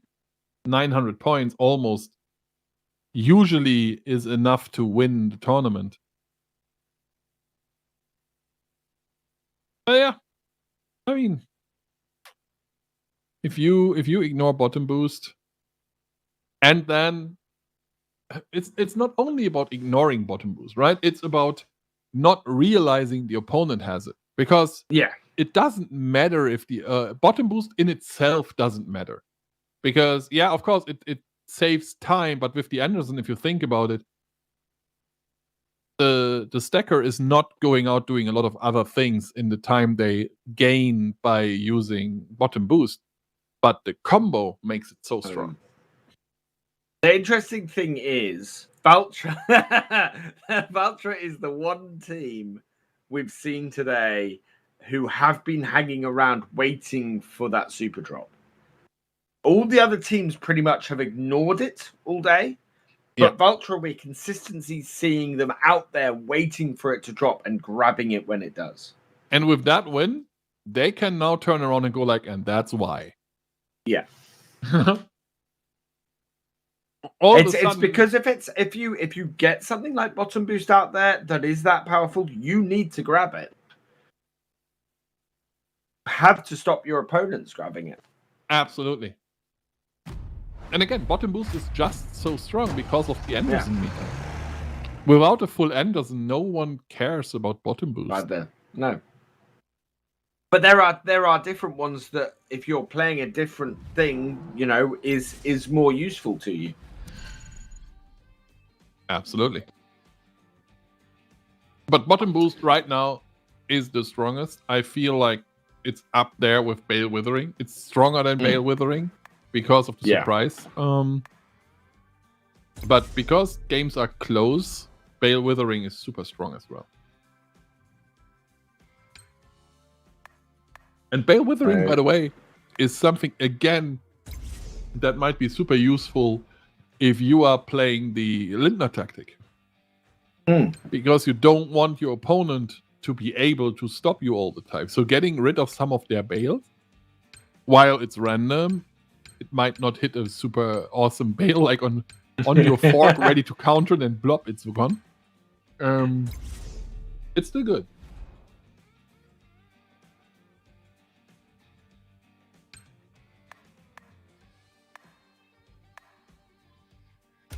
Yeah, Feldin says it. That was purely the luck of the super drop there for Valtra. Exactly that. Yeah. It was the right drop at the right time. They were ready with a full Anderson standing there, and then it drops, and they're just like, okay, gone, bye. But it is also the whole thing of making your own luck. Valtra were in the right place because they'd put themselves in the right place. Absolutely. They had somebody out there ready to get that super drop. Should it be really advantageous to them? At 90% of the time, the super drop is an advantage. The only thing that comes to my mind where I'm like, yeah, well, that doesn't help is multiplayer switch. Yeah. Other than that, whatever it is, extra Bales, extra points, Bale Withering, Lord Baylor, teleporting Bales, everything helps. Even so, I would still say, even with the multiplayer switch, if it's going to be a switch against you, you still want to grab it because it's a switch for less time than your opponents would get it on you. And it's usually super quick. Yeah. It's normally like 10 seconds. Yeah. That is something that that we as the developers need to look into in the long term. Make sure that the switch is longer. Because if the team who's behind picks it, it's like 30-40 seconds, I think. Yeah, I feel it should be longer. Maybe it's just me, but I feel it should be like 2 minutes. Something where if you pick that, it changes a lot. At the moment, it does. I agree with you. I think it should. On the other hand, I think if the team who is ahead grabs it, it should be quick. Then it should basically cancel it out. So it should just not take effect. Exactly. If you're going to have it for that long. That's exactly what I was thinking about as well. So John Deere going to LSA, and well, what they need to do is basically play the exact same game they just played without getting hit by the super drop. Other than that, I think LSA played it very well. I think they should be happy with what they just did. And I hope they know. They're coming in with their first Bale. Yeah, they're, again, I think, having a good timing. 134, that is a lot of points. LSA faster than Valtra, again. By far, actually. Look at that. It's a 10-point difference. It's still okay. It's just one Bale. But still, it's something you can't be happy with if you are Valtra. Like, your number one strength, like the thing that made Valtra win the tournaments, the thing that made Valtra so unique is how fast-paced their playstyle is. And LSA is actually as fast. Yeah. And that should make you think. Yeah, they are.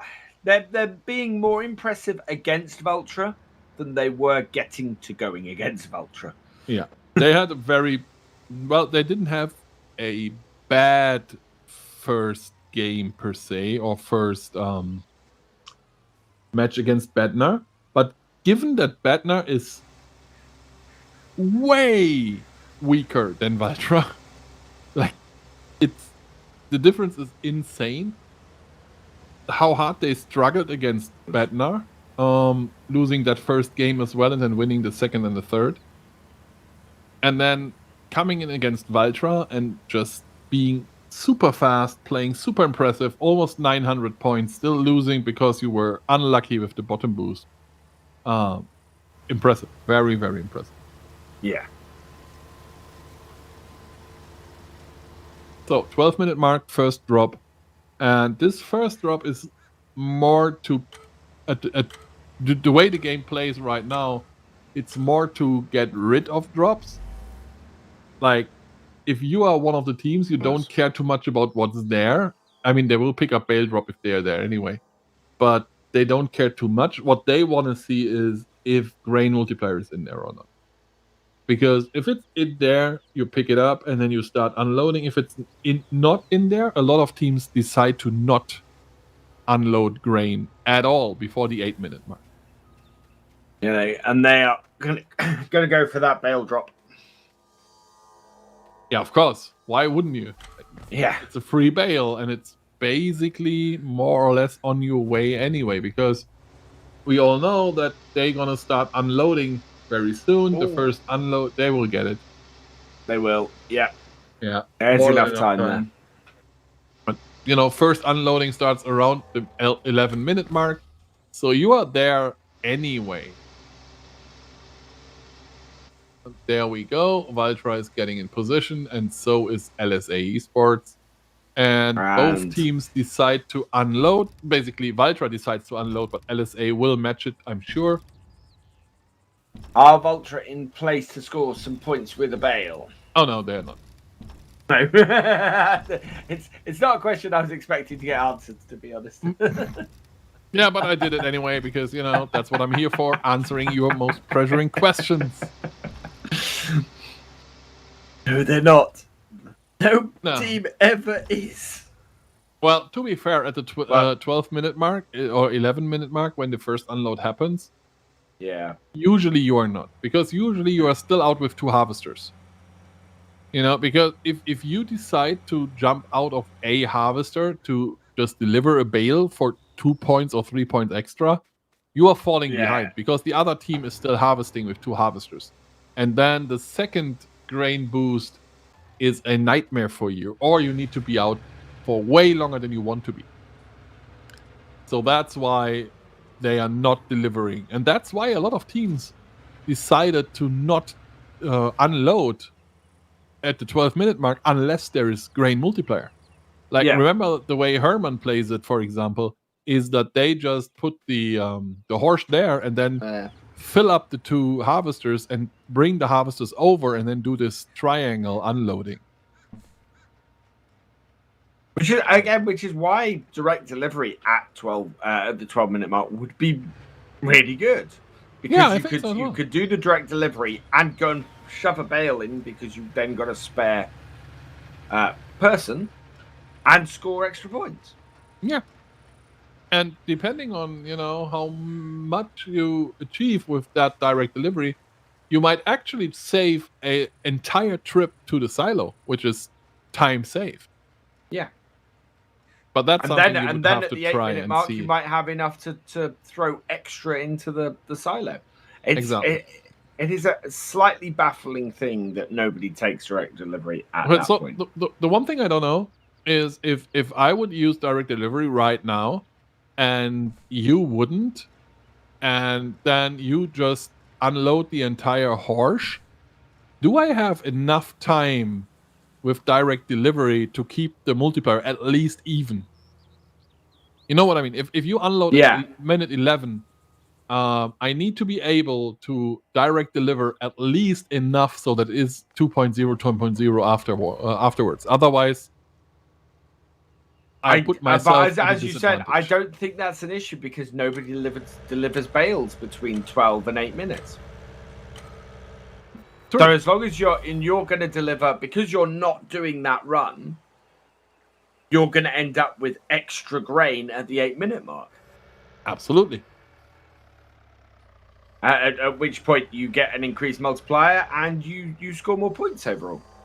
Unless there is Ooh, silo close, lot and silos there is versus silo direct close. delivery. Neither of those are ones anybody's going to pick up. I would pick up locked silos.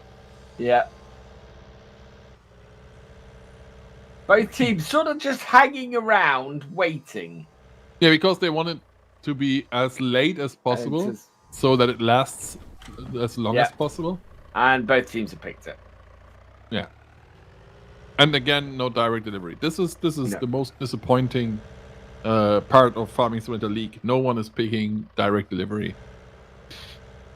I'm now convinced. Teams just need to start practicing more. I can't believe they are not seeing our great tactic that we too figured out. I am going to be making these suggestions because I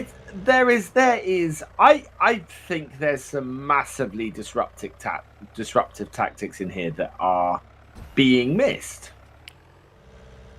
I feel like, do you know that comic strip where a guy is sitting in front of his PC and calling his wife and go, "Look, honey, I found something that all the leading scientists in the world didn't find on YouTube." I feel like we are these guys now. We're like, "Look, we found something you guys don't understand." And these guys are just like, "Oh, can these two just shut up?" Because they have no idea. So LSA decided to clean the tractor, which is nice, but you should not do that in the middle of the game. That's the important thing. Style points. That's what we need in tournament for. Style points. They win hearts, but they don't win championships. That's what I can tell you. Anyway, they are still in the lead though, which is good. And they are only a bale behind. 21 at the moment. Oh, and we get a... Oh, that's why he went for a swim. He rather than just going for it, he tried to back it out and failed. Good decision though, because he could just be stuck there for another 30 seconds and then, come back, or he just drops and then drives out. So yeah, that was a good decision, saving time. And now we have the multiplier getting increased again. I think Valtra did what we expected them to do. Yeah, they did.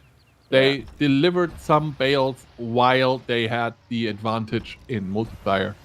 Which is very, very important thing to do. And there were impressive. actually at least 3, if not 4 bales with a higher multiplier before LSA was able to bring it back to even. So that was great by Valtra. It's play that we've been saying teams should be doing a lot. And we don't see it enough. And while I think the direct delivery part might be wrong, I'm quite sure if you have the advantage, score points thing is not wrong. No, I gotta get the feeling that should be something that doesn't need to be said. So I'm quite confident in that. And there is a super drop coming in 15 seconds. Are Valtra out there? Not yet, but they will Not be yet. soon, I guess. Maybe not, who knows?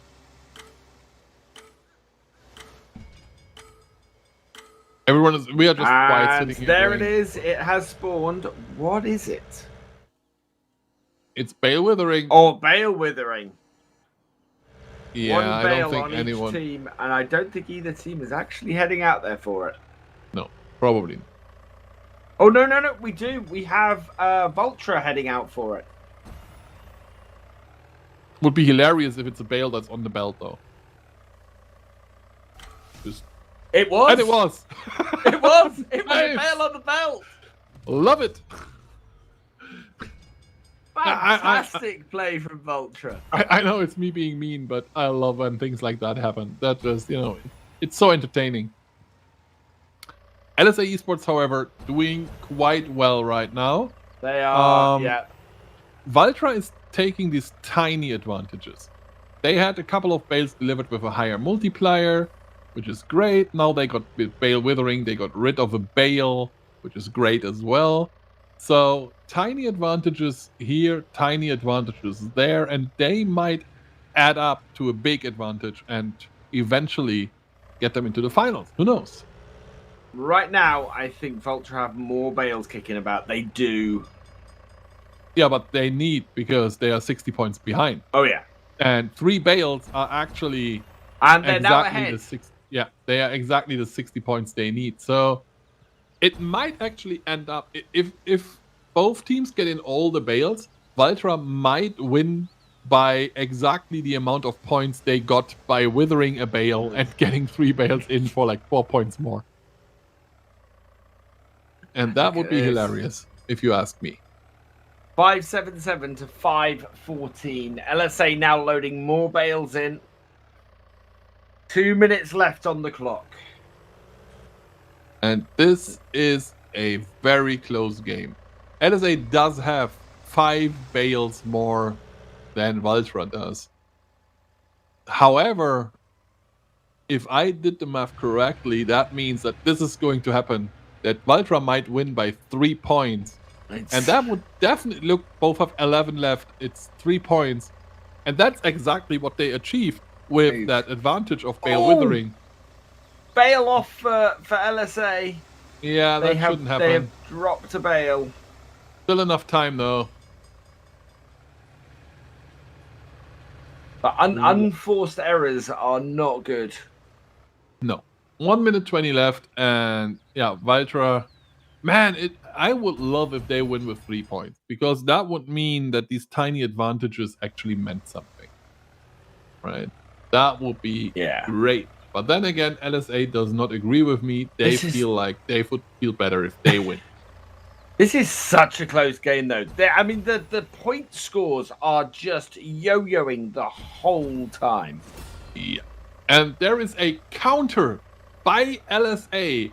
That was a very good play.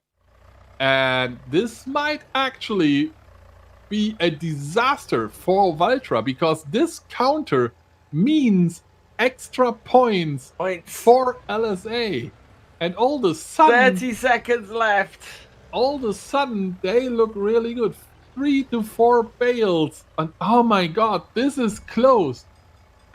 20 seconds. Was the counter what they needed? It seems like it. They just need to get the bales in. Oh, Vulture now Valtra is dropping bales. 5 seconds. And no, Vulture are ahead by 3 points. And no, they're LSA not. are ahead. And LSA take it. Made it. 1-1. We are going to game 3. LSA took a game of Valtra, and what a game it was. That's mad. That was great. The final moments just pushed in at the bottom. 2 bales took it for LSA. That's Man, crazy. I love it. Wow. So, 1 game to Valtra, 1 game to LSA. Are we in for a massive upset here? There is a chance, because as we said, there's a massive chance. Without the super drop, LSA could have won the first game. Scotty is not happy. He is not happy with his team. Should have been their game. It Absolutely should have been their game.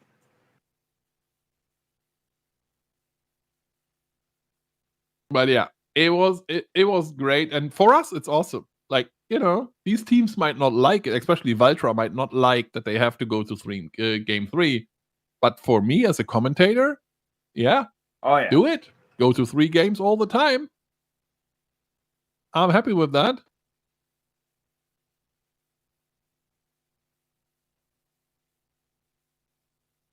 That is some impressive play.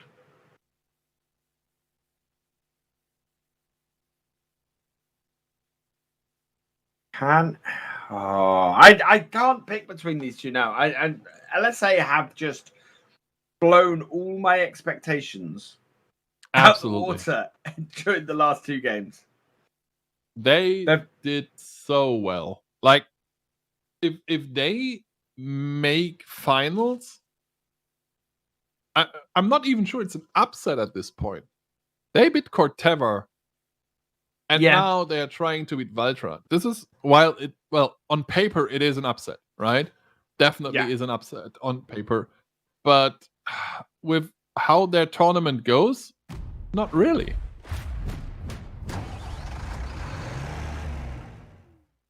Can LSA properly upset their expectations here and win this last game? And is either team gonna mix it up, or is either team gonna try something a little bit different?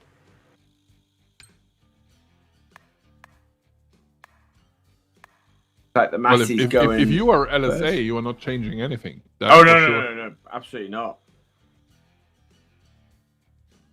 You have something that can win this for you. And if you are Valtra, well, I don't think you should change the way you play or the tactic. You should just be a little bit faster again. Yeah. Like, where is the fast Valtra of old? What took you guys so long when it comes to first bail? How is LSA faster? Is this a difference of between Valtra playing online versus Valtra playing offline? It just takes a slight bit of edge off them, because playing They are still offline fast, last though. time they did. Oh yeah, they're still fast, but they didn't make the finals at the first offline tournament. They're not making. They're a touch slower at this one. Is it the unfamiliarity? Well, who their knows? And, setups? the thing is, last tournament they lost against DJK Ehrenfeld, which is a wildcard team that's not even there today. Sometimes it seems that, you know, they are stronger against the seeded teams than against the wildcard teams. It's very true. I wonder if they underestimate them. Like, if they go in and go like look, we are Valtra and you are some random wildcard team. Let's show you guys how to play the game. And then DJK Ehrenfeld was like, yeah, we are done here. See you guys. You are out, by the way. And now this time LSA is like, well, you want to show us how to play the game? How about we show you? And Fielden is right. They banned the New Holland. Don't ban the New Holland. The New Holland is awesome. Actually, maybe that's a good reason to ban the New Holland. Yeah, that's actually probably the best reason to ban.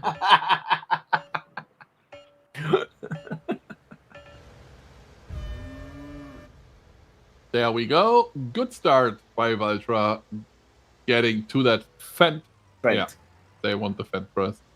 And they had a fantastic start out there. That looked very good. They also get the ideal. Deal. So I'd say Ooh. very well done by Valtra.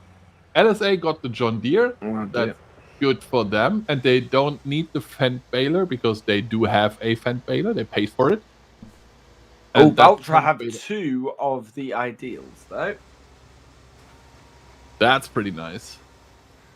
And Valtra LSA getting everything they already want. heading to drop their first bail. Yeah, but still, Valtra got all they needed, right? They have 2 ideal. Oh, They yeah. do have a Fent press. While they couldn't, or they couldn't, they could, but they didn't. They didn't buy one. They still got one, so they have the equipment they need to make this an interesting game. Let's see if they do. First bail definitely being better for LSA Esports again, because you can see here Valtra, they are not even close, and that one is in for 134. Nicely done. And Valtra being so slow compared. I know. I think I've worked out why Valtra is that little bit slower at this today. It's because they've no longer got a guaranteed bailer. So they're having to go out, grab a bailer, and then go and bail. That's a good short. point. Yeah, that's a good Whereas point. LSA are going, they're grabbing that Fent Baler, they're going straight to the person driving isn't even stopping to get anything else. They're going straight out, getting that Baler, and driving straight through the crop to deliver that bail. Yeah, And that is a good idea because we see a 14-point difference, which is more than a bale in the bottom of the barn. So, good position for LSA. So yeah, we're wondering why Vultra are seeming a little bit slower. I don't think they are. I think anything between 120 and 130 is something that Vultra have done a lot. I think LSA are just using a tactic that makes them very, very quick. Yeah, maybe. Maybe you're right. I just feel like Valtra, I have not seen them falling behind when it comes to bales and everything. You know, even in the games they lost, they might still have more bales ready because they're so fast. But today, LSA is fighting hard and they're fast. I think it does take quite a bit of talent to make Vultra look slow. True. Absolutely. I'm not sure Vultra are slow, but I think LSA are making Vultra look slow. Yeah, you're right. Speed up and herbicide. Well, probably going for speed up. Yeah. If you're anywhere near it. I don't think either team is going to actively I would race after that. It's not that far away, and if it takes 20 seconds for you to go to speed up, you will get that back by a minute of everything being fast. Yeah. I'm not sure LSA is going for it though. But they do have a there he is. Anton is coming. Grabbing speed up. Yeah. And away he goes. And we are back to if both have it, no one has.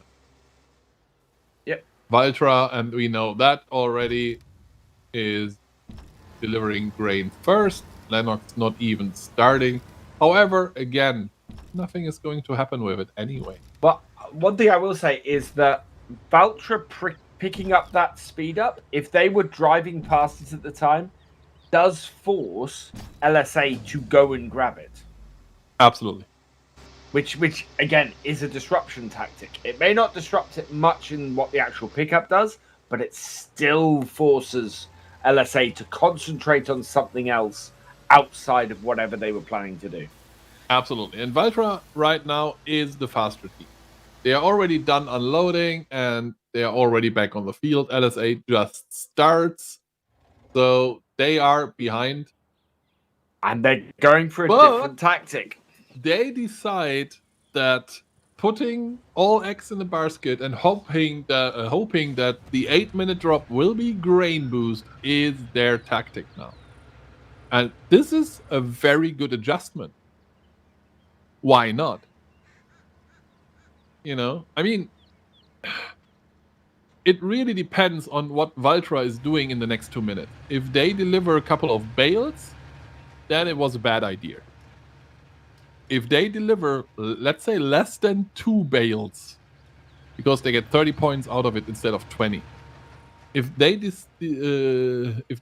deliver less than 2 bales in the next 1.5 minutes, then LSA did everything correct. Yeah. And if grain boost is coming, boy, is Valtra in trouble. You know, because if grain boost is coming, LSA is so winning the multiplayer race. And this is what I was saying earlier about,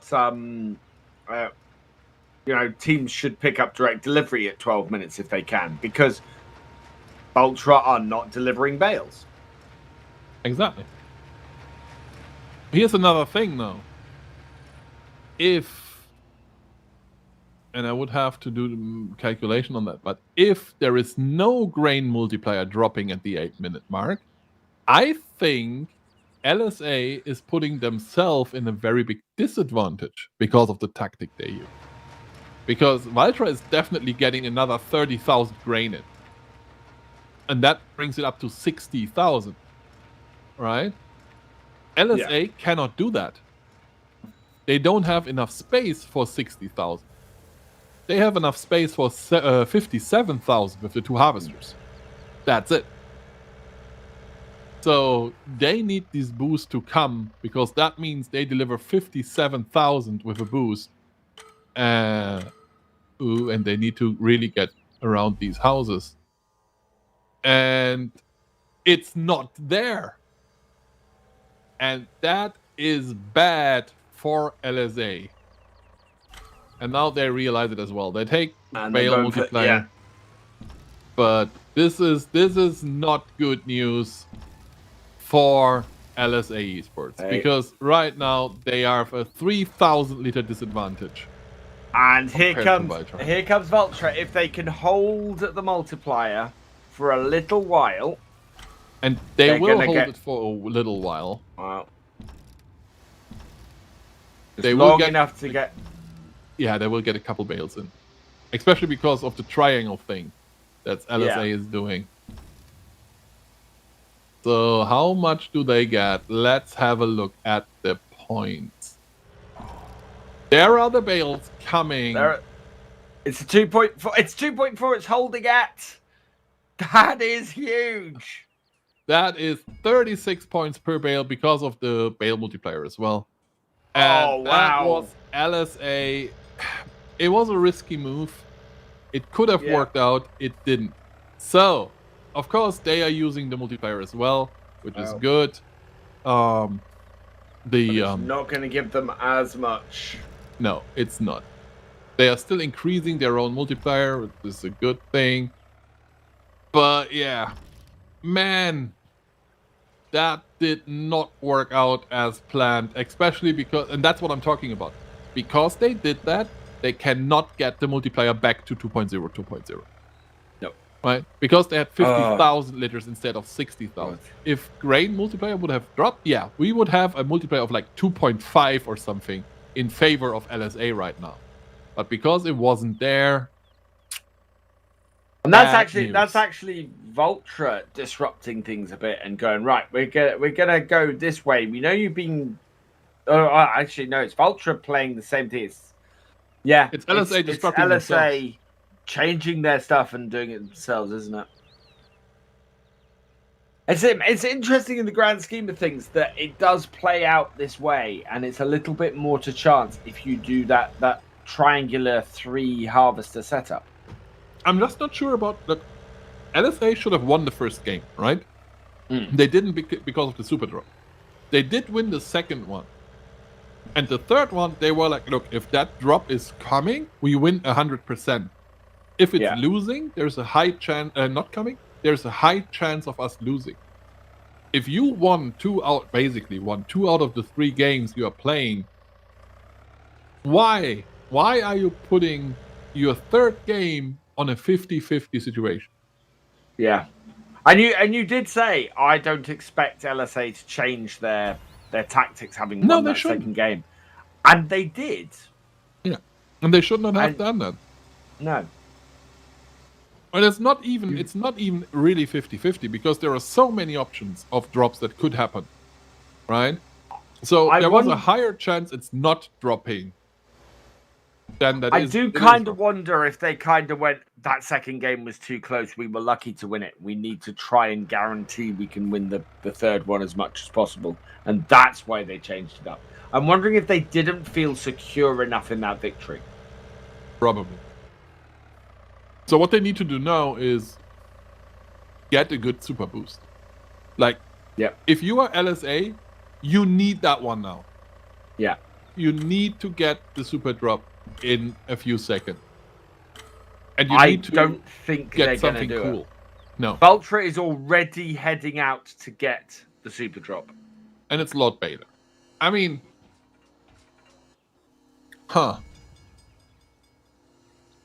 I'm not sure if it's worth the bales time. back. They do have the extra bales kicking them out, and they could do. And LSA picked it up. They did. They have.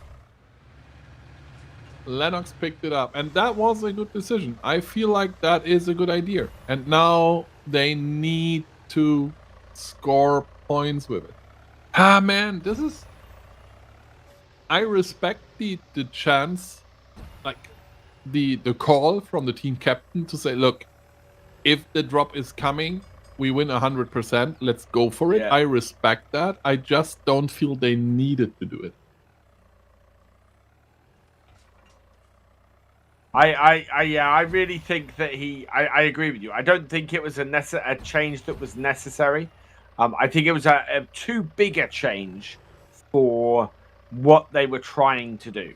for the And hole again- they were trying to plug. Yeah, it's again one of these things that if they work, they make look you like a genius. If they don't work, they make you Yes. look stupid. Yeah. And Well, in this case, I they would look have stupid. said that the thing they needed to do to change it up and would have won this for them. Just get the super drop. Be out there, beat Vulture to the super drop, and you are pretty much guaranteed you're going to win it because it's close enough between how the two teams are playing for that to make the difference. I agree. And in fact, it has made the difference in both games. If you think about it, if they would have done that, first of all, Vitra would not have gotten that many points with 3 or 4 bales because the multiplayer would not have stayed in one direction for that long.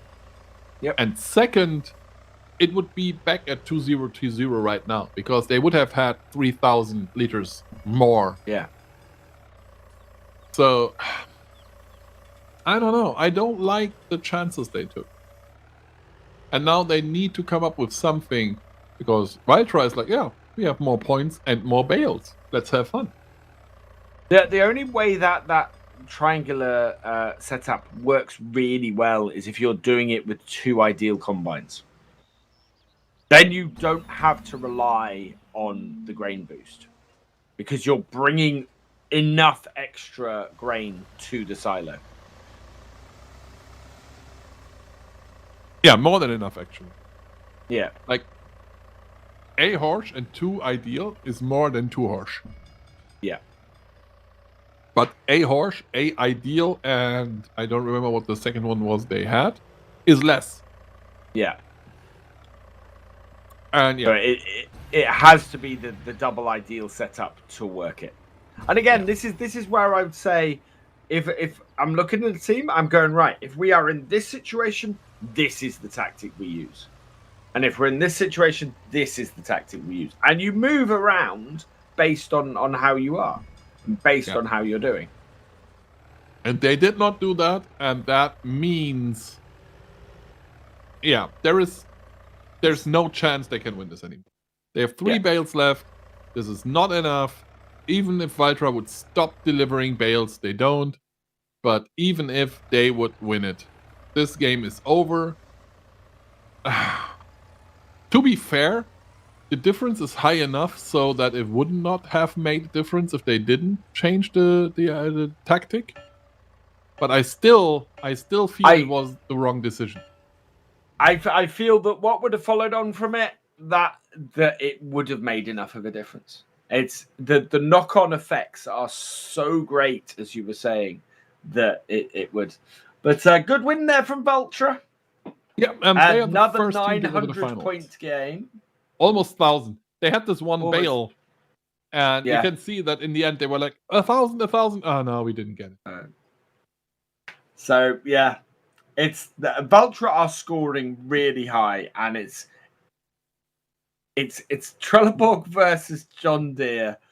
If John Deere win the next match, I don't think they can win against Vulture. They just aren't scoring enough points. No. And as a result, I would also say I think they're the underdogs going up against Trelleborg as well. Absolutely, yeah. And with that win, if it wasn't clear before, it is now. Vitra is taking second place from Corteva. Yep. And this Which is a again, position quite you really want to something. be in. Yeah. A couple of months ago, that would not have been a thought crossing anybody's mind. No, absolutely not. The 1-2 of Corteva and Trelleborg has been a thing all season. And now Vulture have come in and looks like they're going to replace them. Yeah, Vitra and Hermann are in there now. Yeah. In the beginning, it was just like, is Corteva winning again, or will Trelleborg take one? And now, you don't know. Trelleborg, they are not even the favorites to win this tournament. No. Like, they won 4 out of the 8 tournaments that are out there. But right now, my bet is on Vitra. Thing is, if Vulture win this tournament and win the next tournament, that puts them on as many wins as Trelleborg have had this season. That is that for the overall finals is massive. It absolutely is. The only thing is that if that even if it happens, they can't catch up to Trelleborg. Oh yeah, they can't catch up to them, but it is a thing that going into the final, the overall thing, you go mad. We're going to take a break now. We will be back in a couple of minutes, so don't go anywhere. We'll see you in a minute.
Welcome back, everybody, to the 9th FSL tournament coming from Rudolf Hollermann.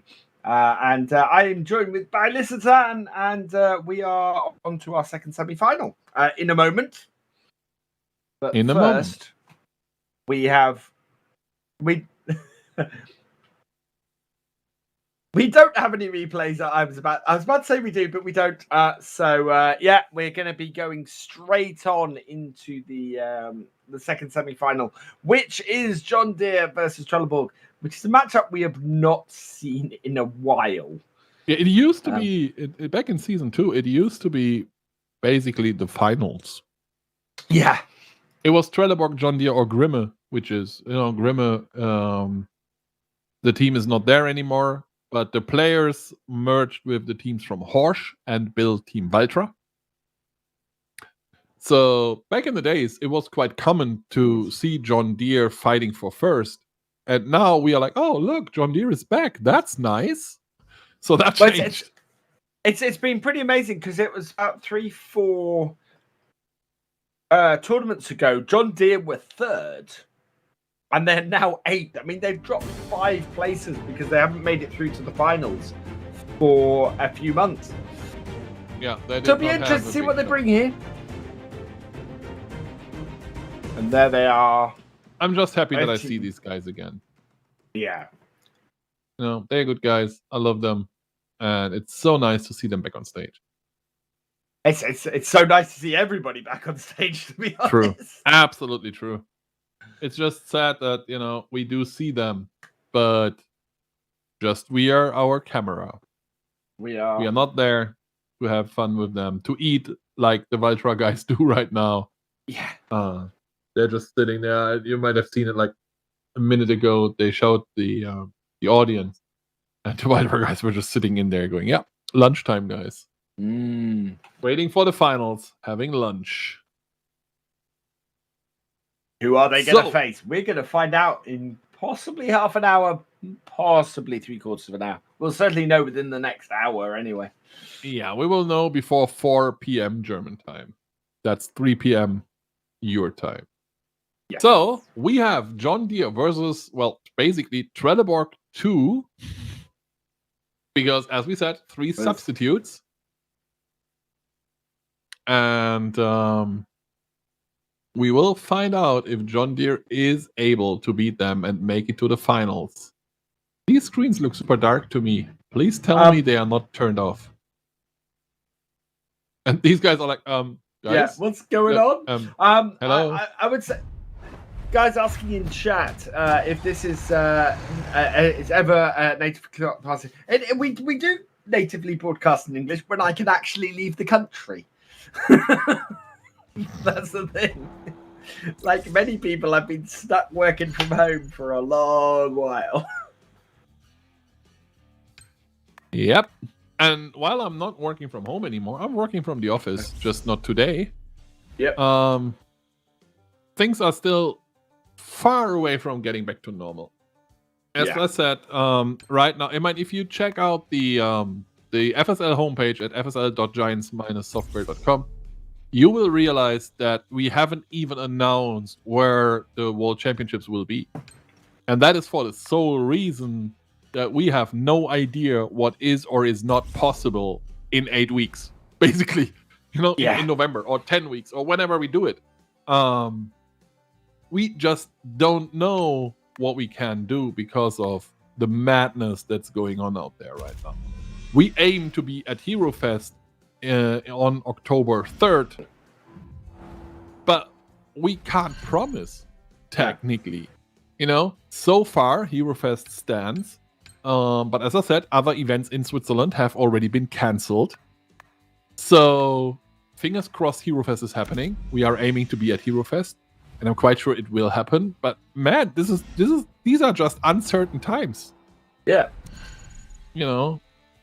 Initially, as you can imagine, with the finals being in November, we wanted to have that at Agritechnica. Like, obviously, having that at Agritechnica would be awesome. But Agritechnica is just not happening. No. Yeah, finals at Agritechnica. I was so looking forward to that. Oh. But yeah, just not happening. No.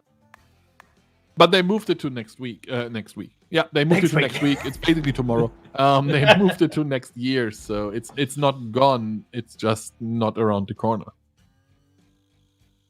Fielding, the awesomeness of the New Holland is just too great for these teams.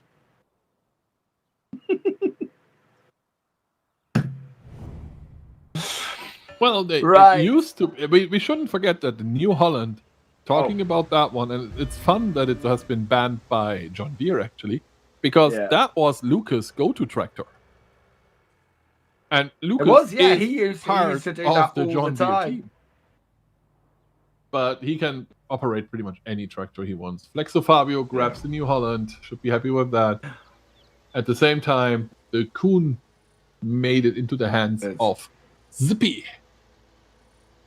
And there's the Russell Nash. Just, Lucas, I still think it's beautiful. Yeah, sorry. Your turn. Lucas getting started in the fence. Have they got 2 fence? Trelleborg have 2 Fent Ideals. As we were saying earlier, that is the perfect setup you want if you're going to dump all of your grain at once at the 8-minute mark. Yeah, if you do triangle, no, that is what you want. No. FSL at Hero Fest has not been cancelled. No. Hero Fest is still happening. Yeah. As it stands now. Other events. So there are 2 events in Switzerland every year. It's Hero Fest, which is basically a big LAN event like DreamHack, with a exhibitor hall. And there is a Zurich Game Show, which is obviously something like Gamescom in way smaller. And these two are only 4 weeks apart, or 6 weeks or something. Like, there's Hero Fest, and then in October, and then in November is Zurich Game Show. And Zurich Game Show has been cancelled because of everything that's happening. So Hero Fest is still there, and we are quite sure it will happen, and we will be there to have the tournament. But quite frankly, I don't think that's guaranteed. No. You know, if the event after it is cancelled, you are definitely going to worry about the event that's happening first. And this is insane if you think about it, because it's 3 weeks away. Yeah. Like in 2 weeks, today in 2 weeks, we will already be at Hero Fest building our stage. That's, well, technically even less than 14 days. Well, yeah, because it comes down from where it is now for this one. And then there's about a week, and then it's got to go and be set up for Hero Fest. Exactly. And we are still, well, we are 99% sure it's happening. But I don't know for the others in the company, but for me, I am not 100% convinced it's happening. No. I'm at like 95%, yes, because it is only 2 weeks away, at least the build-up. So I don't see them canceling it anymore, but you can tell how nervous I am about offline events if I am not putting my trust into an event that's basically the week after next. It could end up like the Polish event, the last one I did in person. Yeah, where we were there, and then they would cancel it while we were sitting on the stage. Yeah. That was weird. That was a strange weekend. But it was a lot of fun, though. And it was the first time I've ever been to IEM Katowice. I was so excited, and they canceled it around me. Man, that was sad. Anyway, silos are closed for Trelleborg. Oh. And here is the thing, and that is super interesting. First bail was in the very same second for both teams. So absolutely it is even. Absolutely even. It is 130 to 130. Look at that. Wow.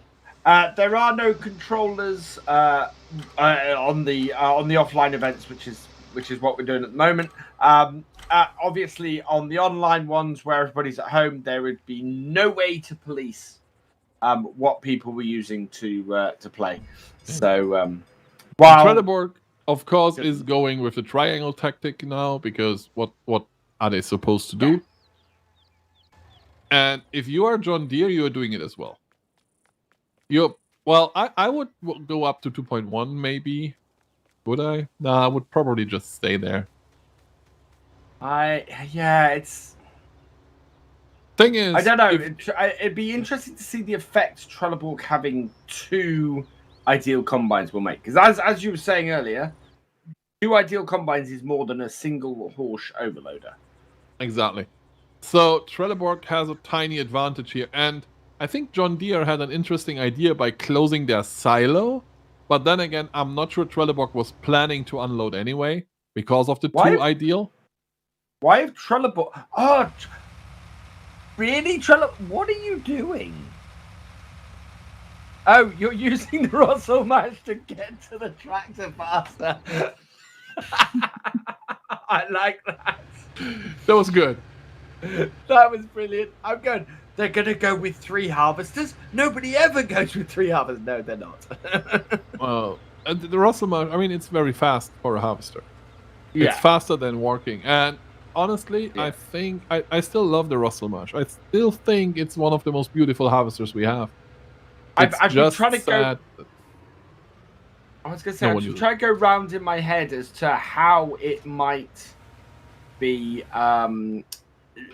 How it might be something you could use to its advantage. You need to get past the small tank on it because of the speed it does. Well, maybe with direct delivery, the small tank is not important anymore. You ignore wheat. You can just drive, fast. Yeah. Straight on. Direct deliver. There we go. There is your idea. There we are. You kind of have to hope that you get direct delivery. Absolutely. And so John Deere decided to close the silo for Trelleborg basically forcing them into triangle. But in the direct one-to-one comparison, triangle is way better for Trelleborg because they do have the two ideals. So John Deere was forcing them into the tactic that's advantage for them and not making anything out of it. Like, if you force Trelleborg to do a tactic that's way stronger for them anyway, do something with it. And it bridges loads and herbicide, everybody's going to ignore those two. Yeah, no one is going for anything of this. And you can tell, look at that, 60,000 for John Deere. And John Deere are not even ready for this. They brought a combine in the wrong way, and they've got a tractor in the way. And they have 4,000 liters less than Trelleborg. This is super sad. This is a horrible start for John Deere. Very bad play by John Deere. I don't know what they were thinking. So, I mean, they might be lucky enough to not have a disadvantage because of Trelleborg not using it right now. But man, that was bad. Trelleborg are now using this opportunity to refill their overloader. So these guys are like, the hell is happening? Dropping this, it's staying at 2.5 in this case. The biggest problem is that Trelleborg has 4,000 liters more because of the two ideals. Like, it's nice for John Deere that they are fighting, but they cannot turn around the bonus. It's impossible for them. Right. Trelleborg will end up with a better bonus. And there the belt is stopped again for John Deere. Of course, it's going to start very soon. Trelleborg now taking advantage. Yeah.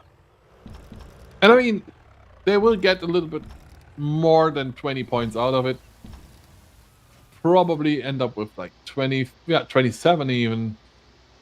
Maybe John Deere is able to get it down to 26 before the first bell arrives. Let's be super optimistic and say maybe 25, but I'm not seeing that happening. I really think that this is going to end up as a 2.2 multiplier advantage to Trelleborg. Yeah, they got it down to 25, 24, 23, 22. And there we go. And now they have still a little bit left. They might get it down to 1.9. Are they? Yeah, they will. But that's still a really bad situation for John Deere to be in at the moment. It was very badly played. I mean, that was just not great. How can that happen? How can you drive with the harvester from the wrong side and then realize, oh, I'm stuck? Like,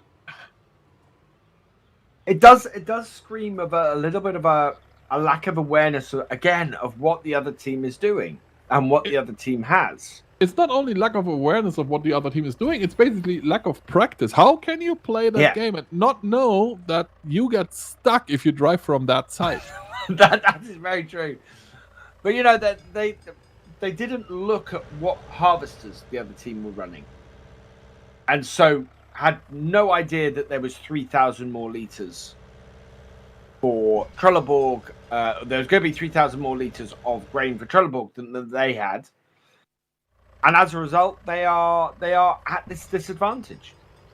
Yeah. There's, I don't know. This is just, it's disappointing. I mean, Trelleborg is playing a weak game. Probably because of they're using 3 substitutes. It's not that they are these super strong Trelleborg guys that we know. But it's enough. You know what I mean? They don't even have to try harder. Because John Deere is basically just beating themselves. Handing them things on a platter. Yeah, it's basically like, okay, first of all, I'm going to close down the silo and make sure that you guys have an advantage. then I get stuck with my ideal harvester because I didn't know that it's too wide to drive from that side. And then afterwards, when all these things are done, let me just play slow. Like, that doesn't sound like a good tactic. I do kind of wonder what the option with the that was available against closed silo was. Because if it was direct delivery, what are John Deere playing at? Direct delivery would have absolutely allowed them to walk all over Trelleborg in that instance.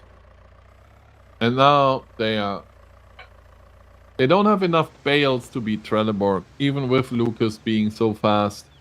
And all these bales coming, that looks good, doesn't it? But it's like 1 or 2 bales more than Trelleborg has, but Trelleborg is leading by 160 points. Man, this is disappointing, not gonna lie. I mean,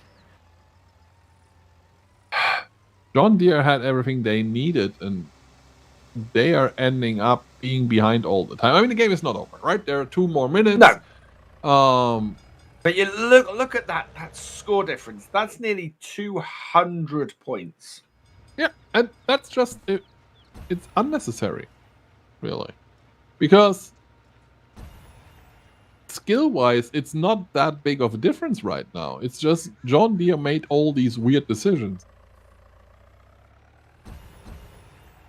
Yeah, it's not often you see a team make decisions that put them at a disadvantage. And I can only think that it's because teams in general have this idea in their heads that closing the opposition silo is the most effective disruption they can do. And in John Deere's case here, it wasn't a disruption. It was something that actually Trelleborg didn't look like they were going to be delivering grain at that point anyway. No. And I mean, again, if they would have done something with it, let's say they increased their own multiplier by a bit. Yeah. Okay. I can see that this is an advantage, but they didn't. They closed down the silo, and then they were like, "Yep, my job here is done. Bye." Just, they closed the silo and then went for a tactic that had them at a disadvantage. Which, why? It's just, yeah. It's, it kind of explains to me why. Oh no! And now Flex to Fabio is like, But this kind of explains to me why we've not been seeing John Deere in finals. Yeah, that's basically why. If you were wondering where John Deere is gone, well, look how they play.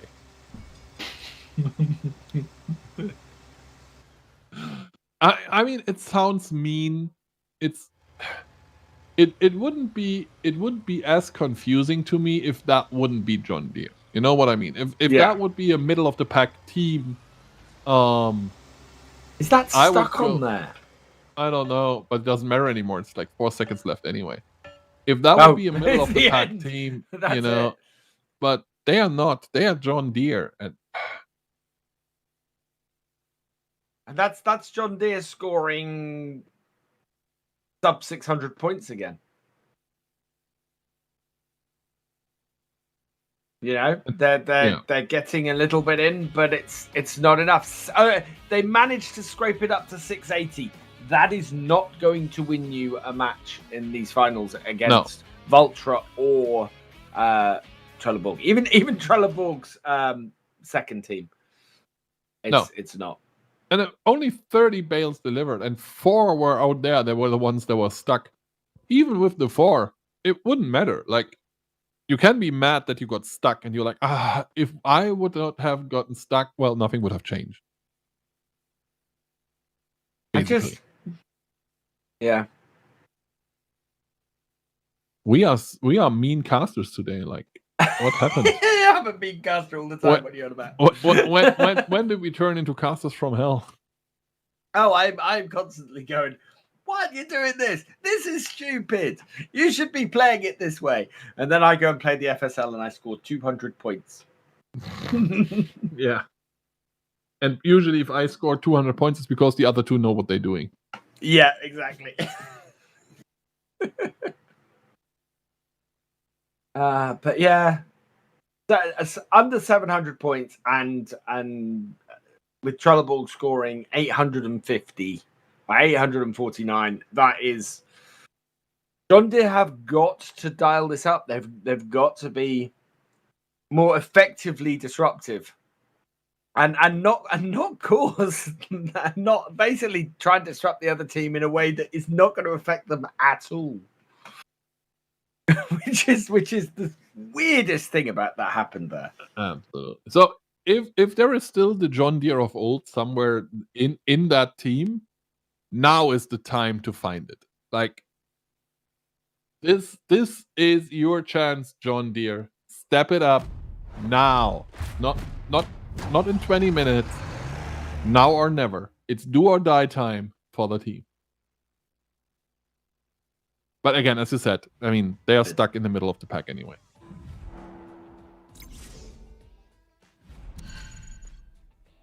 So what's going to get banned? Is the New Holland going? The Manitou's going first.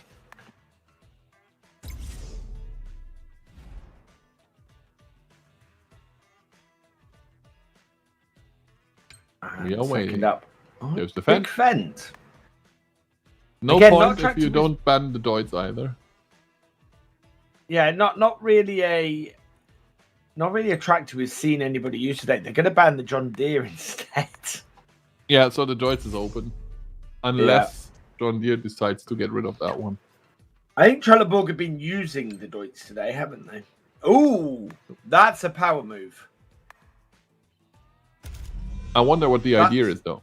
I mean, we know Flexo Fabio is really good on telehandler.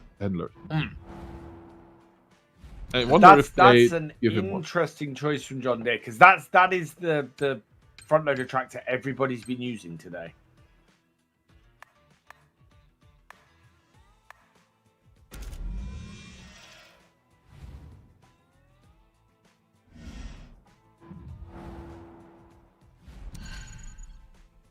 So here we go. This is guaranteed to be different now. And there's the Lintner, as expected. When you can't get the John Deere, you go for the Lintner.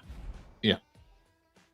The Puma, that one is obvious. It's totally in the meta right now. You see it everywhere. And there's the Lintner. And probably the Valtra or the Deutz. Let's see.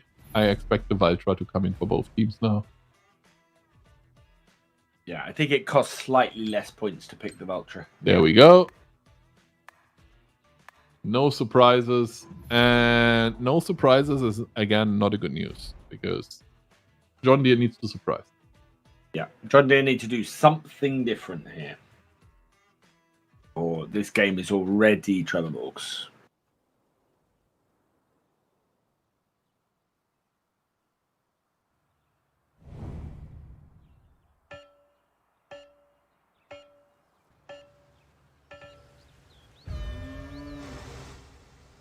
And we're away. And John Deere heading up to grab the Kuhn Baylor. Yeah, they will get that one. And they also get the Fen. That's nice. Oh, I don't think we have a second. Lucas, be fast. No, you won't. No. Okay, Ooh. a Baylor grabbed for Trelleborg. I think John Deere was like, wait, can we rush this? So it looks like we've got so we don't have the same situation. We only have each team has one ideal. The difference in grain tank size between the New Holland and the Case Harvester is only 100 liters. Yeah, that changes everything, honestly. Because now, if you force Trelleborg into triangle, you have a disadvantage that doesn't matter. Like 100 liters really don't matter. And 130, good start. And this time Trelleborg is a little bit slower. Mainly because they had a few issues getting a Baylor. 122. Good start from John Deere. Solid. I'm not sure. Having the New Holland Baylor, did John Deere get a Baylor streak, or did because normally they tend to get picked last. I have not seen the message popping up, so No. maybe there is still a Baylor. Maybe the Kuhn Baylor is still out there because that one usually no one picks up.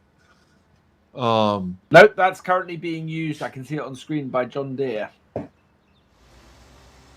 Right there. Of course, Kuhn is good. I meant the Corona one. Oh, the Chrome, yeah. Because that one is so heavy to pull, usually teams pick that one last. So maybe that one is still out there, and John Deere tried to get the New Holland one so that, the Corona is the only one. If it's the one that's still out there, I don't know. It's just me speculating. Because if you force people on the Corona right now, they are in a huge disadvantage. Because it's so heavy, and the big tractors are out. Yeah, you need something big to pull that. Yeah, the Valtra can pull it, but it's not great. Let's phrase it that way. I think it'd be cool if the company teams got point discounts on their company tractors. That would be a little bit. Well, it's either really, really good for Trelleborg or really, really bad, seeing as Trelleborg wheels are from pretty much every tractor. And it's super bad probably for companies like Hermann. Like, yeah, what are they saving on? Or my insanity, it's like hard to do and not fair. No, absolutely. Yeah, And that sports, basically everything means has to be every company team, or every tractor company team, wins. Basically, yeah.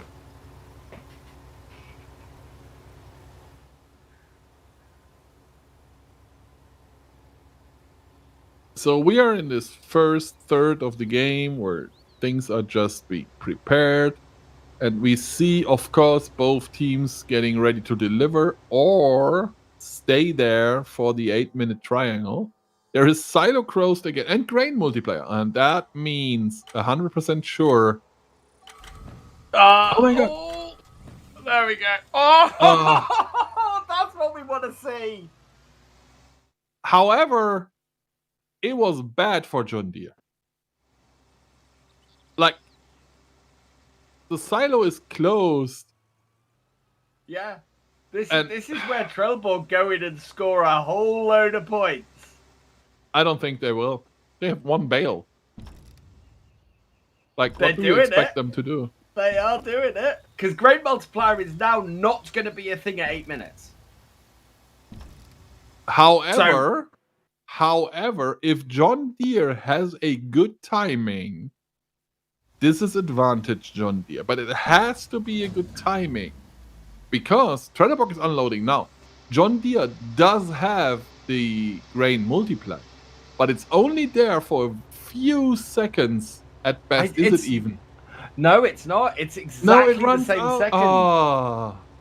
There is literally no advantage John Deere can take from the grain multiplier they picked up. Yeah, I mean, well, as long as Trelleborg is not delivering any bales, it's not too bad. And so far they did not. Silo close is about to run out. And Trelleborg did not score any points whatsoever. Is John Deere, though, going... Because they've left their overloader there. Are they going to try and even this out? If they don't try and even this out, then Trelleborg just need to put 2 bales in. Yeah. Would give them a massive advantage now. Absolutely. So right now, John Deere needs to get the multiplier up. Right? They can't leave it just where it is. Otherwise, they will be in big trouble, as you said, once Trelleborg get some bales on the belt. And it's even worse if bale multiplier is coming up in 8 minutes. Like, yeah. One thing you really don't want to have is someone with a 3.0 multiplier getting that multiplier on top of it. Because that would be an absolute nightmare. Yeah, right now... John Deere are not going to drop Great No. right now. John Deere is doing the triangle. And let's just hope they know that both harvesters have to come from the same side. Looking at you, Lucas. Well, But still, look at that. Still, no points for Trelleborg. They No. have the 3.0 multiplier for that's 3 partly minutes now. because Lucky Lucka is on his side. And John Deere have learned their lesson. They did learn a lesson, yeah. Well done, and now they get the multiplier back. And yeah, Speed well, up and it's bale multiplier. but no advantage had for Trelleborg. Nope. Which is you They did- just go and put 1 or 2 in. Yeah, they made all these efforts, locked the silo, everything was fine, everything was nice, and then they didn't do anything with it. And here we go. John Deere pick up the power up. Trelleborg has not. But they will. I'm 100% sure. Well, I'm not 100% sure. Yeah, you kind of hope they will, because they are going to be at a massive disadvantage if they don't. They have 8 seconds left. Yeah, there we go. Yeah, there we go. And now Trelleborg needs to deliver grain. Need to deliver bales. They have a 2.5 multiplier for a little bit longer. Not really. It's evening up. They have nobody there. There we go. But still, Trelleborg Still, has an advantage. Multiplayer did not even out. Now it does. well, there we go. That's And the that last of it. means that's where it stays. Like, Yeah. Trelleborg had the higher multiplier for. Look at that.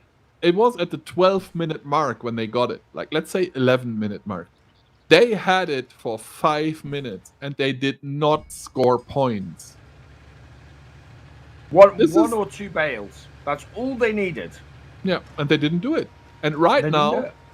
John Deere has more bales. Yes, they are behind because Trelleborg just delivered 2 bales. But this is not going well for Trelleborg right now. And here comes John Deere's response.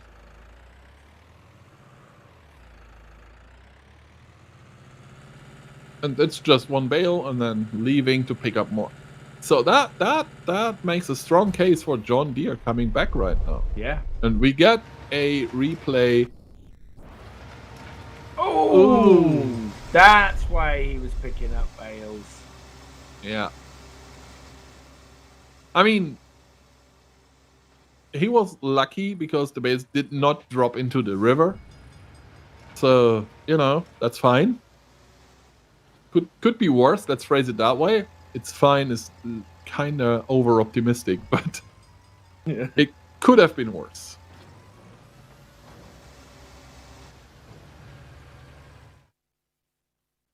Yeah, and you can tell by the faces of these guys, they are not happy. Not quite going as expected for either of them here. No. John Deere But- still in a good position now. Good to see lots of disruption going on. We like to see this. This is Absolutely. what makes for a good game. Absolutely. Still, 35 seconds before we see the super drop. John Deere is a little bit behind. Does have 7 more bales though. So, given that both teams get all the bales in as it stands now, that would mean John Deere is winning. But for that, Now, they need to get all the bales, right? neither team seems to be in position for the super drop, though. No, they don't care. And quite frankly, if I would be John Deere, I would not care either right now. I would just try to get as many points in as possible. Crazy tool, yeah, nice. Far away, though. It's, Not sure it's if one I of would those go for things it. where it can really help you produce a massive amount of bales in a short time. And if you can get them in, you can get a lot of points. But Absolutely. as with all the super drops, if you're not already out there, if you're not already in position to grab it, it's not much point in running out there. No. It's basically the time you gain by using crazy tools is the time you lost by running out and grabbing it. So, and now we see Lucas doing what Lucas can do best. This guy is still as good as we know. And oh, this is nice. This is a bonus coming in. He sees that. There we go. Bale combo countered. Trelleborg countered Trelleborg ready there for it. I think it was an accident. They might have just put Bales on the belt. I don't tend to. The thing is, I don't normally tend to attribute things like that to Trelleborg as an accident. But it's a different in this team case, at the moment. it might have been. Yeah. I'm not sure. I'm absolutely not sure. The bad part about it is that, I mean, not only did Trelleborg get a counter, but Lucas, eager to get the combo, put the Bales in on the lower barn, losing 20 points. Because he got 2 Bales in for 10 points each instead of the 20 points they could have given. So Lucas was losing points and not even gaining the combo, instead providing Trelleborg with a power boost, basically, because they got a couple of extra points for countering. Still, Trelleborg is still behind, and John Deere is delivering more Bales. There is the Anderson coming. Same for B. God damn it. And Trelleborg now heading into the lead by just 2 points. Yeah. And we're now up to Bale for Bale. Are they going in? Yeah, they're going. Or are they? Yes. Yeah, just. 1 minute 30, and look at how many Bales both teams have. When it comes to stacking, I have to give the advantage to John Deere. Just because of Lucas being there. And this guy is just so good. Even if these 2 Bales do not show the entire potential of this guy. Big mistake from Trelleborg there. Bales off the side. Just sort of Bales falling everywhere at the moment, and it's same for John Deere. They're John Deere dropping Bales. Just stop throwing Bales away. This is not a good idea. And Flexo Fabio is like, yeah, well, I put that one in here. Doesn't matter. And Trelleborg now pulling away. I mean, they're a good. Well, they were 2 points ahead. 60 points ahead. Now they're just 22. But again, Trelleborg pulling away again. And but John Deere has more Bales. And like, John Deere had more Bales. Not anymore. This is mad. 2 points in 2 points again. Oh my god. And now Trelleborg pulled away, and it's up to 812. This is the most points John Deere have scored all day, and it is not going to be enough. It's not over. It's almost over. 4 seconds, 3. Is there any? It's 2 points. John Deere have nothing. 2-point victory for Trelleborg. These guys are like, come on. Oh, man. That is the most points John Deere have scored all day, and they still lost by 2 points. Man. That's crazy. That was sad. But that also means 37 Bales each. Yeah, I'm 100% sure Valtra is not afraid of the finals. No. Like, they should feel good about Trelleborg coming into the finals right now. It would be hilarious, though, if Trelleborg just subs in the main roster now. It's like, yeah, we're in the finals. Okay, guys, it's on you. Well, I think at this point, Trelleborg have won enough Noble chairs for them each to have one, haven't they? Yeah, they won 4. They've won 4. They need 2 more for the substitute. They need 2 more for the whole team. Yeah. But for Valtra, if they win, and I mean, everyone who's in the finals gets one, right? So both teams get one. So Trelleborg just won. Trelleborg won 6, and they get their 7th now because they have won 4 tournaments and finished second twice. So that's 6 chairs. And Valtra got 3, and they win the 4th one now. Anyway, we will be back in a couple of minutes for the final. See you then.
And we are back. Well, that was something. That was that's our second match today that's been won by 2 points. Which So, is yeah. just mad. I It love is. the FSL when it's this close. It's just so brilliant. That's exactly how it is fun. Like, you know, sometimes we have these games where one team is just not putting in bales and only scoring 200 points. Not pointing on any team that did that today. But and then there are these games where it's just so close, and that's absolutely nice. And now it's on LSA having lunch as well. Why not? Here we go. Here we Replays go. of what, quite frankly, was kind of, a mess of a game. Both teams, same time, 130 points each. Flex and Fabio jumping across the bridge. And then some synchronized harvesters from Trelleborg, although not quite that synchronized because they hit. I'm not sure if I would call it synchronized if one hits the other, though. Yeah, no, that's it. Initially it was, and then it wasn't. Yeah, it all went well until it didn't. Yes, which is kind of explains these two games actually. Look at that. I think he just went across there too slow, and it happened to catch the rear wheels. Yeah. And then, I mean, these are the bales that they couldn't deliver, right? But look at the points. Imagine they would deliver them all for 19 points each. Damn it, give it 25 points each. They would still lose. Wouldn't be enough. This is the second game, and lots of tractors again, all on their sides, all over the place. Both teams were just playing kind of weird every now and then. Yeah. It's like... I can't believe that John Deere took no advantage I know it was Trelleborg took no advantage of that silo being closed. And then 800 to 812. Yeah, that was close. But that's so how close. we like it. And I hope that's what we get as well now. Yeah. Valtra versus Trelleborg. The finals. And I hate to say it, but it's definitely Valtra time. Like, this is Valtra's tournament to take. Yeah. I am. It's not often you say that Trelleborg are the underdogs in the final, but they are. It's Valtra are and have shown again they are on fire. Yeah, and Trelleborg, of course, we always have to point out these are the substitutes. You know, it's not their first team, so maybe that's why they look a little bit weaker than they usually do. Given that they are only the substitutes, they are in the finals. So yeah. I don't think anyone is able to tell them that they are not good enough.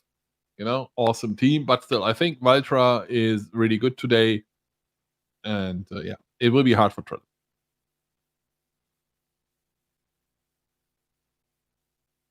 Suiting up again. See where they go from here. Yeah, the Valtra guys taking their time. Guys, come on, it's Sunday. I want my cake. I need my 5 p.m. cake. Please get the headset on. Yeah, they're proud to be Trelleborg. Like, why wouldn't they, right? Exactly. They know they finished first in regular season. They are the reigning world champions. And I'd say they made a big case over the course of the entire season for them being the world champions next year as well. Because they are really good. I would say they're probably making a big case for being the world champions this year as well. Well, yeah. They win it this year, and then they already are world champions this year. Because they are right now. Oh, yeah. But, it's what I'm saying, they made a big, let's phrase it that way. They make a big case for being the season 3 world champions as well. Champions. Yeah. Ah, yeah. Okay, that was my German brain just going super German mode and being overly correct. And mine not fully understanding anyway. Here we go. Teams are set up. Time to ban some tractors and possibly harvesters and balers.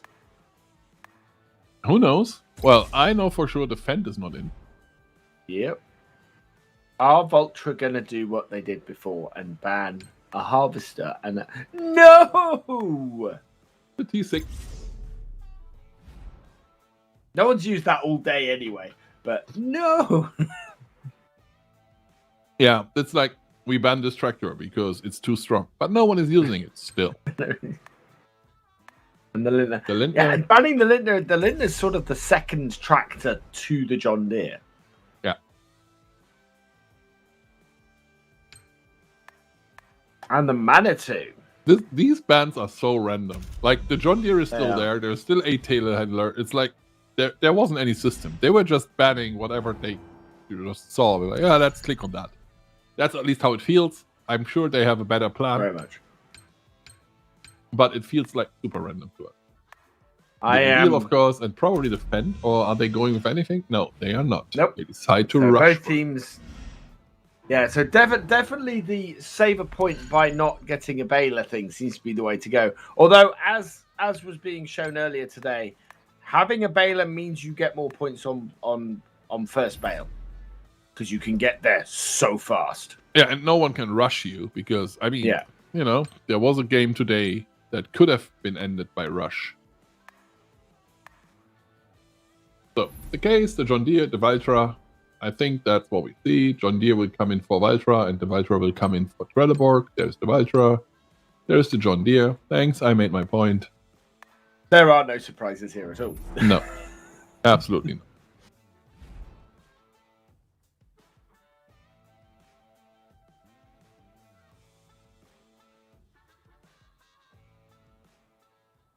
So here we go. 15 minutes on the clock.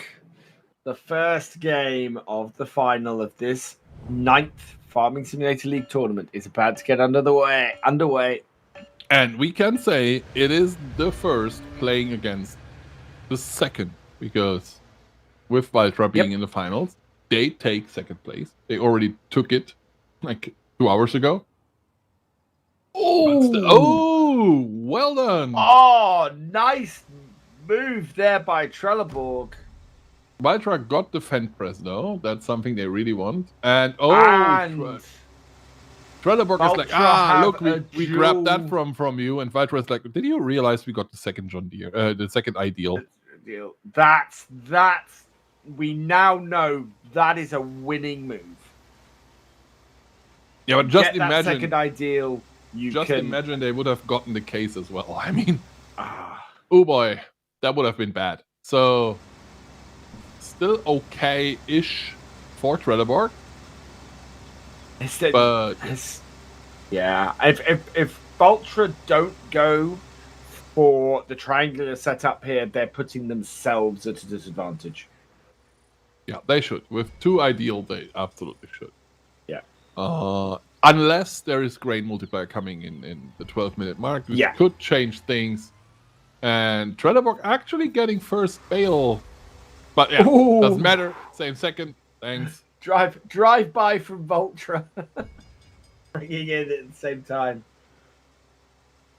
This is the perfect spot. If you are not leading, basically, obviously. Yeah. You know, you want to get first bale first, but if you can't, you want to at least match the points the opponent gets. So, yeah. Fine for Valtra. Fine for Trelleborg. Fine for us. I've been trying to work out why the harvesters are going around the field in erratic ways. And of course it's the patches of weeds. Exactly. They're random. They are different every single game. So you have to take a look at the field, see where the patches of wheat are, and then try to drive around them. Or pick herbicide and don't care about them, but no one does that right now. No. It used to be I'm rooting for Valtra. Hey, in the chat is our good friend Kerminator. Hello, sir. I hope you are doing well. Sadly, Kerminator cannot be with us today. He most likely will next tournament, though. Yep. Good to see you, my friend. Return. We all do, because it's just way more fun with 3 casters, and then you know, talking all the time over the others, interrupting them, being unpolite, starting yelling. One is crying. Probably 1 or 2 guys are just quitting casting afterwards, and then okay, it's not that bad. I am going nowhere. Silo closed and grain multiplier. I love this combination. I just hate it at minute 12. It is miles from anything. Yeah. I just if you are Valtra, you don't care, because as we said, they are probably going for triangle anyway. If you are Trelleborg, you probably don't care either, because you're like, yeah, what are we supposed to do with silos closed? They could go for grain multiplier. So if I'm Valtra, I'm going for silos closed. Yeah, exactly. You have to, because the triangle gives you an advantage, unless Trelleborg is using the bonus to their advantage. So if Trelleborg grabs the grain multiplier right now, and they are thinking, and they decide to go for silo close. Yeah, because Valtra did it. And for Valtra, they don't care, right? Because they play triangle 100% of the time with 2 ideal. For Trelleborg, it's bad, because they would love to get the grain multiplier and then make up for the fact that they don't have 2 ideal by get a little bit of grain into the silo with a multiplier and then refill. But they couldn't. So they have to deal with whatever happened. Pretty much the worst thing that could have happened for Trelleborg. Yeah, basically. Because grain multiplier would have helped them, and silo closed on its own would mean that grain multiplier might still turn up at that 8-minute mark. With grain multiplier having gone, there's no advantage at 8 minutes for Trelleborg now. No, you don't even have to care about whatever happens at 8 minutes anymore.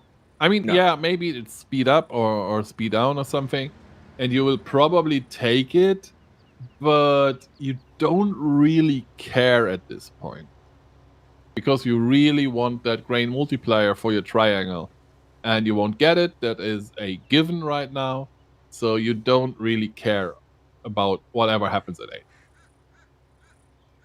And we know at the 8 minute mark, Valtra are now going to have 3,000 litres of grain advantage, which equates basically to Valtra having a 2.1 multiplier for the last 8 minutes of this game. Exactly. And that is something that has to be concerning for Trelleborg, because as it stands, every single bale will get Valtra 2 points ahead of you, because they're getting 21 and you are only getting 19 points. And as we all know, Valtra is quite fast, so out-bailing them is hard to do. Right? And you can tell at the moment they are not doing it. It's 7 bales for both teams. And But Valtras are ticking over slightly faster. Yeah, but even if not, if both teams deliver the same amount of bales, there's a very high chance Valtra will win this because of the 2 ideal. Yeah. And in fact, Valtra also have advantage with the balers because they've got that Fent baler. That, in addition, yeah. So, yeah, doesn't look too good for Trelleborg. Doesn't look too bad either. I mean, you know, we are going, oh my god, this is going to happen, this is going to happen. It's the 8 minute mark. Everything is still open. It's 125 to 125. We are just speculating on what we think is going to happen, but we don't know. And that was nice. Bounce it off the silo. That was nicely done. Not the second Anyone wasted. in chat, that is the Red Dirt Ranch School of Driving right there.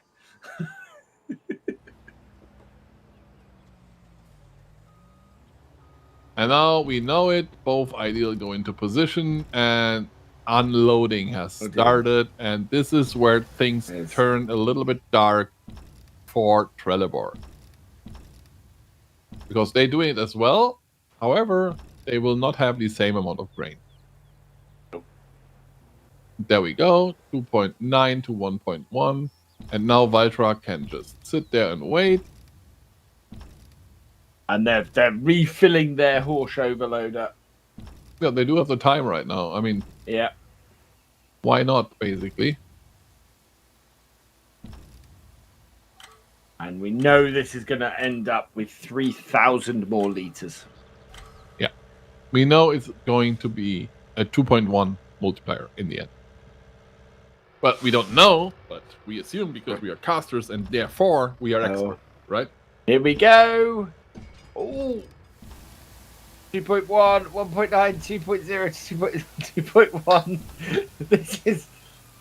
That is a 2.2 that's sitting at, but there is still grain. But there emptying. Is 4,000 over there, so it will. Was that grain underneath the overloader on Trelleborg's side, though? It is. Trelleborg wasted a load of grain on the ground. Yeah, but it will still have been. It's not quite enough. No, it's ended exactly where we experts predicted it to be. Because now, we are experts. Now I don't know. Did Trelleborg score those points when they had advantage on the? No, because they never had. No, so yeah, so they've actually made things worse for themselves. Yeah, Valtra in a very good position. They really are.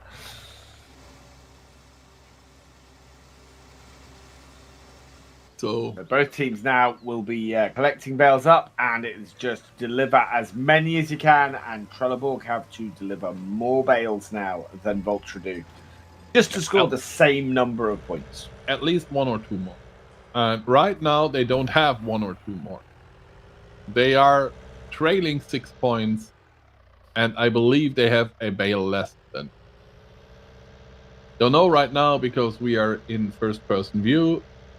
But as soon as we switch back to the observer, we gonna know. Well, in the meantime, Trelleborg scored some points. There we go. It's 4 bales more for Valtra, even 5 bales more for Valtra, and they are only 2 bales behind. So 3 more in total, basically.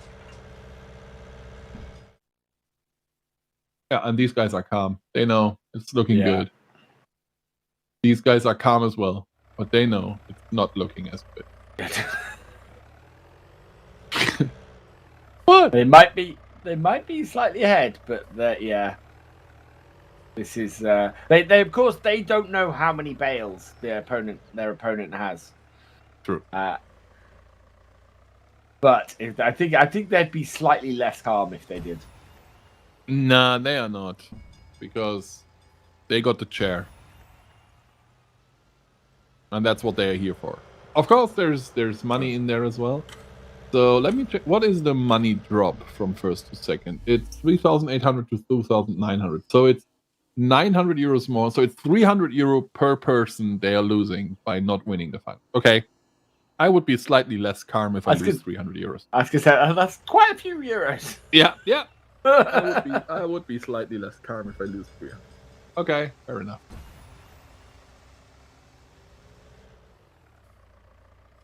Both teams are scoring points left, right, and center, so there's not that big of a difference right now. Nicely done. However, Valtra is scoring 2 points more with every bale. So they still are 5 bales ahead. And Lucky Lucker is aiming. They have 6 bales on the. You'd have thought he would be he might try and drive 4 in the bottom to get extra points, but I'm not. Yeah, but Valtra is ready to counter. They did. Ah, there we go. That and they was managed well to get done. I said he was grabbing the 4 bales to shove in the bottom to avoid the counter. Absolutely. Valtra was standing there. They were ready to counter. Oh yeah. They just didn't. And this he is knew they were going to counter. He knew he needed to get 4 bales in at once in order to get the bale-tastic. And so did exactly that. Yeah, was very well played. Just using that John Deere to get 4 bales at the same time. Of course, you are losing points by doing so, right? You are losing 9 points per bale. So, because he put them all into the lower bar. So that's 36 points you are not getting.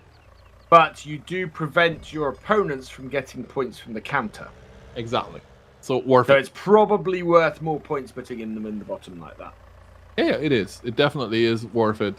I'm just saying it's not that massive when it comes to the combo because of the points you lose for putting it in down there. Yeah, you're losing 36 points, Yeah. So having 4 bales on the bottom for a combo is not great. It's not bad, but it's definitely not great. It's an additional 40 points for the combo, isn't it? I think it is. So basically, they made an extra 2 points putting it in the bottom.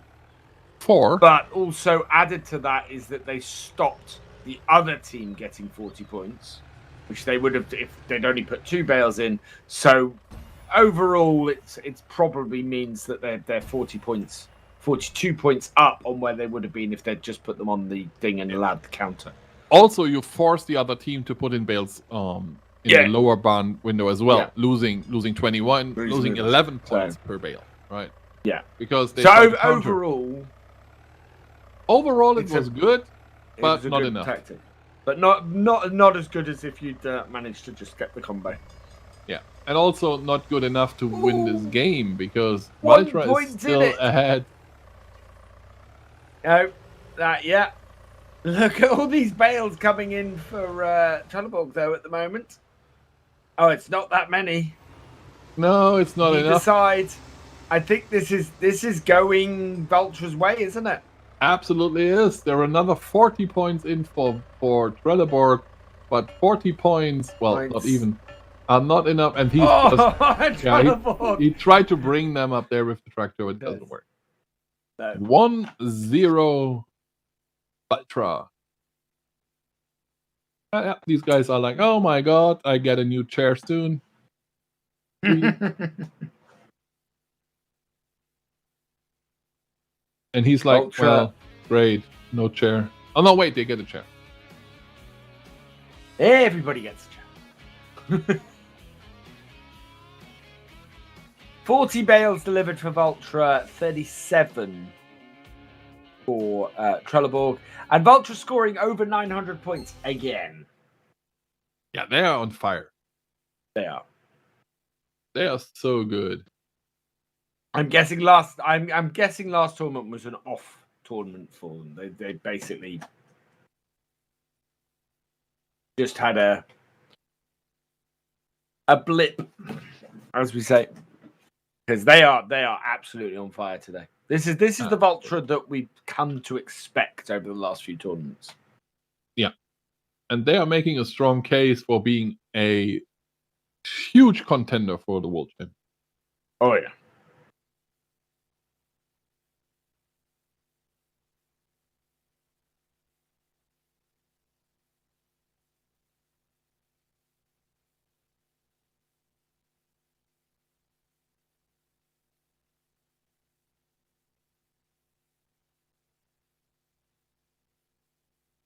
Here we go. Team's getting ready for the next run. Going to be interesting to see where this goes. Can Trelleborg pull this back? Or is it the last game of today? Oh, we've had some really close games today. It's been another cracking FSL. Absolutely. I love that. I love it when it's this close. It got way better over the course of the entire tournament. In the beginning, it wasn't that close. Like, games were close, but not that close. And lately, we see a lot of these. Oh my god, this is like a 4-point difference game thing. Yeah, and anything. Yeah, just single number games have become a. We get about 4 or 5 of them every tournament now, which is just brilliant. And here we go. Any surprises in our banning phase? Yeah, this might be the last game of the day. We will see. Okay, that's a surprise. I think they are just banning random tractors at this point. Yeah, at this point. I think the banning phase has become less important. Because we've seen no one use that Fed today. We've seen nobody use this JCB today. Man, I'm so happy they banned this JCB. It has just been a nightmare all tournament. Oh, wait. The Lin track isn't going to be used. Yeah. Telehandler. They're going to ban a telehandler. It's like super random. No, they're going to ban a tractor that's actually used. No, they're not. No, they don't. No, they don't. They had us for a moment here. They're listening to me, is what they're doing.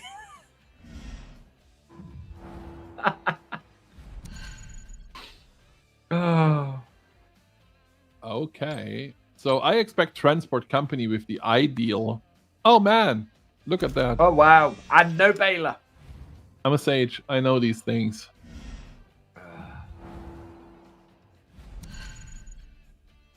Player pick phase.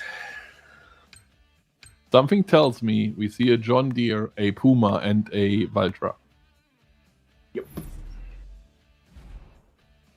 With Under Pressure and Archimedes. Yeah, sounds about right. Man, that's why we are experts, you know. It's just... Who said these teams have become predictable? Oh boy. Here we go again. Right. So, who's going to get the ideal is the ideal even going to be available? And what will happen if it isn't? Do I There's see the it? John Deere. Lots of balers. Wow. No. Yes, There there it it is. is. Bottom left. All 4 harvesters are on the left side, and Valtra is heading left. Of course they are. So, and they grab the John Deere baler first. Of course you need a baler. This sounds important to me. Ooh, Valtra is grabbing the... Trelleborg have the harvester. Trelleborg have the second ideal. So, this means triangle tactic is suddenly not a good idea for Valtra anymore. Valtra needs to disrupt the triangle tactic as much as they can. But first they need first bale, and they are on their way to score.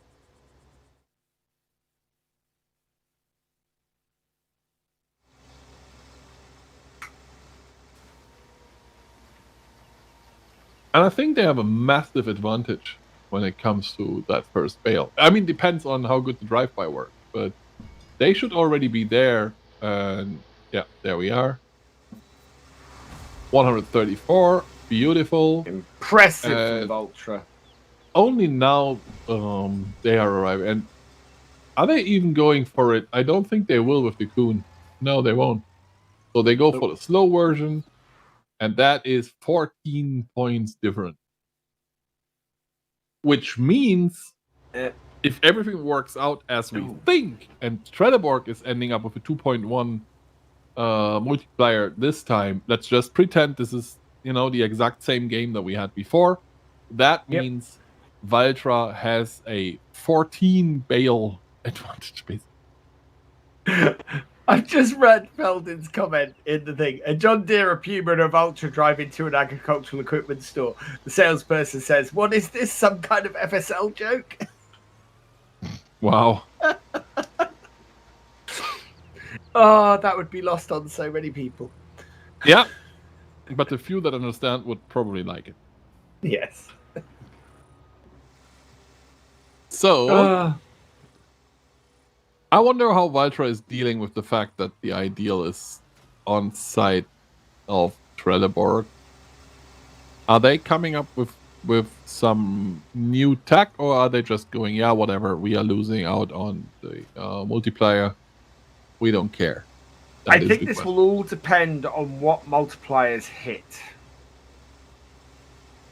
at 12 minutes. If Valtra can force Trelleborg to unload at 12 minutes and empty into the silo, they're good. That I don't think they can, though. Up. Well, they can if grain multiplier turns up. True. And it hasn't. But let's just say it's speed up at herbicide. Yeah. Still, that's not good for Valtra. Not great, no. So there are two options Valtra have right now. They just, run with it and hope it works. Get the multiplier a little bit up and done. Or they wait and go for triangle as well. If they go for triangle as well and grain multiplier is not coming up, they are in a disadvantage. If they go for triangle as well and grain multiplier is coming up, they are still in a disadvantage, but in a bigger one. Yeah. I would say I think Valtra's tact here should be unload now, get an advantage, get some bales in, score some points. Or to make it completely crazy, unload now, refill the horse, keep harvesting for a bit. Yeah. And close the gap. I agree with that. I think unload the horse, refill the horse, load a combine a bit, and then do the horse and the combine unloading. Yeah. Or what you also could do is unload and force Trelleborg to unload, because for some weird odd reason they do. That works as well. I mean, that works as well. That works really well. If you are like, well, look, if I unload, will you unload? And Trelleborg says, yeah, sure. but if you unload, that would be stupid. We'll still do it. Okay, fine. So that is Trelleborg just throwing all of their advantage away. Yeah, I mean, using that horse if you have 2 ideals is just not a good idea. I don't understand why they would do that. But anyway, they did it. I was kinda hoping for them to not do it and go triangle, and then Silos Close would come up and just give us a super interesting game. But not going to happen. I have to live with that. I can. It's fine. So Valtra, by forcing Trelleborg to unload, and I think they really didn't, but Trelleborg did it anyway. They made up for the disadvantage they were in, because now Trelleborg is not going to fill up the horse and the 2 John Deere, the 2 ideals anymore. And with that, the difference is not there anymore. Well done, Valtra. We have 1 minute 20 left before the second rope comes. But it's basically Trelleborg really needs to get a combine. Or the team actually that will win this is a team that takes a combine up there along with the overloader. Yeah, if someone does it, but I don't see that happening, to be honest with you. You never know, though. Because the trouble is, it means you've got to take somebody off bailing.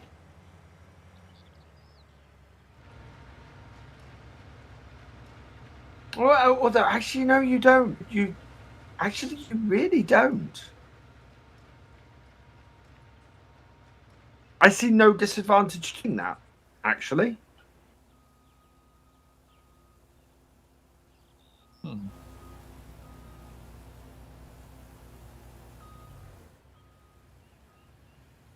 Because you're going to be, you want to, if you're Trelleborg, you want to empty this at this point. Yeah, you've got 1 harvest to empty, the other probably won't be fully empty.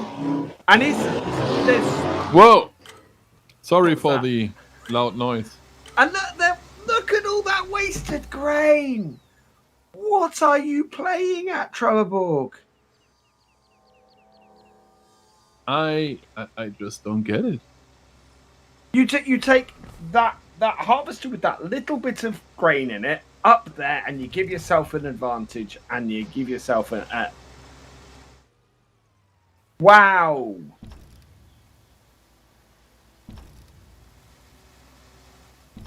That is crazy.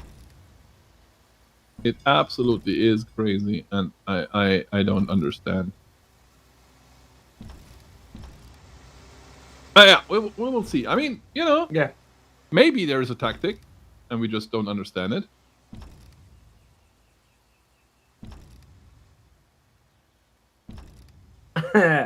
I'm mystified at this point.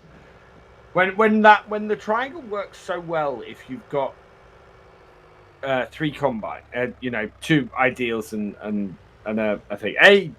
Delivering your grain early when there's no advantage to doing it is weird. Yeah. But secondly, doing and then not taking excess grain you have in a combine up there with you, when you know that'll give you advantage. Again, it's weird. Absolutely. So yeah. Anyway, we ended up with 2.0, 2.0, and that actually, given the way the game plays out, is everything Valtra could ask for. You don't have 2 ideals, and for some weird reason, you are not ending up with a disadvantage. All good. I'm flabbergasted.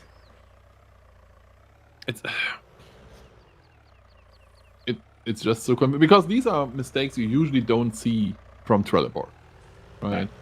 It's so untypical for that. But it's also this is not how this tactic has traditionally been done as well. So the idea that you empty the horse, you take the horse back the second time, and then you take a harvester up there with the horse the second time is not something anybody's done. No, and that's why there's a lot of stuck in their ways until somebody challenges that way. That seems to be certainly the way with Trelleborg tends to be. Trelleborg will play the same game, no matter which version of their team they are, until somebody comes up with something that disrupts it. Yeah, absolutely. And then they'll change it. I mean, we complained so many times about this over the course of this tournament. They just practice that one way to play, and then they do it. Yeah. They are not reacting to what is happening on the field. We have seen that very rarely, and that's super sad.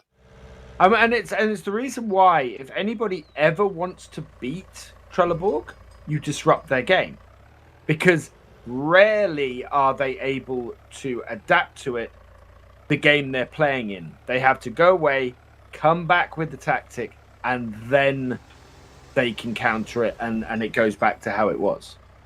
Absolutely. So they're good at adapting after the fact. They're not good at coming up with a new way of doing stuff. No. I mean, they're probably even scared to try, right?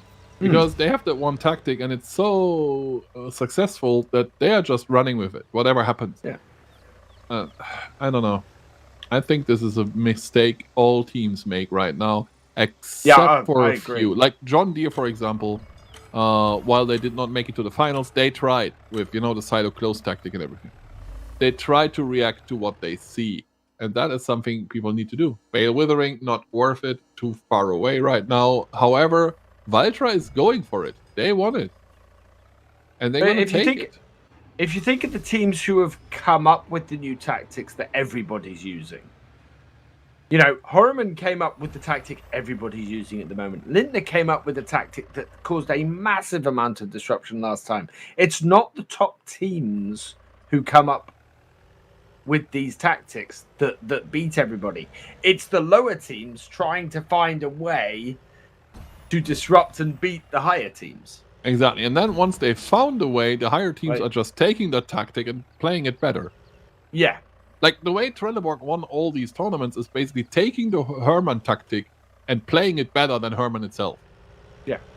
I mean, still massive advantage for Hermann at this point because everyone is playing their tactic. They are doing quite well. But this is just what's happening.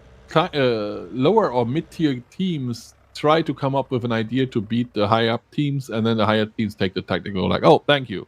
Let me just enhance it a little bit. Good. While they play it better, rarely is there refinement of it. Rarely is there a change to how it's done. No. Only minor ones. Yeah. Like, timing-wise, maybe. Like, they go like, oh, let's not do that at minute 8. Let's do it at minute 7. Or something like that. Because they are better, they can totally spare another minute to do something else. But, yeah. It's so weird. It's so weird. Yeah. I mean, Trelleborg should have this in the bag at this point. And there's a 6-point difference between them, and they're going Bale for Bale with Ultra. Yeah, and they're at a disadvantage still. Because, yes, the multiplayer is the same, but Valtra doesn't have more Bales. Like, there are 2 more Bales out there for Valtra, but they're only trailing 6 points. Alright, so right now, there's a very high chance this Bale for Bale game is not won by Trelleborg. Yeah. Of course, it all comes down to how they deliver the bales. Are they able to stack them correctly? Or is it just, are they dropping? Because that makes difference now. It is all about making this as good as possible.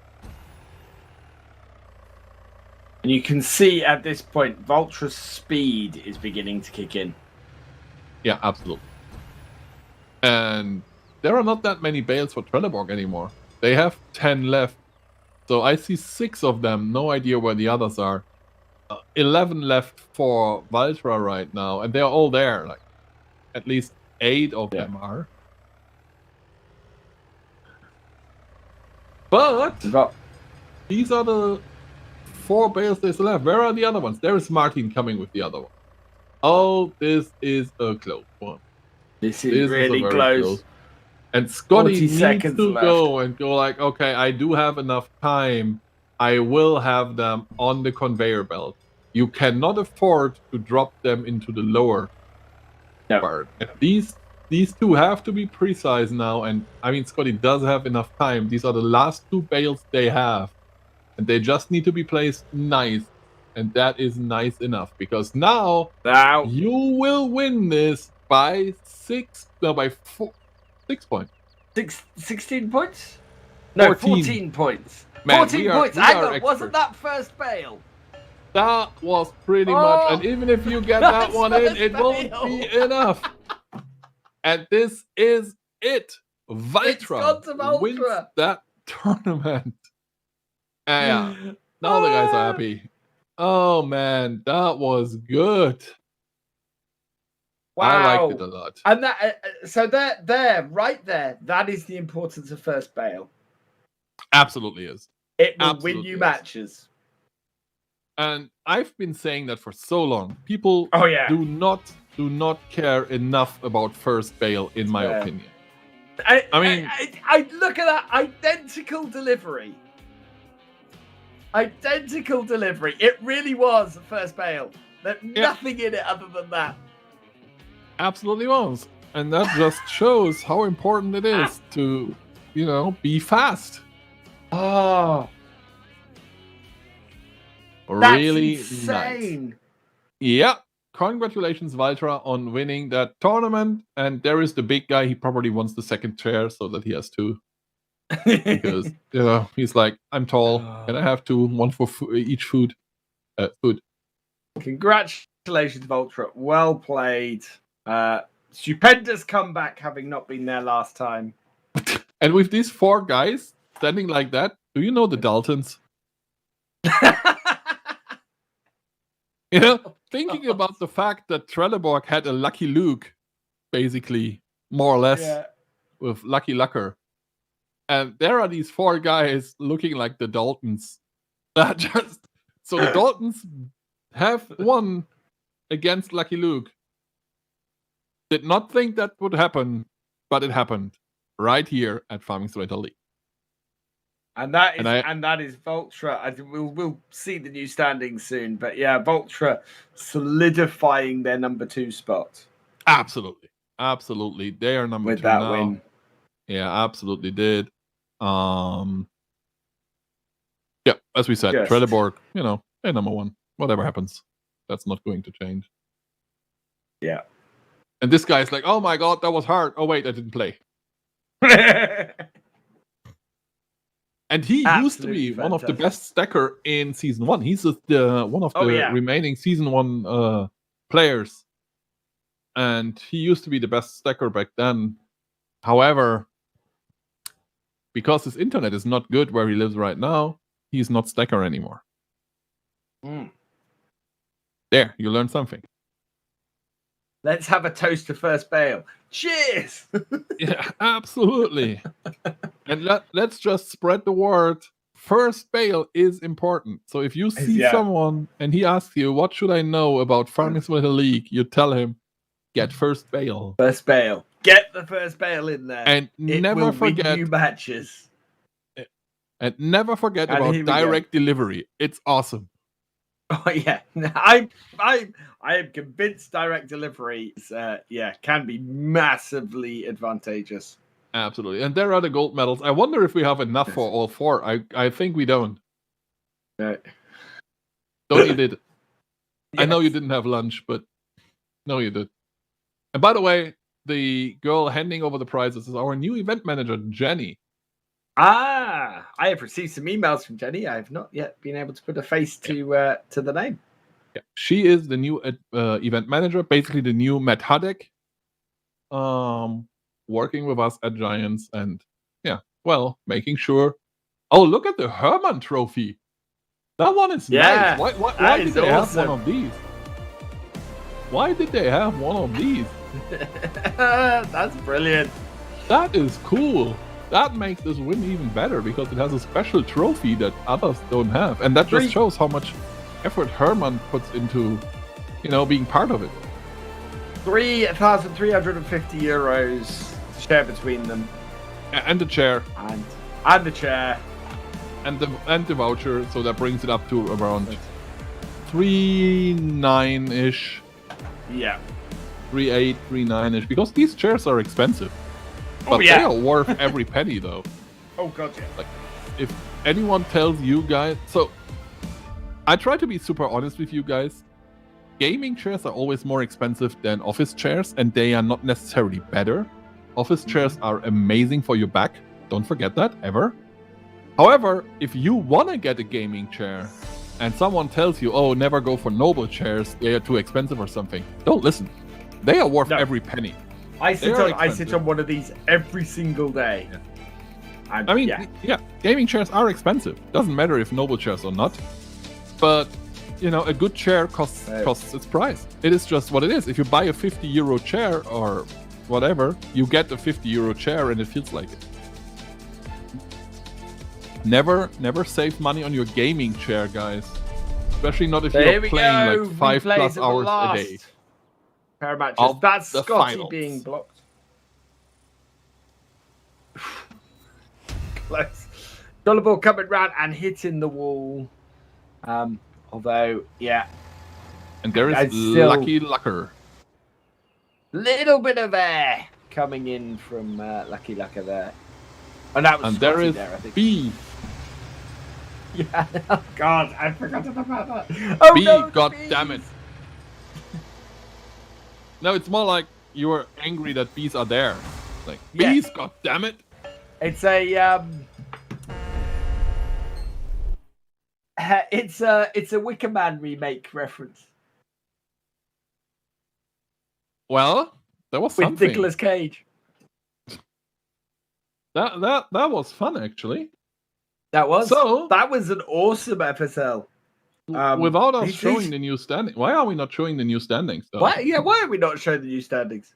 Why are we not new? Well, anyway, we can't complain about that. I don't think that have they been updated. They have been updated. So new standings, I will go through because I've got them on my screen.